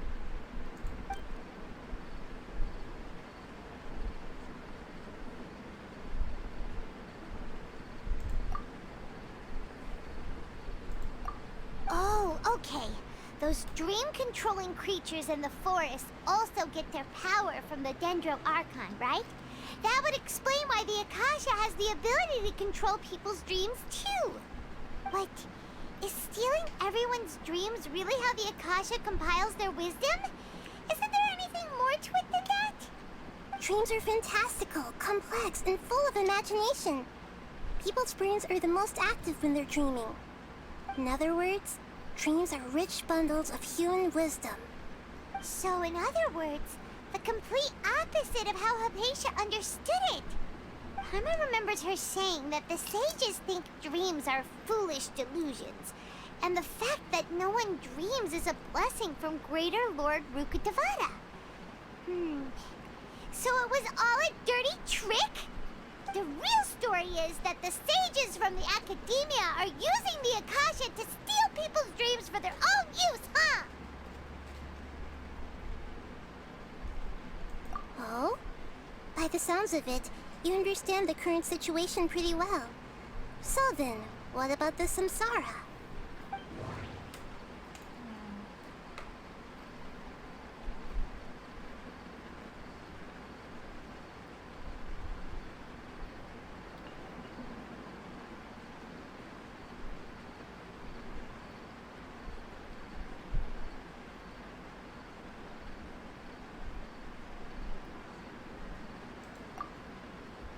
Those spaces kept disappearing before my eyes. But as soon as that beep sounded, many more spaces materialized.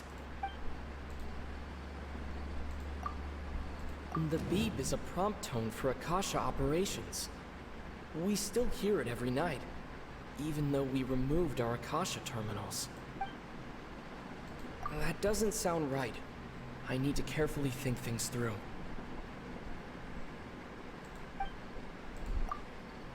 That doesn't sound right. I need to carefully think things through.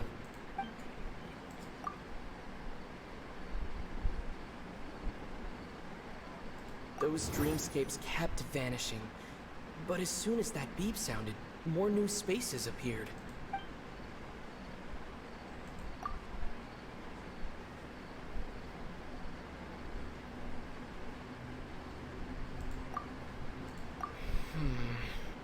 I can't seem to cohesively piece everything together.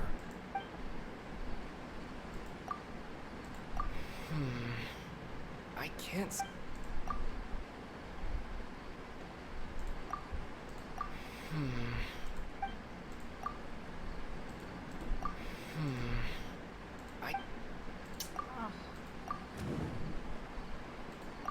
Correct. The Akasha is keeping each person's brain in a constant dream state, but also separating their consciousness from their own dream. Their disembodied consciousness is placed inside the collective dream of the Sabzeruz festival along with everyone else's, while their now vacant dreams are harvested by the Akasha. No one is any the wiser as another day passes in the dream, and so begins another samsara cycle. People wake up to yet another dream about the Sabzeruz festival. The dreams that belong to them are once again harvested by the Akasha. And so it continues. So, this is like a dream factory, and the Akasha is a dream harvesting machine. Did Paimon get that analogy right? Very good, Paimon. Using analogies well is an excellent habit to get into. Okay, so that beep we keep hearing is actually from our real-life Akasha terminals. Taking off our terminals in this dream doesn't do anything. Alright, last question. Who am I?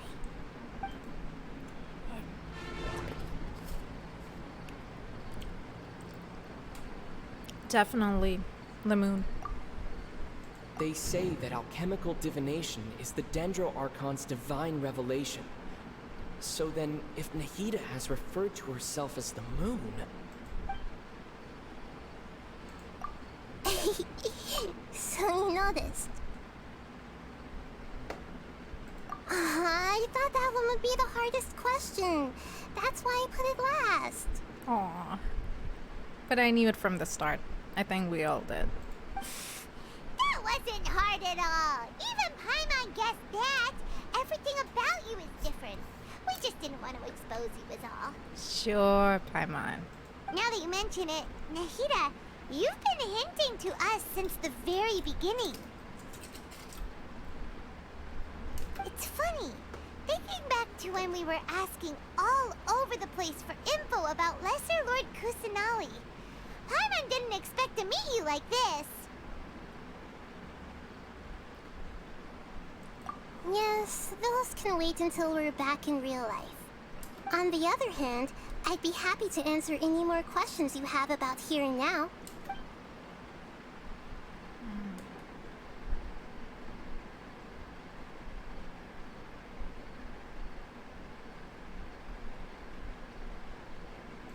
Firstly, this dream we're in is completely based on reality.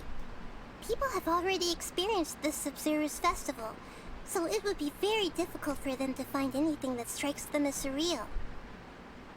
Secondly, you're probably wondering why people don't have any memories from earlier samsara, right? That's because people don't remember their dreams most of the time anyway. And in any case, their actual dreams are being taken away from them by the Akasha. So whenever they wake up in this dream of the Sub-Zero's festival, they don't remember anything from their previous identical dream. That reminds Paimon. Traveler had a dream when we were in the Avidia Forest, but couldn't see what it was about after waking up. Is that an example of what you mean? Yes. Only after receiving the blessing of Dendril can a person gain the Dendril element's dream-enhancing power. That explains why everyone else has no idea that they are in the Sub-Zero's festival samsara, while their dreams are stolen from them over and over again.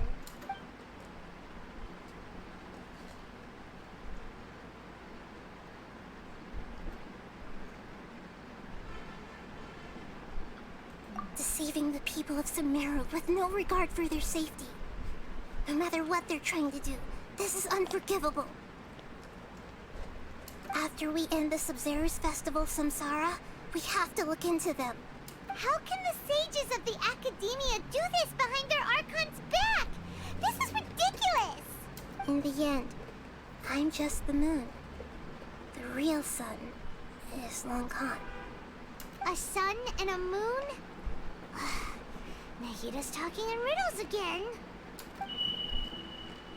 Oh, we're out of time today. I'll tell you how to break free of the samsara tomorrow. See you then.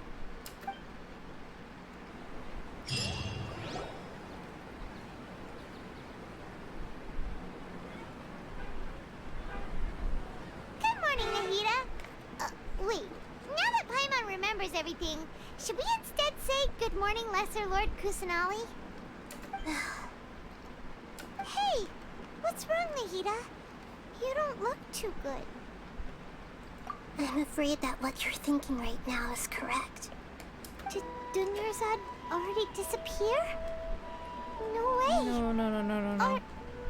Are we too late? The real Dunyarzad's consciousness has indeed disappeared. It can no longer endure the constant dream harvesting. Oh, shit. Paimon can't believe it. Wait, so what about that other Dunyarzad? Just what is she? Is she also going to disappear? She's actually something like a puppet, but not completely. The real Dunyarzad's consciousness could no longer keep playing her role in this dream. So another Dunyarzad appeared to replace her in the dream. Just like the grass and the trees, that Dunyarzad is just a building block of the dream that helps to keep it going. But personality-wise, she's nothing like the real Dunyarzad. Puppets are stiff and can't copy a living person's vitality. After all, they're just there as filler. And you know, speaking of which, the old Dunyarzad might not have been too different from a puppet. Dunyarzad truly believed that she met you within her consciousness, and it was you who inspired her. So you do remember her after all.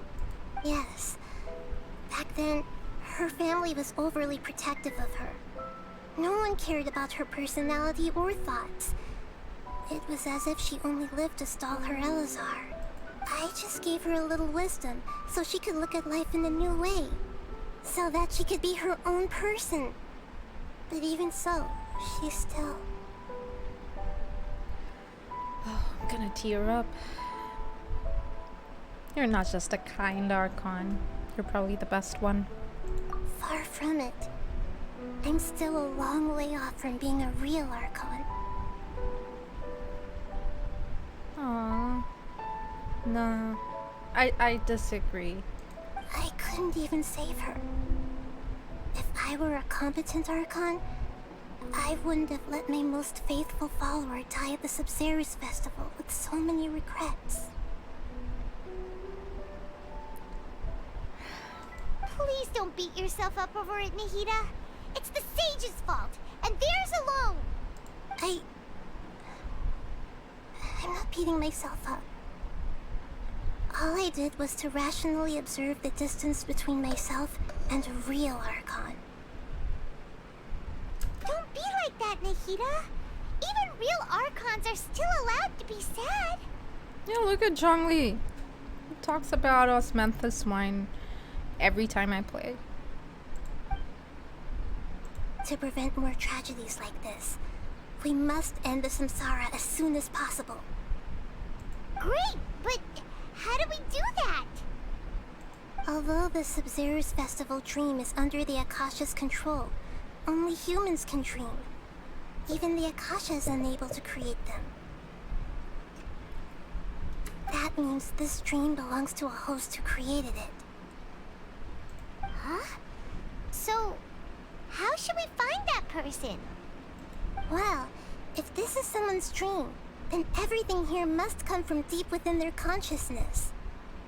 Which means, with the power of imagination, they can change anything in this dream. Imagination. Imagination? What do you mean by that?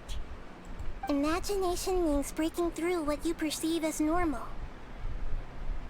Like when the server at a tavern brings a plate to you, you'd naturally assume that food is on it.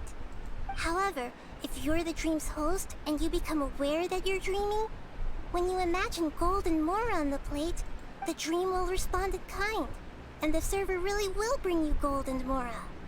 But right now, our host is unaware that this is a dream.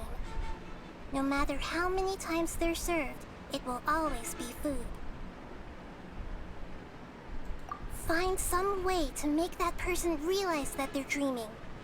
Usually, once that happens, the person will wake up and the dream samsara will be broken.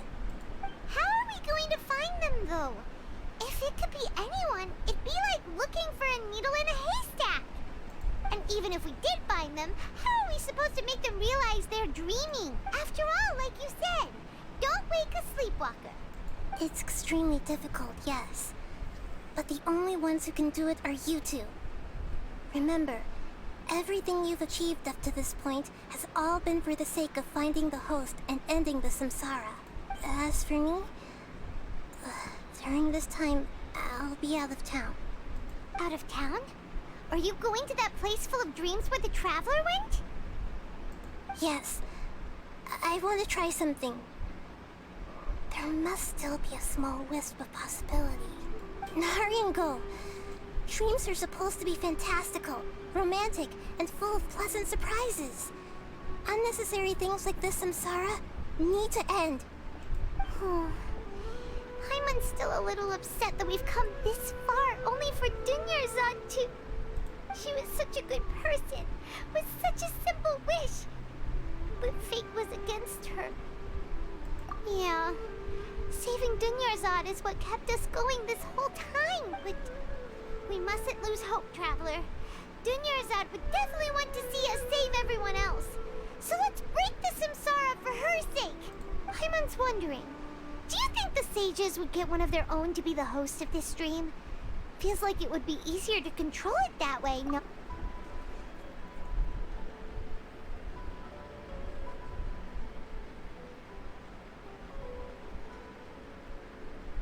Huh. That's true. Plus, the sages probably weren't counting on there being other factors beyond their control, like Nahida and us. So, Who do you think the host of the dream is?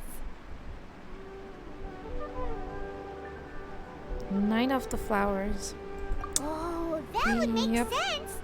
Ferris, the Knight of Flowers, is a symbol of the whole Sub-Zero's festival, right? Pretty core character. Let's go ask him some questions, shall we?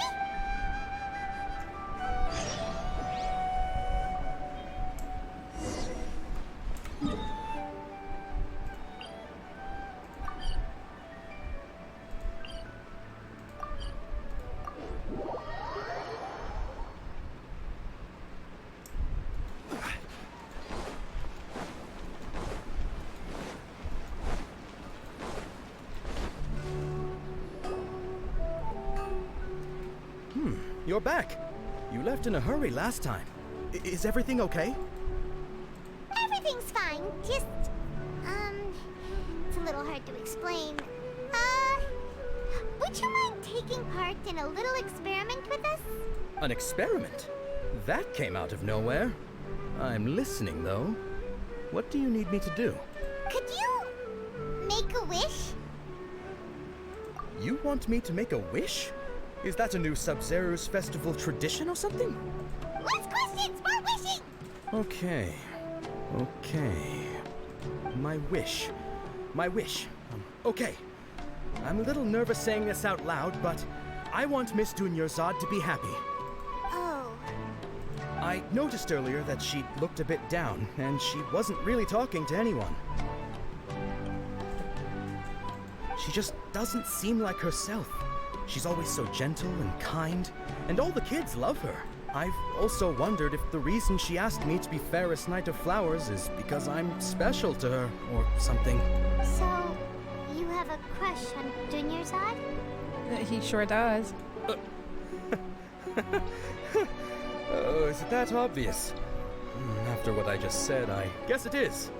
When she placed the hat of the Knight of Flowers onto my head, she said to me, I want everyone to have a happy Sub-Zero's festival. What she didn't realize was that I'm not that interested in how everyone else feels. In that moment, I just wanted to be her Knight of Flowers for the rest of my life. 50 years, 100 years, I'll serve her till the end of time. Then you better get rid of that mustache. Okay, yeah, that was a bit much. Felt like the right moment to get it off my chest, but that was pretty embarrassing. Okay, I'm ready to make my wish. I would like Miss Dunyarzad to appear in front of me right now with a smile on her face. Here goes. Please come true. I'm gonna open my eyes. Oh, you're... What? Fucky? Sorry, but only one portion of Yalda candies per person. Back home you go. Nice try, you two. Anyway, never mind. I don't need to see her appear right in front of me. As long as she's happy. Guess he isn't the host of this dream after all. Should have expected it wouldn't be this easy.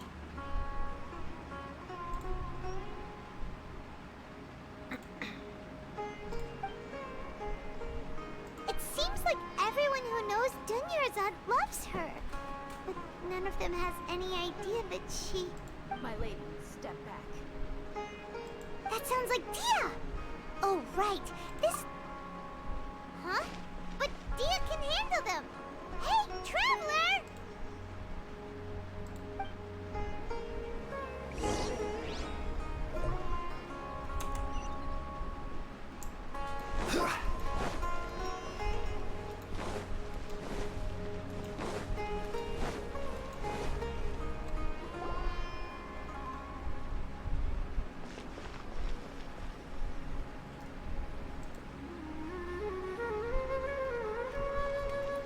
Oh, it's you. Great timing. Please take... Leave this guy Hey, to me. this is my job. The homie Yanni's pay me, not you. For wasting your thoughts. You... fine, alright. Knock yourself out. Why are you so worked up anyway? It's not like... Anyway, watch yourself.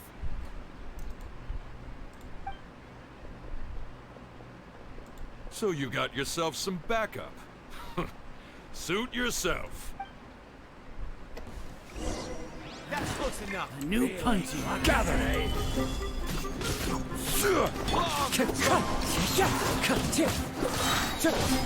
Clouds high. The birds call.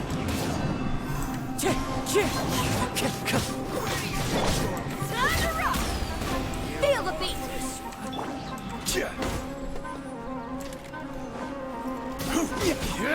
I will have order.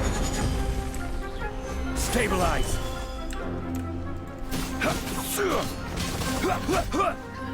Following orders. Wind strike.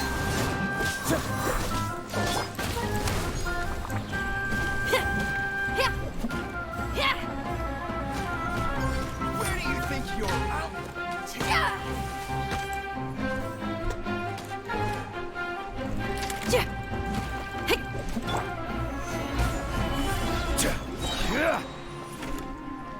This is order.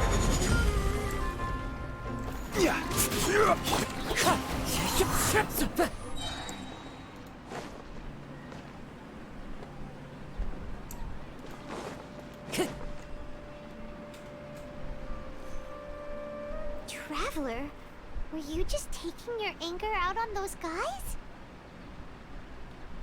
Nah, man. Yeah, kind of. You and Nahida both. Dunyarzad wouldn't want to see you two like this. Oh, and speaking of her, Paimon just remembered something. Remember how during the first Sub-Zero's festival, before the Samsara started, we came here with Dunyarzad because she wanted to pick something up? She said it was because she had forgotten something. Okay, so Paimon's memory is working so far. Anyway, Paimon also remembers that she is staying somewhere around here. Yeah, even if it's only a tiny clue, it'll probably still help us more than this needle in a haystack search. This is the place. It's rude to enter other people's spaces without permission, but desperate times call for desperate measures. Hey, the windows are unlocked. Okay, Paimon.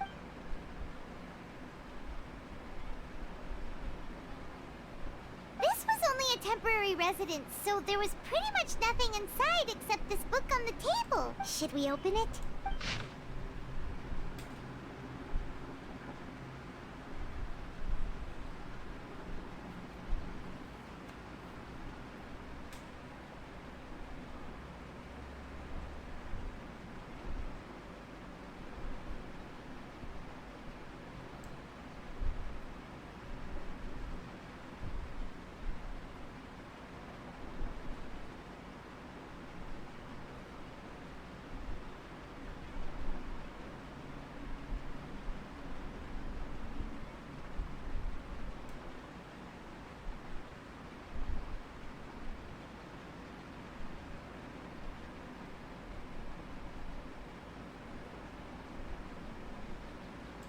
Wow. Dunyarzad wrote all of this. Sounds like she was always thinking of us even while we were away. Even though she was also busy preparing for the Sub-Zero's festival and had all her health problems to worry about. She must have wanted to give this to us as a gift on the day of the Sub-Zero's festival, right? If we hadn't found this book, we never would have known. But now that we know, we can't even thank her. Hey! Where are you off to now?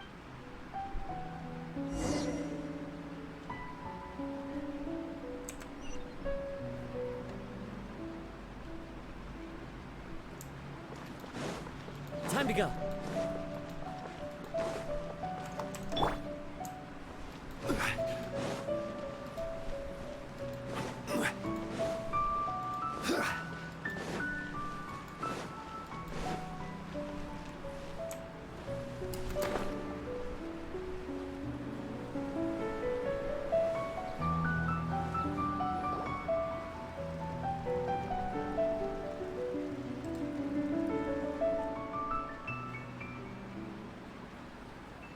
It's Dunyarzad's puppet.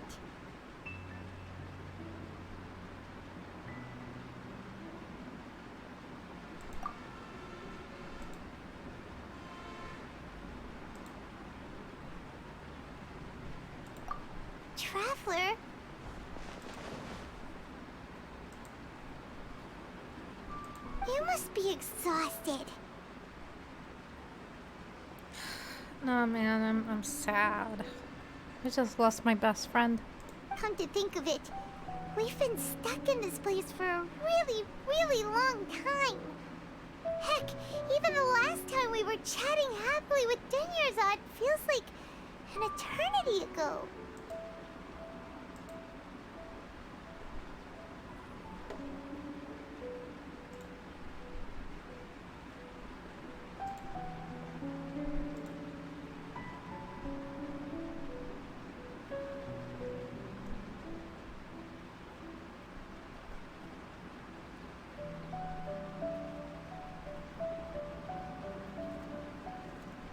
Paimon still remembers when we were sitting here, and the way her eyes sparkled when she talked about Nilou's Dance of Sub-Zerus.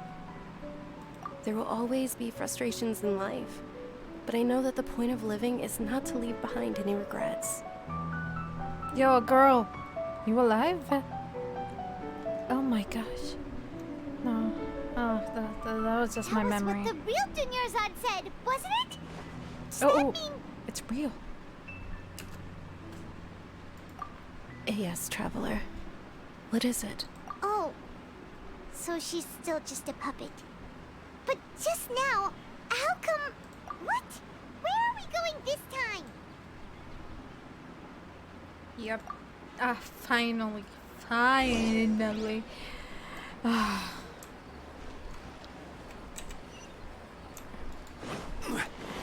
I've been waiting for the past 2 hours for this goddamn dance. It's finally happening.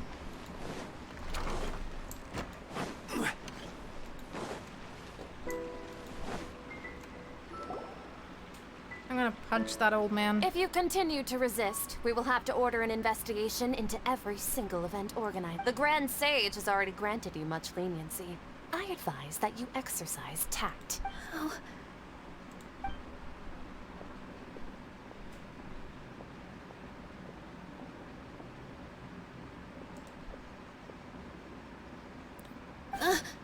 Traveler? You don't have to get involved. He's a sage from the Academia. I don't want to drag you into this. Nah, man. Let me punch this nincompoop. Traveler. Traveler? What the heck are you doing?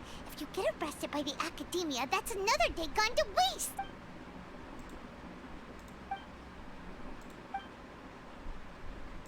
Wait, they're not reacting. Have they been scared stiff? I knew it. The puppets. Oh, of course! If this is the Sage's plan, they wouldn't put themselves through this. So they're just substitutes. What is this? What happened to the Grand Sage and his entourage?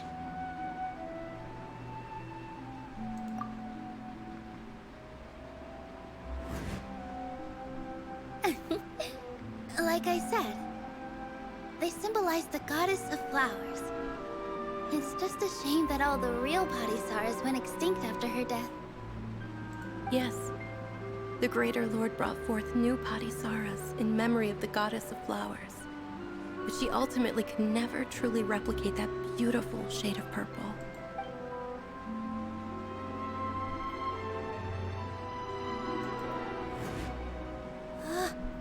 That beautiful shade of purple. Aren't these flowers real Padisaras? Just like the ones from the legend? I didn't even notice. Dunyarzad, did you find these? But didn't you just say all the real flowers went extinct after the goddess of flowers passed away? So, how? Yeah. What's going on here? Huh? You guys are acting weird. But okay, I'll try.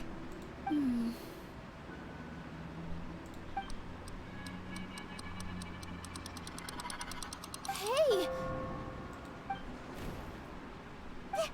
They disappeared! So Nilou's the host! What a surprise!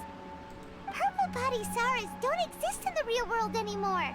But in Nilu's subconscious, they can appear as decorations on the stage. It's just like the example Nahida told us. People assume there will be food on a plate, and Nilu assumed there would be real Parisaras in the flower pots. So when you saw the flowers, you instantly knew it was Nilu? But if we want to end the samsara, we need the host to become aware that they're dreaming. How should we make Nilu realize that? Am I dreaming? Huh? So I'm right. Is this Lesser Lord Kusanali responding to our celebration of the Sabzeruz festival? Wrong guess, but you aren't completely wrong either. The point is, what made you think this is a dream? As far as you know, people in Sumeru don't dream, right? Yeah, but have you heard the tale of the first sage? To prevent a calamity, he went on a journey to find the Dendro Archon. Ooh, sounds familiar.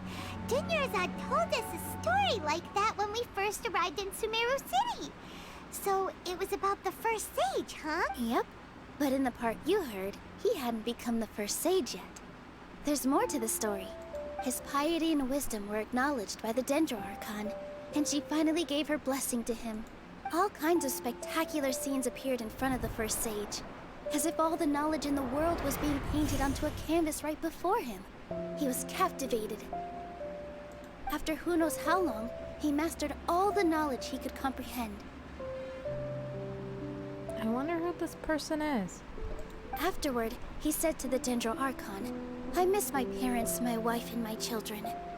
I've been away from home for far too long. They must be worried. The Dendro Archon smiled. The next second, the sage found himself lying in his bed, as if he had just woken up from a dream. His wife, lying next to him, said, You're off to search for the Dendro Archon today, aren't you? Have a safe journey, my love. In the end, the first sage took care of many disasters in Sumeru City, and founded the Academia. What a happy ending. So, the first sage was dreaming ever since the beginning of the story? He never went on his journey? Yes. But his faith and determination were conveyed to the Dendro Archon, so she blessed him in the form of a dream. Paimon understands where you're coming from now. That's a really interesting connection. But we really gotta wake up soon, like the sage in the story. I see. Well, it just so happens that today's Sabzeruz festival is almost over too.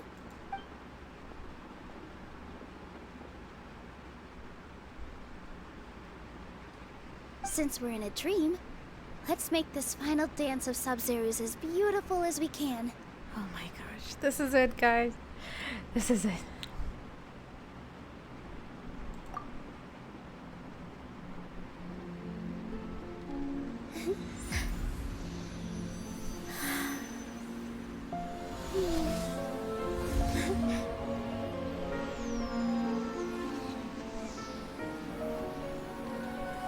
The wait is over, everyone.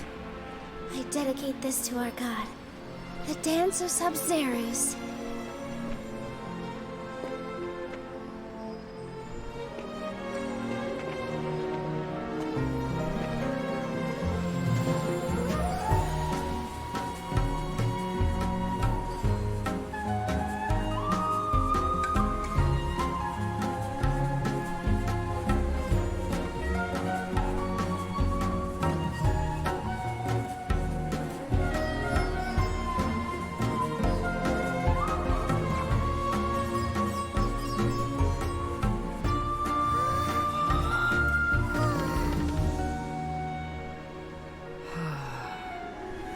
I'd be lying if I said I had no regrets. I would have loved to see Nilu's dance.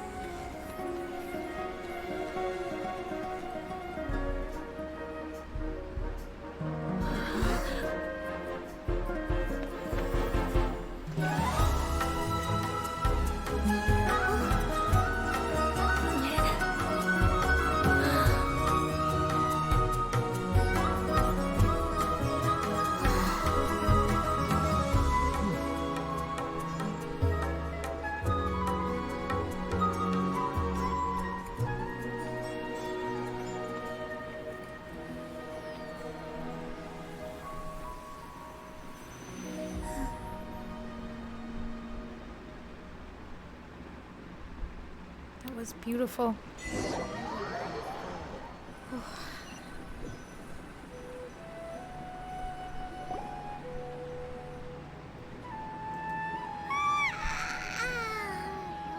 Good morning, traveler. Oh, Paimon feels like she's been asleep for the longest time. Paimon's head feels super heavy. Did we oversleep? Do you even remember going to sleep last night? Paimon thinks it was after the Sub-Zero's festival. The Sub-Zero's festival! Have we finally escaped from the Sub-Zero Samsara? Quick! Take off your Akasha terminal!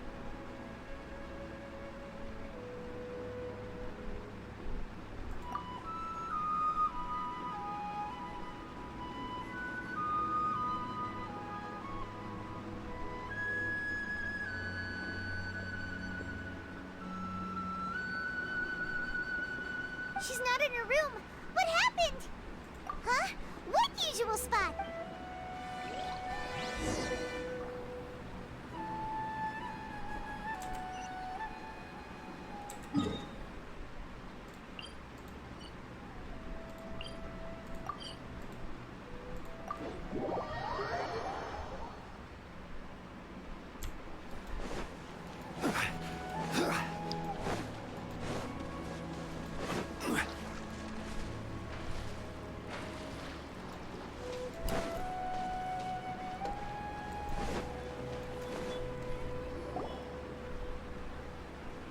Well done, Traveler and Paimon. And thank you, Dunyarzad, for organizing the Sub-Zero's festival for me. I'm sorry, who are... Dunyarzad! You're okay! Oh, don't scare us like that! Oh, Traveler Paimon. I have something amazing to tell you. I just had a dream. And I saw Nilou performing the dance of Sub-Zero's.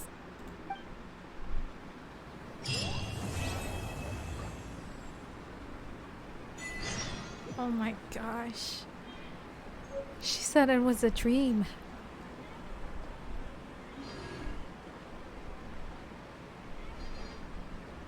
Oh. Well, that's it for today. I think I've played long enough.